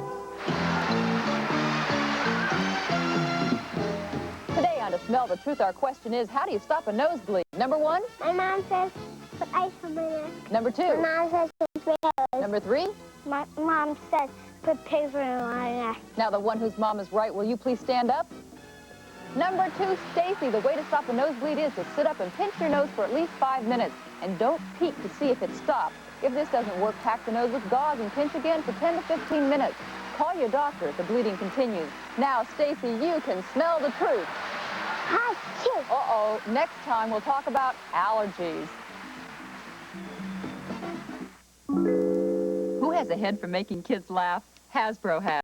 Remember this guy, Mr. Potato Head? He's been making funny faces now for over 35 years, and he even comes with his own storage space built right in. Mr. Potato Head from Hasbro Preschool. Yes, Shayna, yes. I understand. Well, I'll see you later. What does she say? That your father has been thrown out. What? That Dane is the new chairman of the board. Oh, that's impossible. Oh, no, it isn't. Your husband has betrayed us. You don't know that, Mother. Well, how else would you explain what happened? Well, there could be any number of things. Oh, Anne, how can you be so naive? There are times when I wonder how you grew up in the same house with your father. I think you were jumping to conclusions. We don't know all the facts. Well, I know all I need to know about Dane Hammond. And your father always said that he couldn't be trusted, and Look, I don't want to get into that. I will go to Dane. I will ask him what happened. And he'll fill you full of lies. Oh, you are so gullible, Anne. That is not fair. Don't you talk to me about fair. When your father may be dying, and that viper of a man you call a husband is taking over his company. You cannot blame Dane for Father's illness. What do you think caused his attack? He has been so worried are about a possible takeover. Mother, you aren't even sure that Dane has anything to do with this. Well, please don't tell me it was a mere coincidence. I am not going to say anything until I know more. How can you be so blind? Mother, you are the one who is blind. You and Father made up your mind about Dane a long time ago, and nothing he could do could ever change Get out of my sight. Look, Mother, please, Don't dare to defend that man to me when your father is lying there. You're upset about Father. You don't mean that. I have never meant anything so much in my life. I want you to leave. Mother, I love you. We have no reason to be angry. Go!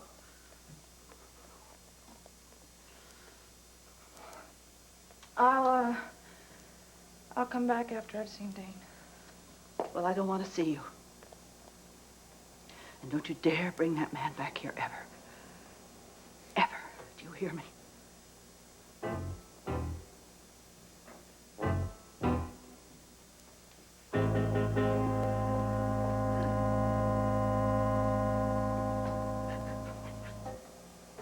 Ladies and gentlemen, I think that we can understand why Miss Sloan is so emotional at this time.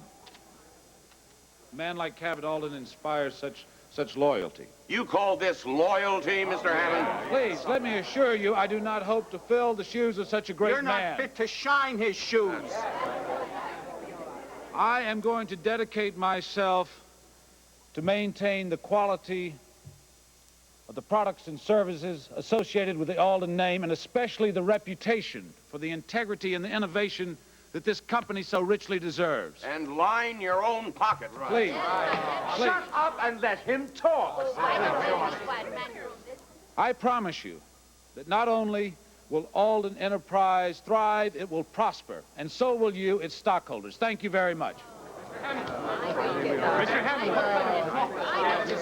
No question right now. Amorel will do How very much well. influence will the Beecham brothers have over the No operation influence of Alden whatsoever. Enterprise? Please, gentlemen, Do you foresee any conflict gentlemen, of please, interest no in the more fact that you questions. also run Ford's Construction? No more questions. Please, I'll have you a formal statement tomorrow. Thank you very Hammond, much. how does your wife feel about you throwing her father out of Alden Enterprises? My wife is in favor of anything that helps the company. Are you saying that Cabot Alden was hurting the company? Don't put words in my mouth.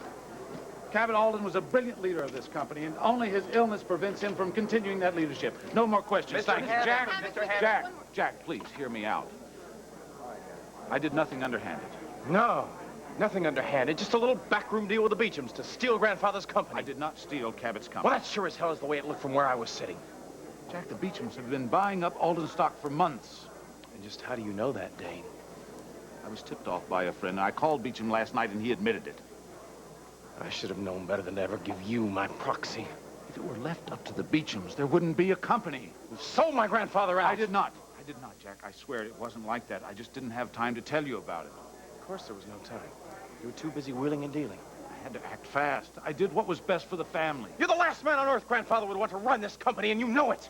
Jack, please, listen to me. If the Beechams had succeeded in getting their man in as chairman of the board, they would have picked your grandfather's company clean. There wouldn't be any Alden Enterprises. Now, what more can I say to you to make you believe that?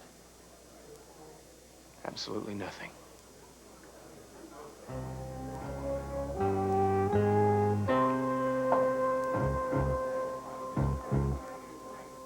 You haven't answered my question, Gwyneth. How are you mixed up in this takeover? How is it you just march in here 3 minutes after the meeting is over and tell me that you're in charge of Amorel? Keith, it is very simple. People were buying up stock in this company. When Cabot became ill, it just precipitated the situation. Where do you come off running a multinational company? You have no business experience. That is simply not true. I did a great deal of consulting for Claude Etienne. Gwyneth, you can't even balance your own checkbook. Oh, Keith, the people who have taken over this company want to keep the family name prominent in its management. If that were true, then why would they get rid of Cabot? Why don't you ask them? Oh, poor Shana must be just tearing her hair out. I'm sure she's upset, but she'll get over it. Keith, darling, this has been a very long day. Please, can't we stop talking about business? Are you bored already? Darling, please don't worry about anything. It'll be fine, I promise you. You just keep remembering how happy we were together in Europe. Gwyneth, that was another lifetime. But we can bring it back again. The feeling is still there, Keith. I know it's there.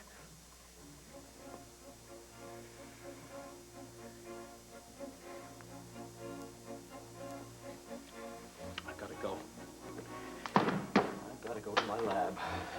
Why do you spend a whole day in that dreary lab? Because if I didn't, you wouldn't have anything to run.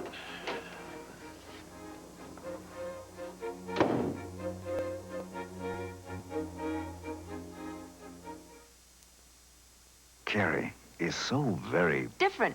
It doesn't feel like ordinary lotion. It's concentrated. It was specially made for dry, rough skin. Carrie, is so very... Rich in emollients.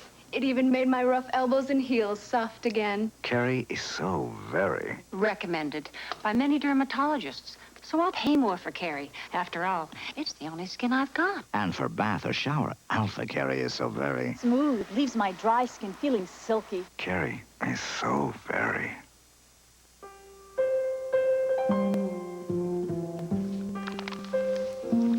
I thought you said you had a headache. I did.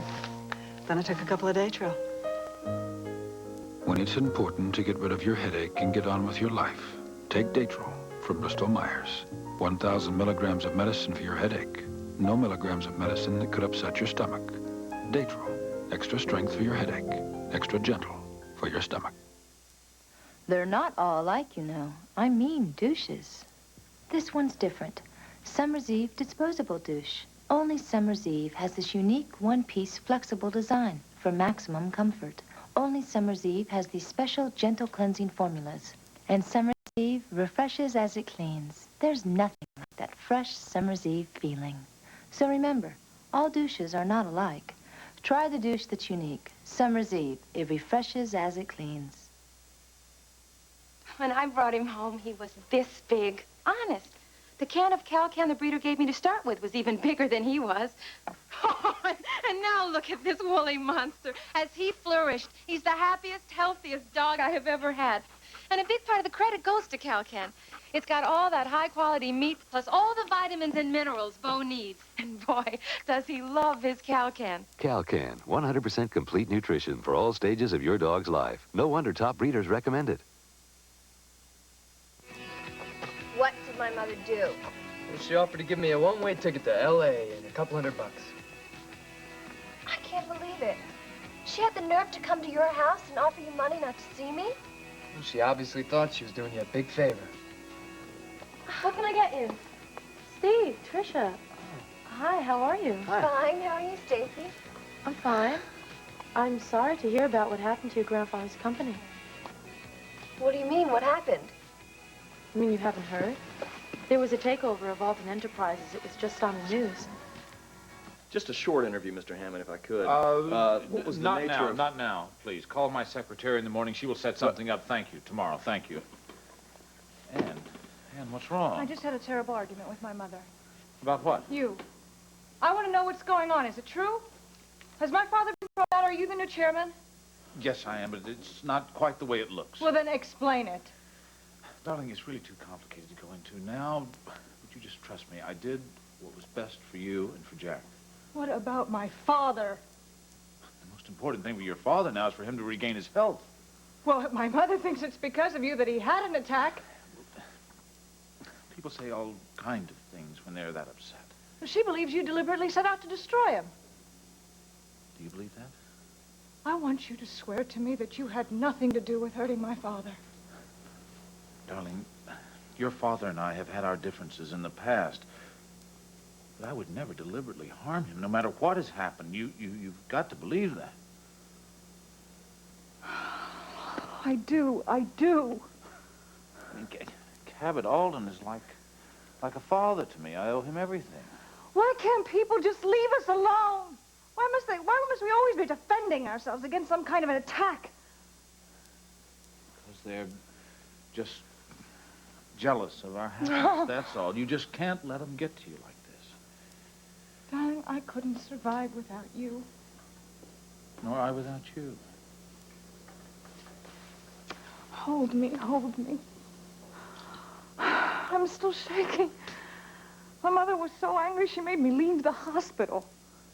She'll come around when Cabot's out of danger. Darling, please tell me everything is going to be all right, please. It will. I promise. It will.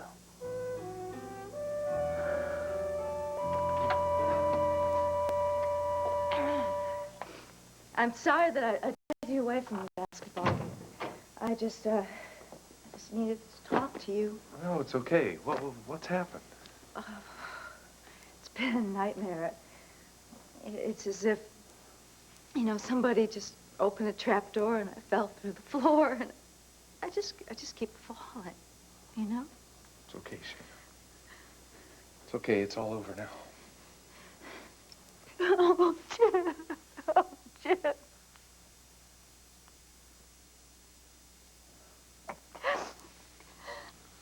This was the most humiliating experience of my life. I had to stand up in front of all those people, and I had to tell them that Dane Hammond was the new chairman of the board. Dane? Yeah, he and Link Beecham made some kind of deal. Oh, I can't believe that. Dane Hammond running Alden Enterprises? I don't know what I'm going to do. That's why I had to talk to you, Jim. How can I face my father? Shayna, it's not your fault. It is. He entrusted everything in me, and I let him down. And I know that when he hears this, it's going to kill him. Shayna, you are not responsible for what happened, much less what could happen. No. Cabot was afraid of this takeover, and he asked me to look into it. And I should have made it my #1 priority. Shayna, Why didn't I? Come here. Come here.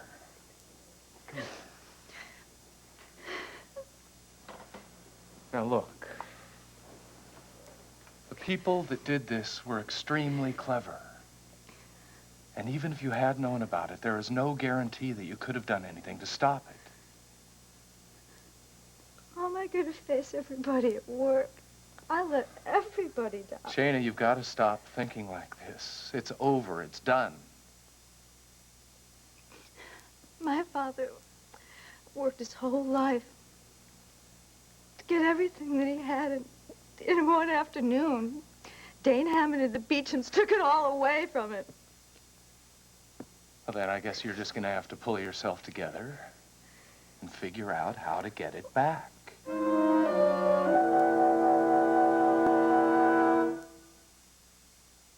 Wouldn't it be nice to drink a bowl of fruit? A juicy, 100% natural, delicious bowl of real fruit with no sugar added, no extra water added, no anything artificial added. Just juicy 100% juice from juicy 100% fruit. New Juicy Juice from Libby's Juicy Juice. Drink a bowl of fruit. Benihana introduces shrimp and lobster sauce. Delicate shrimp cooked in a delicious lobster sauce, enhanced by scallions, baby peas, and a touch of sherry. Once again, Benihana has taken your favorite Oriental restaurant food and put it where it belongs, at home. The only difference between the shrimp and lobster sauce he's eating and the one you'll be eating is the box. Benihana shrimp and lobster sauce. We were either going to make it great or we weren't going to make it at all. Enjoy. I like the elephant. The kangaroo is definitely the best. Kids have their own ideas about everything, but I found a way to please them all. Hershey's Miniatures. Hershey's Miniatures. Lots of individual candy bars for lots of individuals. 4 different chocolate tastes all in one bag. Hershey's Miniatures. Okay, what kind of candy do you want? Good, I've got that.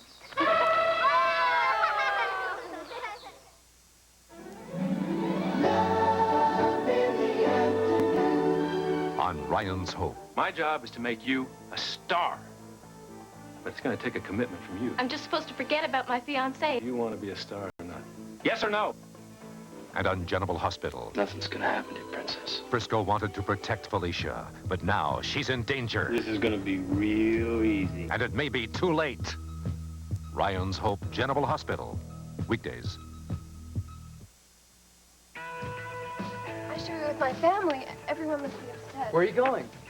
I'll drive you. Good luck.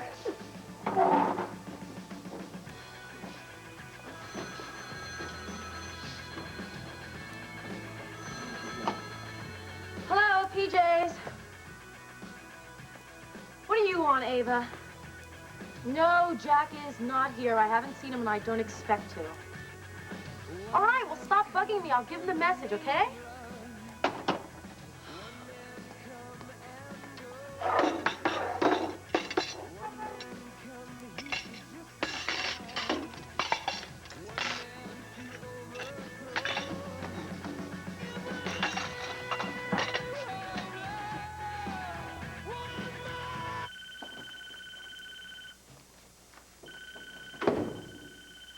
Shana, you don't have to do that. Don't worry, I'm not taking any company papers. Just some personal belongings. That's not what I meant. What do you want, Dane? If you came here to gloat over your great trial, forget it, I'm not interested. I didn't come here to gloat, Miss Sloane. I came here to ask you to stay. Is this your idea of a joke? Shana, you and I have had our differences, but that's all in the past. Now, I'm willing to forget them if you are. In exchange for what? I cannot run this company alone. I need people. Loyal, capable people like you.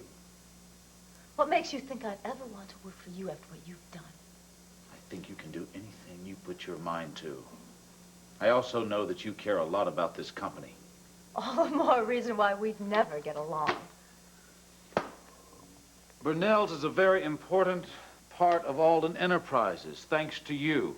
I want you to stay here and keep running it just like you've been doing. What's more important, Shana, carrying a grudge against me or preserving the company your father built? Oh, that's a great touch, Dane. Expressing concern for my father's company on the day that you stole that right out from underneath him. If I didn't know you better, I'd almost believe it. I'm asking you as nicely as I can. Please stay. I just heard what happened to your grandfather's company. I'm sorry. I'm still in shock. Listen, can you get some time off? I could really use a friend. I'm the only one working. Well, listen, is this okay right here? Yeah, sure. Oh, Ava called. She wants you to pick her up at her mother's. She left a message here? What can I tell you? I don't believe that girl sometimes. It's like being watched by Big Brother. She's in love with you, Well, Jack. she's got a funny way of showing it. I don't want to talk about Ava. Won't make her go away. The whole world is falling apart, Stace. First us, and now this takeover. What happened? Dane stabbed my grandfather in the back. I didn't know Dane was involved. Oh, he's the new chairman of the board. He insists it wasn't planned, but he's lying. Does your grandfather know yet? No. Hopefully we can keep it from him for a while. Jack, I'm sorry. I wish there was something I could do to help. Seeing you helps. Forgot how good it was to talk to you. Just be with you. I think we should change the subject. Well, I can't help it, Stace. I'm in love with you. You're the only thing I care about anymore. Jack, please don't. All afternoon, I kept wishing I could just come and get you and just run away from everything and everybody. You're just upset because of what happened today. It's not today, Stacy. I think about you all the time. I can't live without you. Jack, we've been through all this before. Stacy, I don't care what it takes. I'm gonna find a way for us to be together.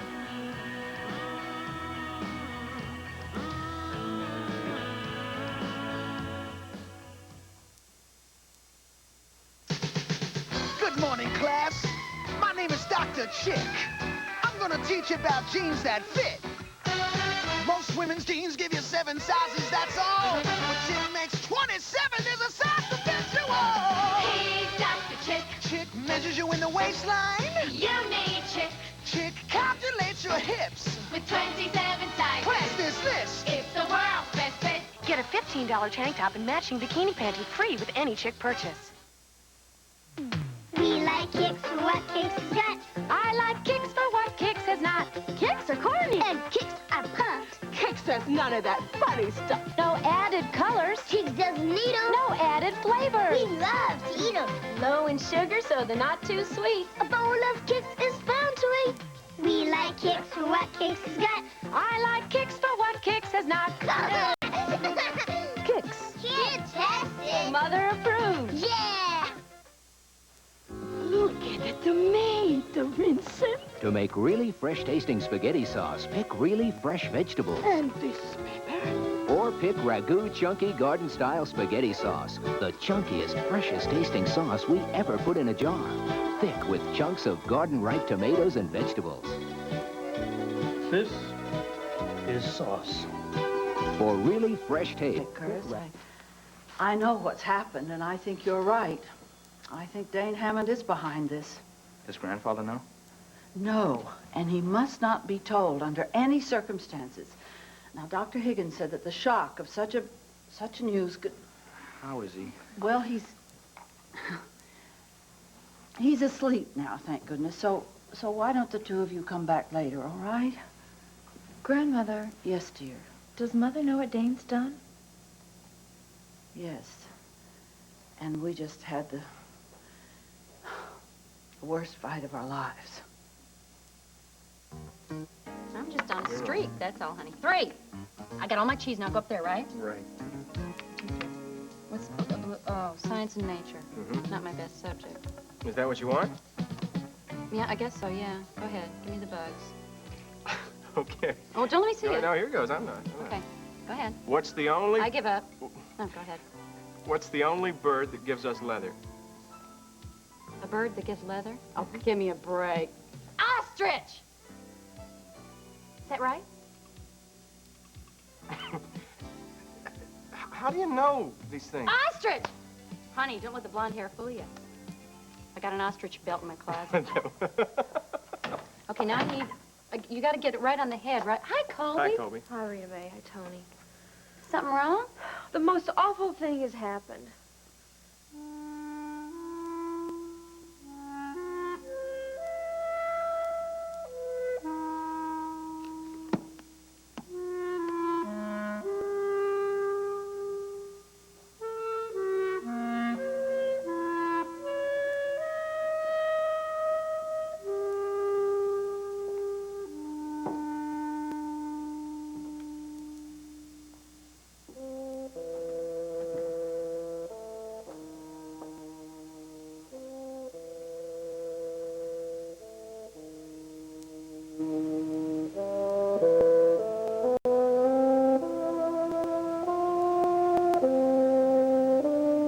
Anne, you've got to believe me. I had no choice. The Beechams came to me. If I hadn't taken the chairmanship, they would have gone to someone else. I did it for the family. And I need you now more than ever. Trust me, darling.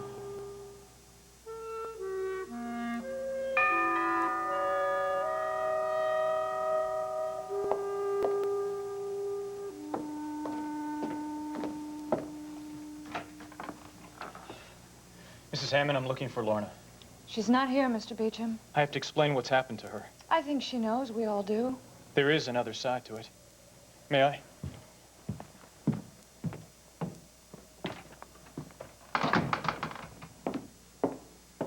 Mrs. Hammond, the Alden family isn't going to lose any money because of the change in leadership. In fact, the value of your stock is going to go up considerably. I told you how important it was that Lorna be able to trust you. I know that. That's why I have to talk to her. This is business, Mrs. Hammond. Certainly you can understand that. I think I do, but you can't expect a young girl like Lorna to. She will if she gives me a chance to explain. I really care about Lorna, and I hate the thought of her being mad at me. That was your choice, wasn't it? Even a Beecham can't have everything.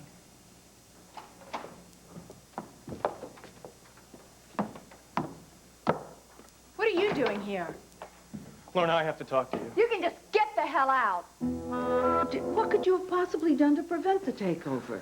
Somehow I should have gotten those proxies back from Dane. Jane, by that time, this thing was totally out of your control. Well, then there's something I should have been able to do at the stockholders' meeting. No, there was nothing you could do. Hammond and the Beechams had the votes. It's that simple.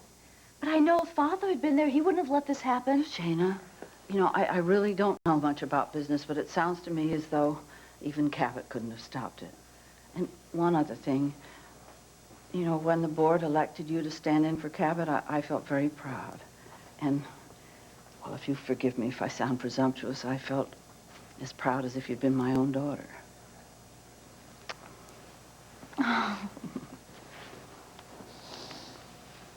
Thank you. Oh, all right. Now, how am I going to face Cabot and tell him this news? Shana, He mustn't know. No, the doctor has absolutely forbidden it. And there's not even any television or a newspaper in that room. But he's going to want a full report. No, but you cannot tell him. No telling what will happen if he found out the truth.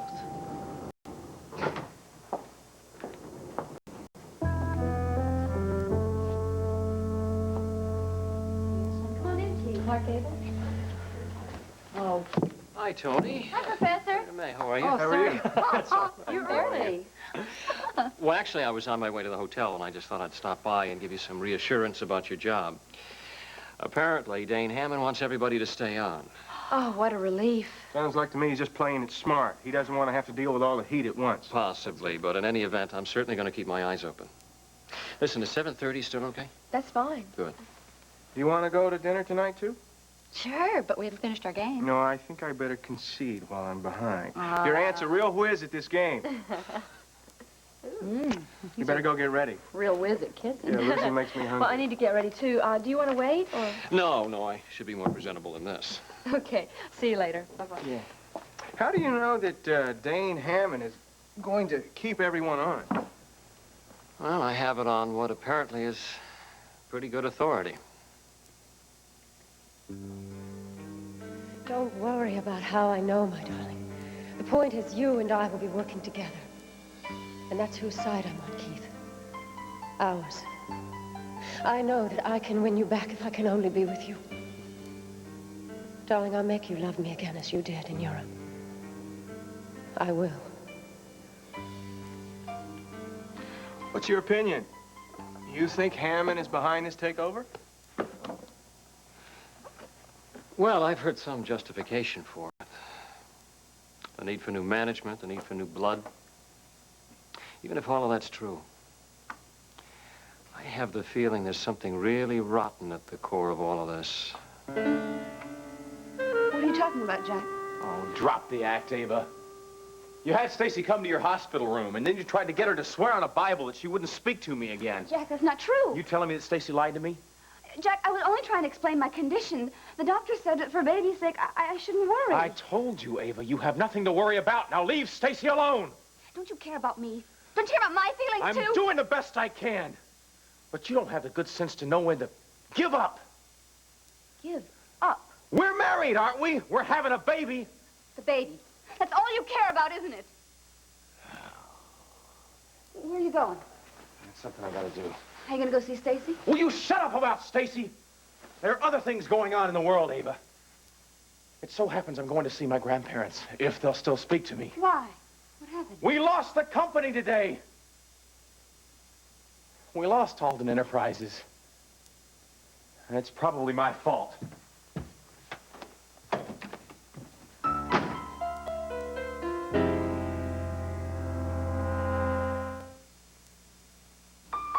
Folks here wake to the aroma of sweet. Showing your concern for the family, coming here to gloat while Cabot Alden is fighting for his life. I came to see Isabel. I have nothing to hide. If you had nothing to hide, why did you wait to the annual meeting to spring the story about the Beechams coming to you? Why didn't you let it out sooner? If I thought you could begin to understand the answer, I'd explain it to you. I'm doing fine so far. Try me. Oh, I think I'll leave that task to your mentor, Miss Sloan. We had a talk earlier, and once she puts her personal prejudices aside, she will see that what I did has a lot of merit. Pardon me, I must pick up Anne. Isabel, I deeply regret that things had to be this way. I had no choice. If I hadn't said yes to the Beecham's proposal, your husband's company would be run by a stranger. Oh, just leave us alone, Dane.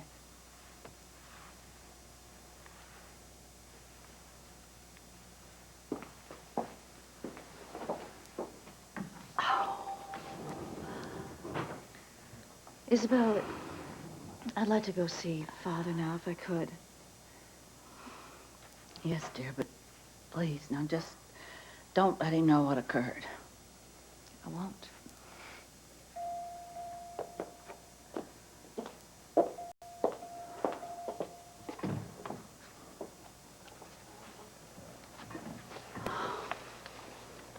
This is rough on you. Has anybody asked you how you are? Thank you, Mike. I don't know what to think about Dane Hammond. What's your opinion? I think he's lying through his teeth. Don't worry, Anne. I'm sure what your husband did was best for all of us. I'm sorry, Mother, but how would you know? Curtis, what Dane did will obviously cause some backlash within the family. Now, darling, what your aunt needs right now is our support. Thank you, Gwyneth. I appreciate that. I don't fully understand what happened, but I just have to have faith that Dane did the right thing. Of course, Anne, dear. Excuse me, I need to speak to Lorna. Well, gotta admit, you haven't lost your talent for rolling with the punches. Curtis, how can you be so petty at a time like this? Just out of curiosity, how did you vote Trisha's stock? What? How could you ask me such a question? I voted with the family, of course. Of course. Pardon my suspicious nature. Curtis, if I were you, I'd seize this opportunity, darling, to ask that nice Colby Cantrell out to dinner. Now, where did you come up with this? Well, I'm sure she's feeling insecure about her job right now, and who better than you to answer all her questions and reassure her? I hate to admit it, but that's not a bad idea.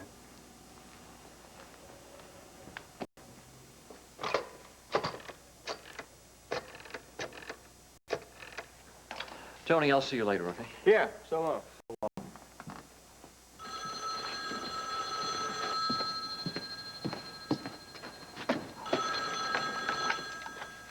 Hello? Tony? This is Curtis. Is Colby there? It's true, Mama. Did you hear that? Dane Hammond has taken over Alden Enterprises. But, Ava, well, that's terrible. With poor Mr. Alden in the hospital? Oh, poor Mr. Alden. That'll teach him to put down us Milltowners. Ava Rescott, I'm ashamed of you. Mama, don't you know what this means? Dane is Jack's father. Now he's going to be richer than ever, and Dane is so anxious for Jack's love that he can get anything he wants. Things could not be working out better. Hi, Colby. It's Curtis.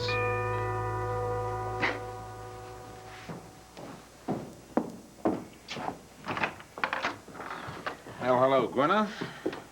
Hello, Dane. And how's everything on the home front? Settling down. Anne's upstairs with Lorna. And how are they? Well, Lorna's angry, but you seem to have done a pretty good job at convincing Anne that you're above reproach. And naturally, I second the motion. Well, thank you very much. Has anyone asked you how you voted Trisha's stock? For the good of the family. Dane, we may have a problem. What? Well, I talked to Keith Lane, and he's very worried about the future of Morel. Needn't be. It's one of Alden Enterprises' brightest prospects. I know that, and he's considering taking it elsewhere. Gwyneth, I want that product as badly as you want Keith Lane. And since the two go hand in hand, I give you full authority to do whatever you must to keep them both. If that's my first assignment as president-elect Charleston Cosmetics, I accept. With pleasure.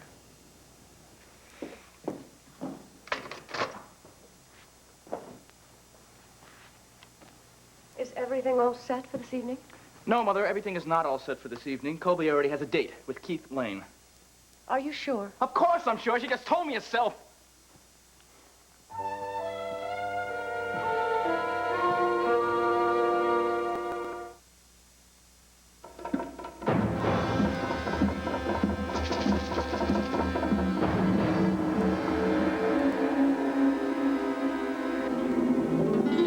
Tonight, with Peter Jennings, there could be a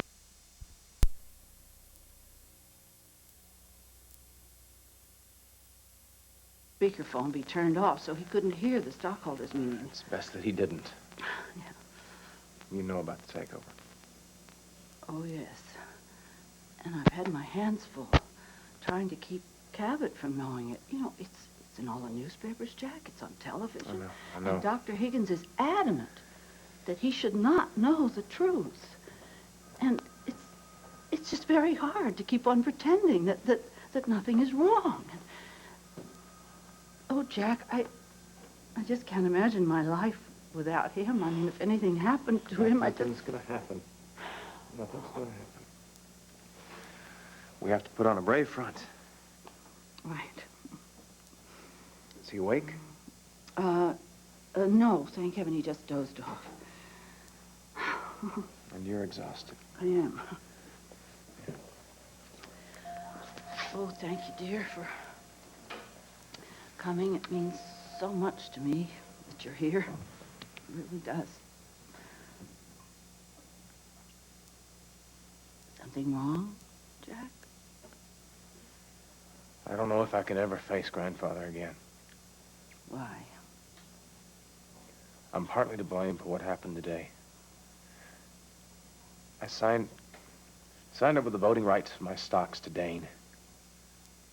Darling, I'm so glad you could take this time off for us to have the evening together. Well, I can't tell you how I'm looking forward to it. This has been the most hectic day of my life. I know, mine too. Darling, I'm really sorry about what you've been through. I mean, I am used to dealing with your family's suspicions. And I would have done anything to prevent the row you had with your mother about me taking over the chairmanship of Alden Enterprises. Well, they'll understand sooner or later, won't they?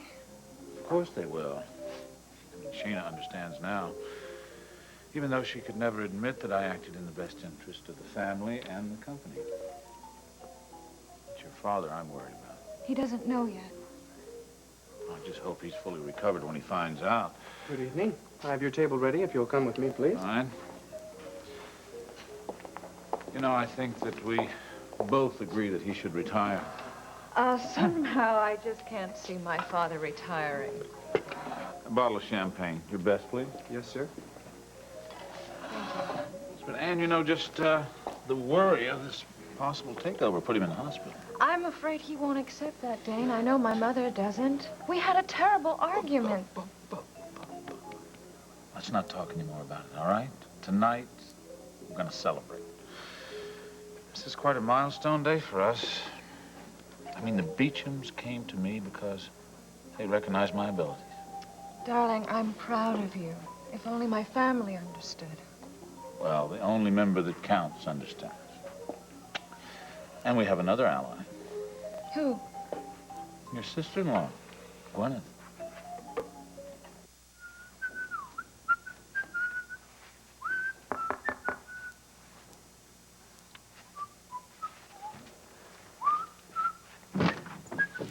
Hello, Keith.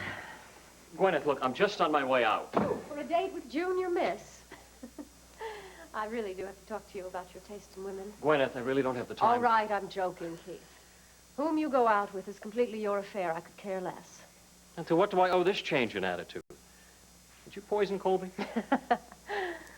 I'm serious, Keith. I didn't come here to talk about puerile blondes. I came here to offer you assurances. About what? Your future and Amorel's at Alden Enterprises. All of the guarantees regarding marketing and promotion offered you by the old regime will be met by the new. I see. You're here as the agent for the takeover gang. And it would mean a great deal to me if you stayed. Of course, you know that. Well, I have no intentions of abandoning Amorel, but whether I stay at Alden Enterprises is a completely different matter. Keith, I am prepared and empowered to do whatever I have to convince you to stay.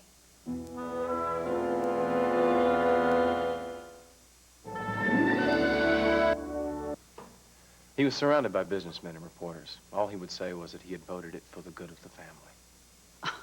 That's exactly what he said to me. What a conveniently vague phrase. Grandmother, how could I have been so stupid, so blind?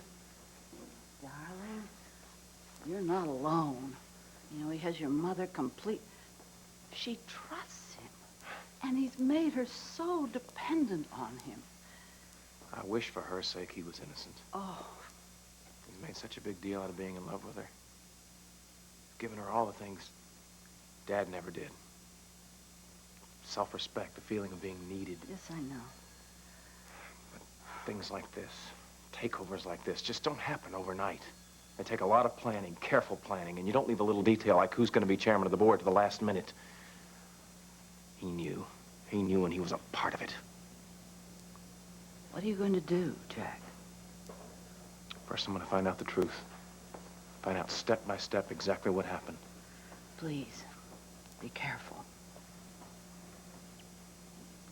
I'm afraid Mom has a lot of pain ahead of her.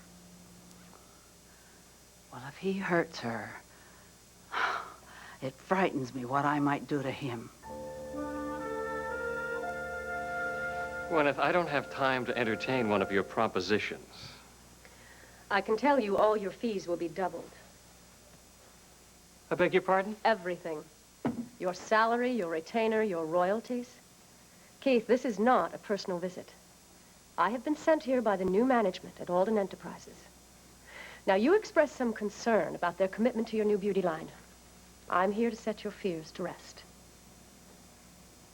In exchange for what? Your agreement that you will keep our morale with us. With us, so you are part of the takeover. Oh, Keith, why do you keep harping on that, and why does it matter On anyway? whose authority are you here? Dane Hammond, the new chairman of the board. Well, how did Dane Hammond know that I was planning to leave Alden Enterprises? I told him, Keith. And he sent me here with his authority to convince you to stay. As the head of Charleston Cosmetics, my new boss. Let's just say partner, darling. It's a much nicer word. Gwyneth, let me see if I can figure this out. Now, Cabot Alden told me specifically that a takeover attempt for Alden Enterprises was impossible because the family held the majority of the stock, but the takeover occurred. Which means that somebody must have sold out to the insiders. Who could that turncoat be? And to you, from left field, with the power of your daughter's stock. And now you're assuming the helm of one of Alden's most important companies. I have never heard anything more ridiculous in my entire life. Keith, what does it matter how it came about? The point is your entire future is guaranteed.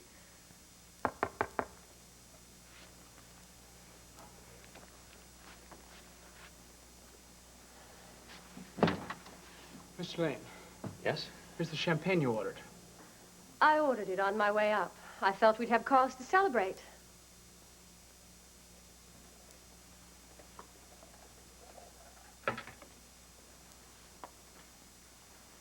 Thank you. Will you do the honors, Keith? And you don't have to worry about my following you around like a shameless schoolgirl anymore. This is not only in celebration of your staying with us. It's to a new understanding of each other as well. You're certainly right about that. Would you relax? We're not doing anything wrong. Somehow I don't think Ava would see it quite that way. Well, I don't care how she would see it. You're my lab partner. You're helping me with an experiment. What can she say? Sure, she'll think of something. Don't worry, I'll protect you. You'll protect me, eh? She'll probably come after you with a frying pan.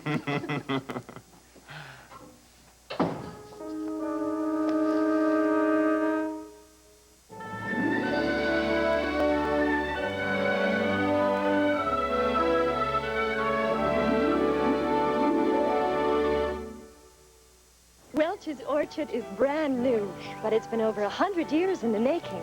100 years of Welch believing in the natural goodness of... You don't want me to move in, do you? Oh, I didn't say that, honey. What then? I'm considering it. Well, what do you think? Well, I don't know yet. I mean, I can't get by this scene, you know, in my head of you, me, and Colby sitting together at the breakfast table. Morning, Aunt Rita Mae. How'd you sleep last night? Fine, Colby. Thank you, sweetheart. Tony, darling. Could I get you some OJ? I mean, my mama just didn't tell me life could ever get this complicated. Oh, the only thing complicated about it is your Victorian sense of morality. I can't help it, Tony. That's how I was brought up. What are you, 60 years old? Now, come on, admit it. You know you want me to move in. Listen to him. Pretty sure of yourself, aren't you? That's the effect you have on me. When I'm with you, I feel like I'm 10 feet tall. Billy always told me I made him feel like he was small. Coach didn't know when he was well off. Yeah, you're right, and good riddance to bad rubbish.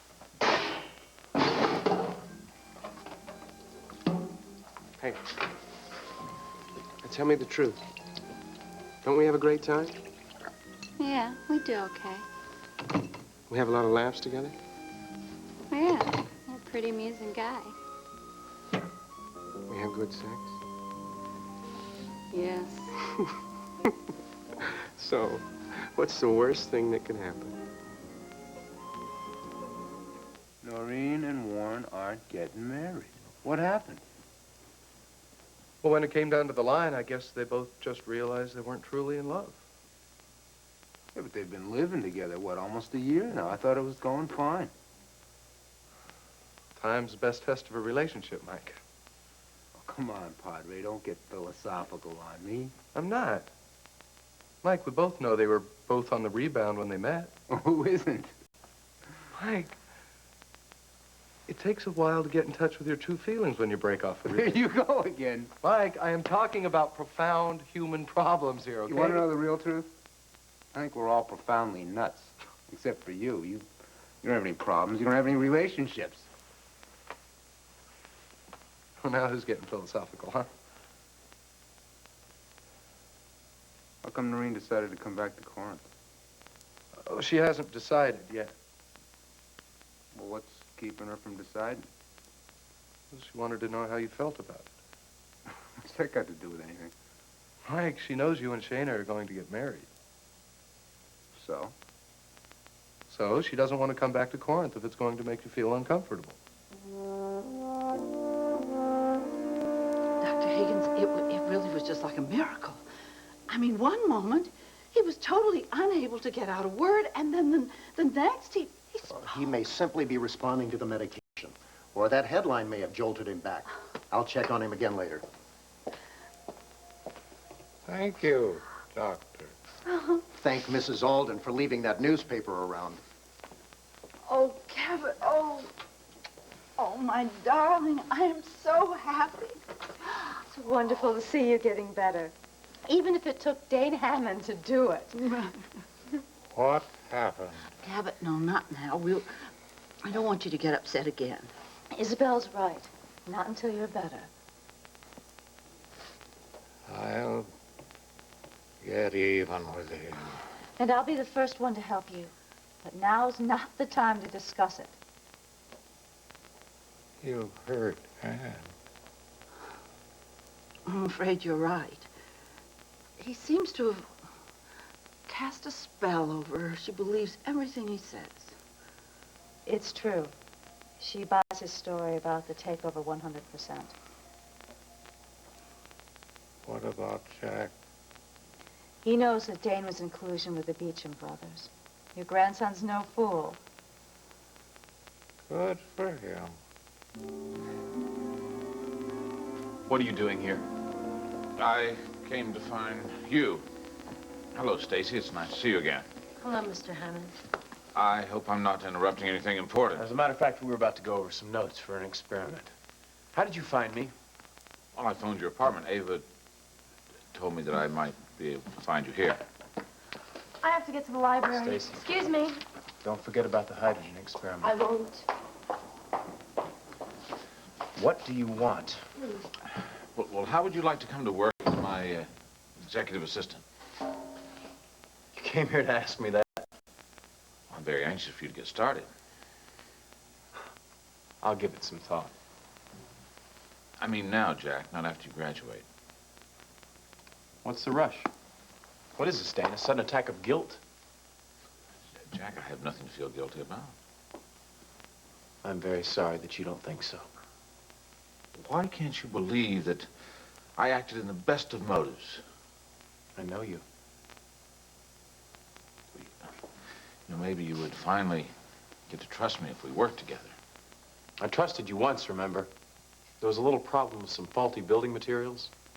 I explained that I knew nothing about that, Now, that's the story of your life, Dane. All these people do all these things that you don't know beans about, but somehow you always end up sitting in the catbird seat. Had you rather have a failure as a father? If he was honest, yes.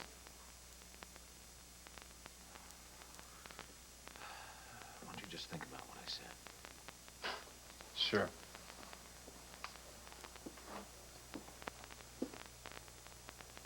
What's this?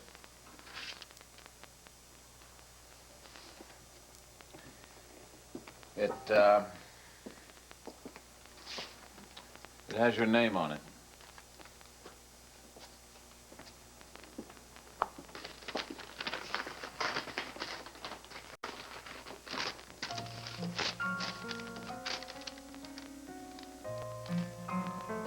Dear Jack, here are my notes on the hydrogen experiment.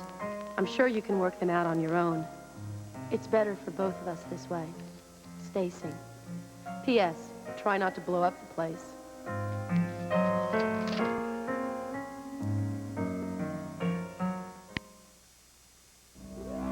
Inside this bottle is hair care so advanced, it actually works inside your hair. Introducing new Style shampoo and conditioner. New Style works deep inside your hair. Deep inside each... Noreen coming back to Corinth isn't going to make me uncomfortable. Are you sure? Yeah. All right. I was just asking. Yeah, but you're talking about it like there's something going on between You're the one us. who's getting excited, Mike. Look, Noreen and I are ancient history. Well, I'm not so sure that's how Noreen We were feels. divorced a year ago. You've known each other your whole lives, Mike. Yeah, and as far as I'm concerned, Noreen's the best. There's always going to be part of me that loves her, Jim. If she wants to come back to Corinth, I can live with that. But that's as far as it goes.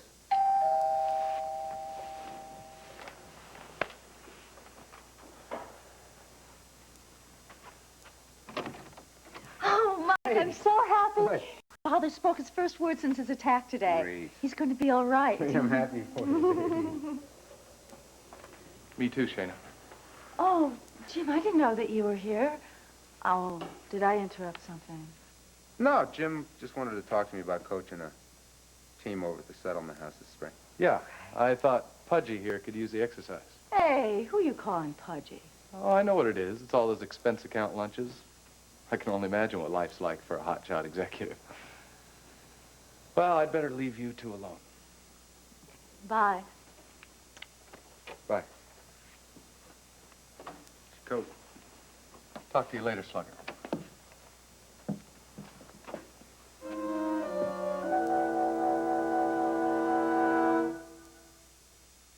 How's it going, Josie? Oh, the usual. We all get scrubbed, but then they forget about me.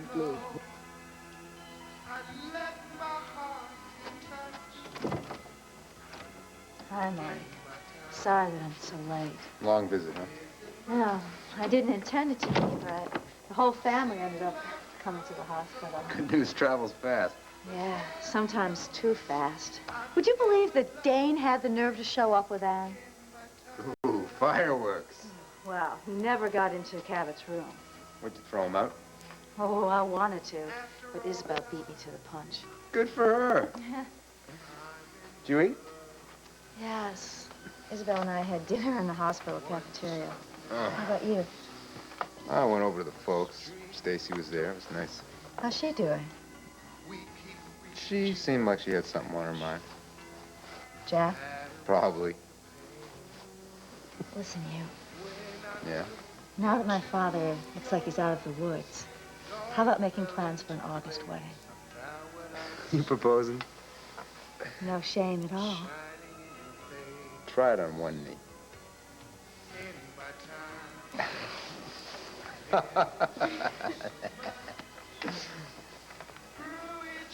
Will you marry me in August, kind sir? I'll think about it, kind maiden. Oh, Mike. What? I just feel so happy now.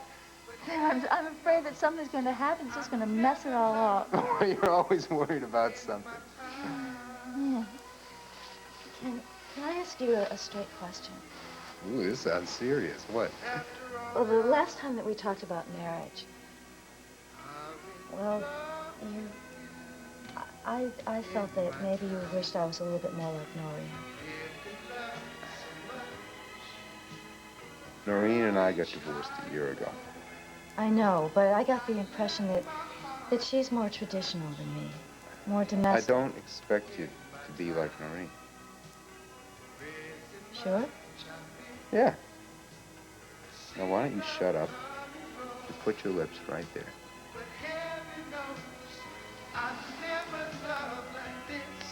in my time.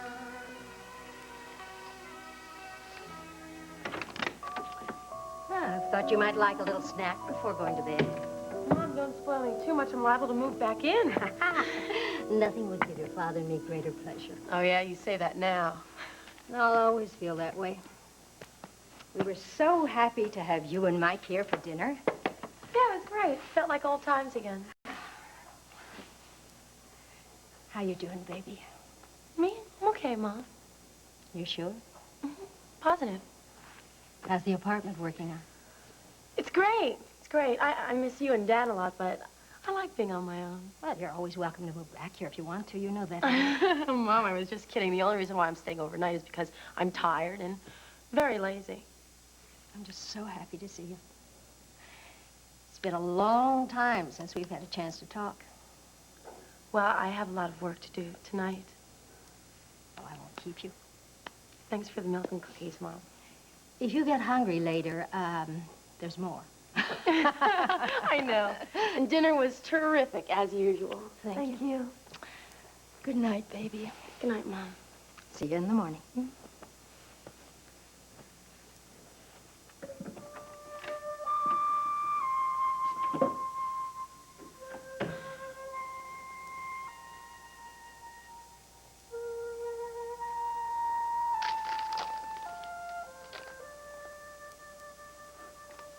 How about some coffee? Yeah, sure. Thanks. I could use a break. Whose handwriting is that? Borrowed some notes from a classmate. Stacy? No, actually, I got them from Tim Brooks. That awful pretty handwriting for a guy. I'm sorry. I take that back. Why did you tell Dane where to find me today? He said he had to talk to you about something very important. I didn't think he'd mind. Ava, you know I can't stand the sight of the man. I'm sorry. What did he have to tell you? He offered me a job as his executive assistant. That's terrific. Did you accept? Ava, I just got through telling you how I feel about him. But Jack, this is a marvelous opportunity. Dane's the chairman of the board. I'll bet you'd learn a lot from him. I think you better drop it, Ava. Seems like you can't do anything right tonight. How much longer are you going to study?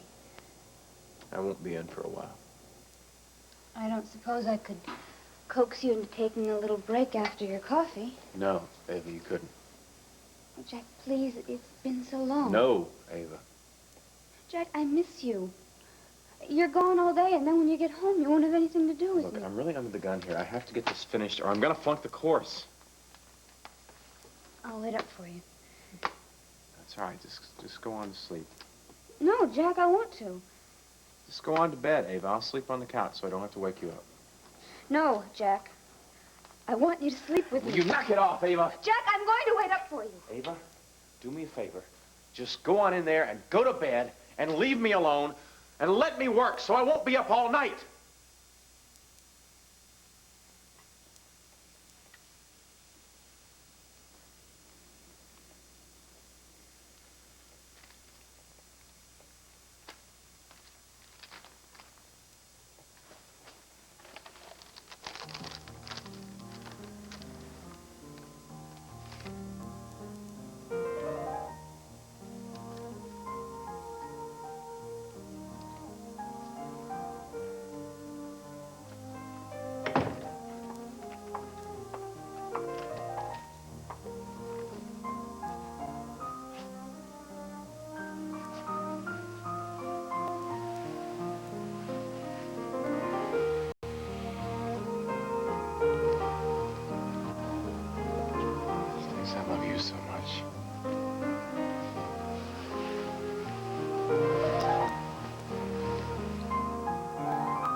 wish I hadn't run away from you.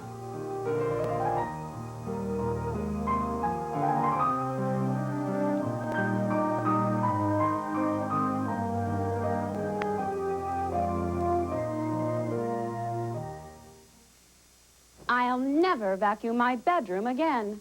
I'll never vacuum my dining room again. From now on, I'll electric broom with the 3-speed Regina electric broom. It's easier to electric broom. Lighter and faster.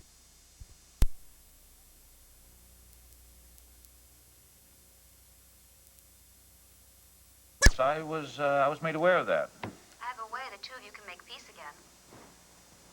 Well, I'd be very interested in hearing about that. If you have time, perhaps we could have lunch. Oh, I'd love that. Thank you. Shall I meet you at your office? That'll be fine. See you then. Bye. Let's see, Shana, where were we? I have to tell you, Dana, quite frankly, if it weren't for my father, I wouldn't think twice about handing in my resignation. Well, I'll take you any way I can get you, Shana. I intend to look after my father's interests as long as I'm here. I assumed as much. Good.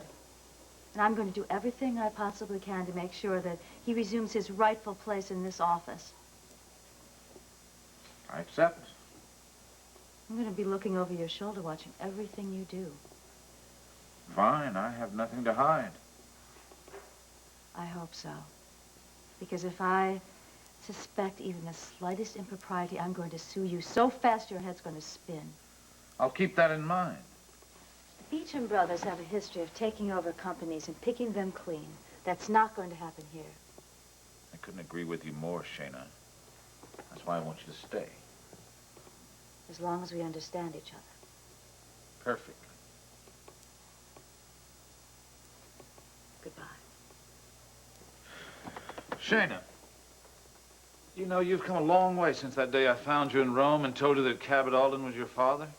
Yes, I have. You know, it's a shame you should have stayed with me on my team. It'd have been a lot healthier for you. Why? Well, you wouldn't be so obsessed with proving yourself to your father as if you were still ashamed of being illegitimate. Well, let's see now, darling. What do you want to hear about today? The sports or the editorial page, hmm? Or, I'll tell you, let's find out what the weather's like in Palm Beach, hmm? I don't think there are any comics in the Corinthian. What is it, darling? What's wrong, hmm? Shall I find out what's going to be on television for you tonight, hmm? Let's do that. Let's see. Morning, Mrs. Alden. Well, good morning, Merle. How's the patient feeling today? Better? Well, he just looks a little agitated this morning, hmm? Well, I got just the thing for what ails you. Do a little exercise and work off some of that excess energy. Let's see you flex those hands. Hey, that's terrific. All right, how about your legs? Okay, I guess we're gonna have to work on that one. Well, darling, I'm just going to go out for a minute and see who's on duty tonight. Now, don't be too rough with Merle, hmm? Mr. Alden and I get along just fine, don't we? Okay. That's good. Yeah, that's very good. What? What, the newspaper? You want to see the newspaper? Sure. Here you go. Oh, you want to see the front page? Okay.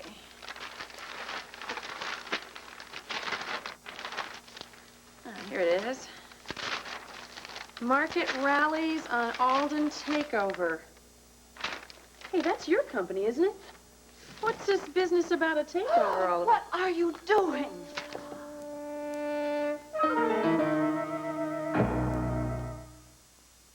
Quick, what's the only thing that tastes this irresistibly rich, incredibly thick?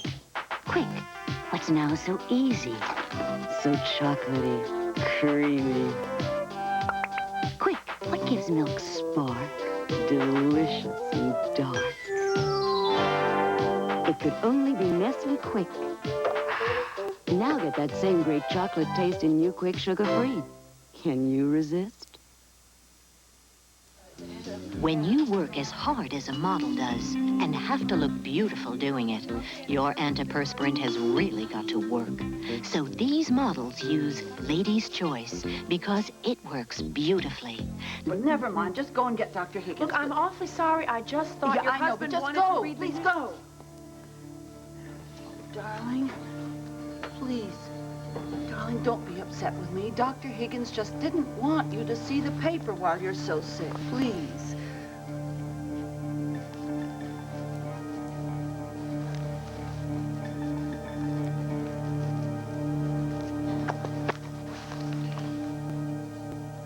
Get Shayna.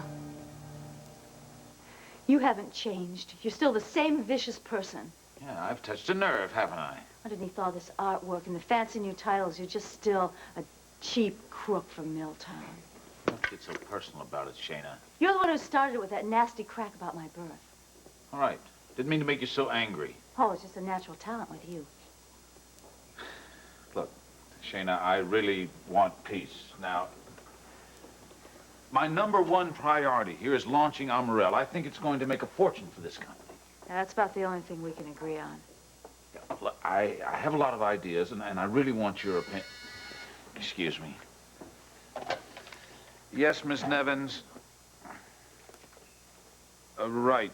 Shayna, there's been an emergency. They need you at the hospital. I'll have my car pick you up out front. Miss Nevins, get Ralph. Have him pick up Shayna Sloan out front. And also get Gwyneth Alden up here before my next meeting, if you can, please. Thank you. He had the nerve to tell you I tried to bribe him, and you believed it? Steve doesn't lie. Why do you hate him so much? Trisha, I don't hate him at all. Then why are you making such a big deal out of my seeing him? Because, darling, he hasn't a cent to his name. What a snob you are. No, Trisha, I'm a realist. Now, I was a minister's daughter, so I grew up without money. Oh, I was invited to the best homes in Corinth, that's true, but I was always looked down on. It couldn't have been that bad. You married Daddy. Nevertheless, that's the way I felt. What are you really getting at, Mother? Oh, darling, don't be so naive. There are people who envy you because of your background and what it represents. Are you trying to say that Steve likes me for my money? Steve can't help being opportunistic, Trisha. He's had to be that way in order to survive. It isn't just possible that he likes me.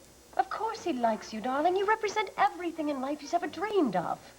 Maybe you're really talking about yourself, Mother. The way you used to be.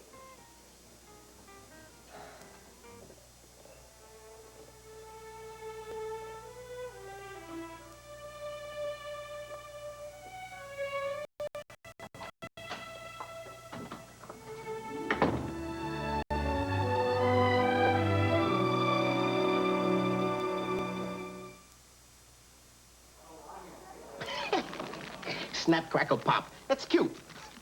Are you referring to my Kellogg's Rice Krispies? Oh, yeah, but don't get me wrong. I know they taste great, but a man needs a breakfast with more horsepower, yeah, like good old-fashioned oatmeal. For your information, Rice Krispies is higher in iron and 8 essential vitamins than your oatmeal. I mean, it's got horsepower. Precisely. Hey, what about snap, crackle, and pop? Oh, yes. Come along, gentlemen. Snap, crackle, pop, Rice Krispies. Ernie, isn't there an easier way to make crackers than stone milling? Not as uncommonly good as Keebler Stone Creek crackers. Taste. That is uncommonly good. Stone Creek cracked wheat, hearty rye, and sourdough crackers all taste uncommonly good because we use stone-milled grain. But that's hard work. Would you rather we made ordinary crackers? Keebler makes Stone Creek and all these crackers and cookies uncommonly good. Today, you've gotta be better than ever before. You're nervous and tense, you need that score. But all they see is your skill and your pride. Soft and dry will help hide when you're nervous inside. It's so smooth it won't even scratch this delicate surface. The Papermate AccuPoint roller pen with a stainless steel point and metal rolling ball for remarkably smooth fine point writing. The Papermate AccuPoint.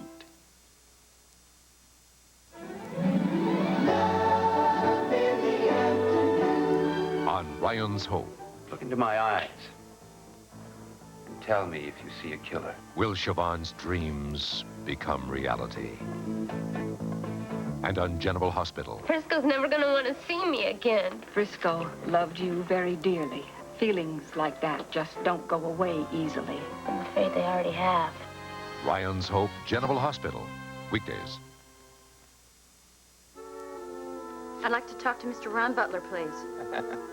You're talking to him, sweetheart. Mr. Butler, this is Rita Mae Bristow. I just received this letter you wrote me about my husband, Billy.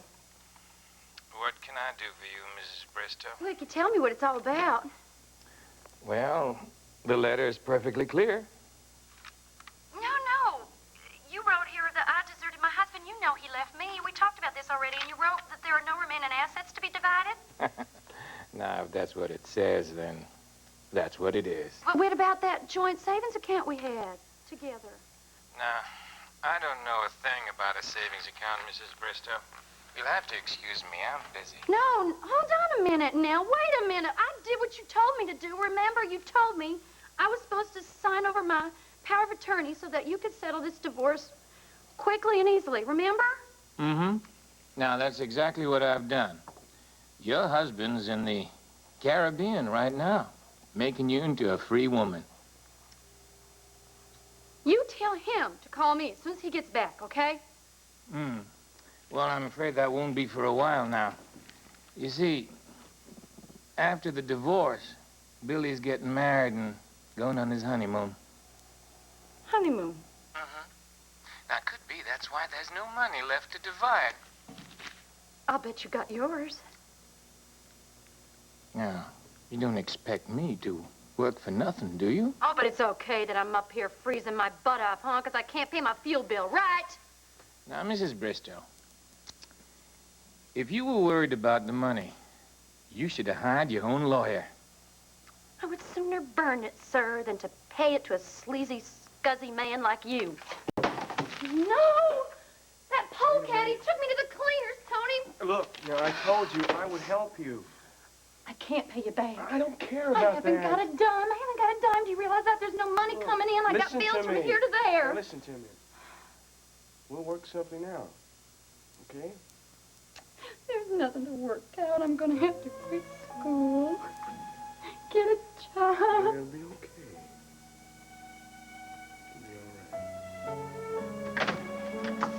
Well, Ava, come in. Come in. Is that for us? Well, yes, I took the liberty of having the chef make it something light. I thought we would have more time to visit and more privacy. Did you ever think when you were growing up in Milltown that someday you'd be chairman of the board of a company like this?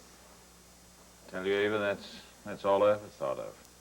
I bet you did. Sit down.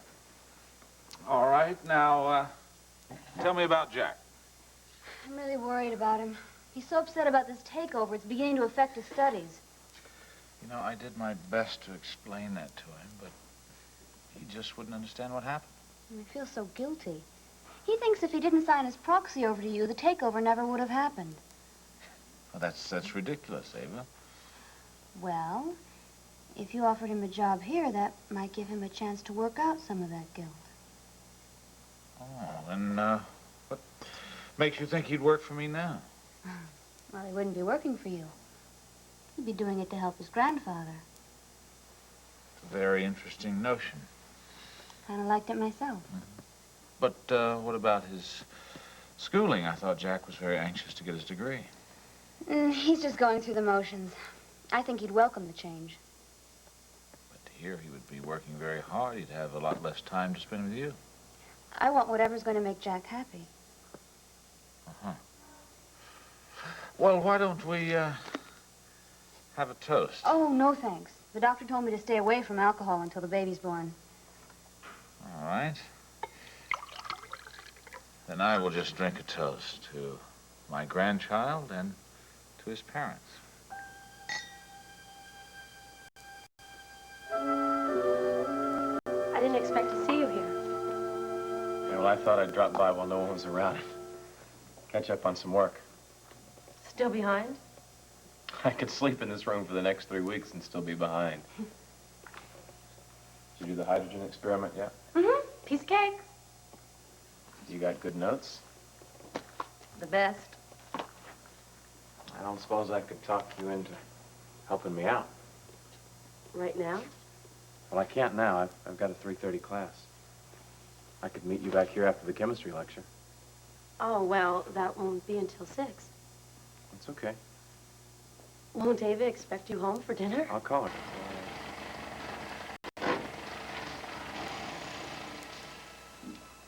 Morning, Steve. Wow.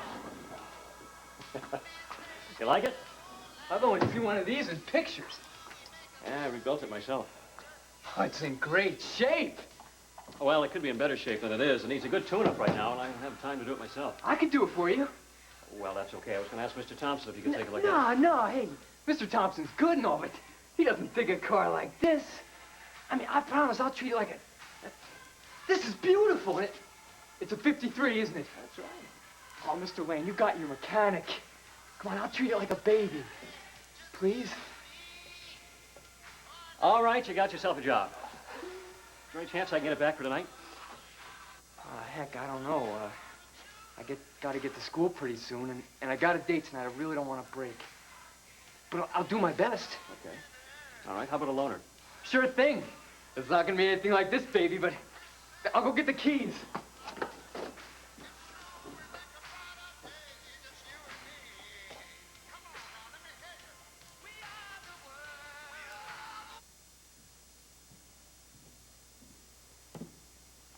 Curtis, Morning, sis.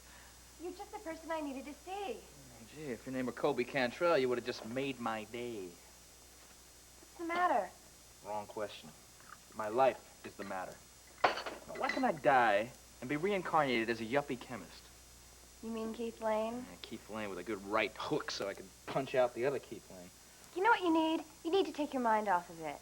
And I've got the solution. Take me out tonight. On a date? Well, just pretend. I need to meet Steve. And you want me to be the go-between? Yes? And you can't tell Mother. A deceitful go-between. Oh, Mother's so irrational about Steve. I've got to be sneaky until she gets her sanity back. You might have a long wait for that. But as far as her reservations about Steve go, that might be the sanest thing about her. What do you mean? Just be careful. And number one, you're only 17 years old. Number two, you're only 17 years old. Number three, Steve comes from a highly unstable background. Because his father's in prison? Number four, I know it's very adventurous and romantic, just like Romeo and Juliet. But remember what happened to them.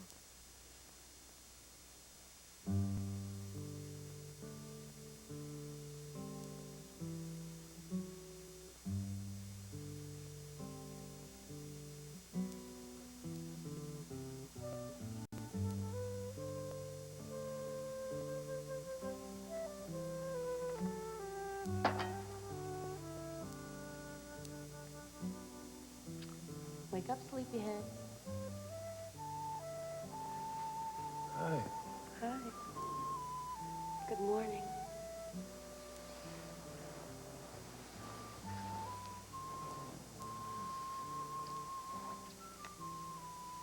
The nightmare's over. We're together, just the way we were always meant to be.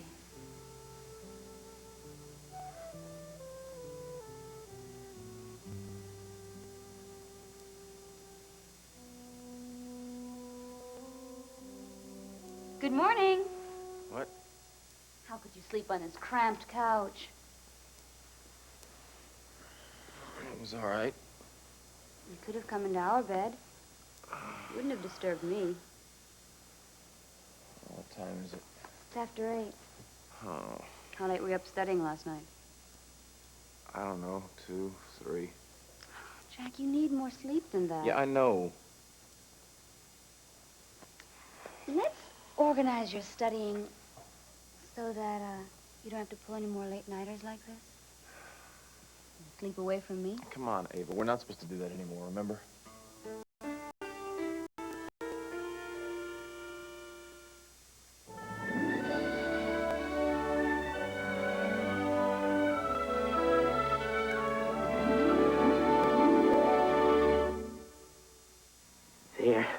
This should impress my girl, Darlene. Butter. Oh, no. Butter. Here, parquet margarine. Butter. Hold it. My tuna surprise, bologna roll-ups, candles, flowers, parquet. Butter. Oh, she's here. Butter. All right, I'll taste you. Hey, you're really light. Creamy. You're butter. Parquet. Oh. Let me do the talking. Taste parquet margarine. The flavor says... Butter. Some pine cleaners have what it takes. More pine. Some pine cleaners don't. Pine Sol Cleaner has more pine to clean, deodorize, and disinfect for a complete clean. The latest contender, not enough pine here to disinfect, to deliver a complete clean like Pine Sol. Pine Sol, the more complete cleaner.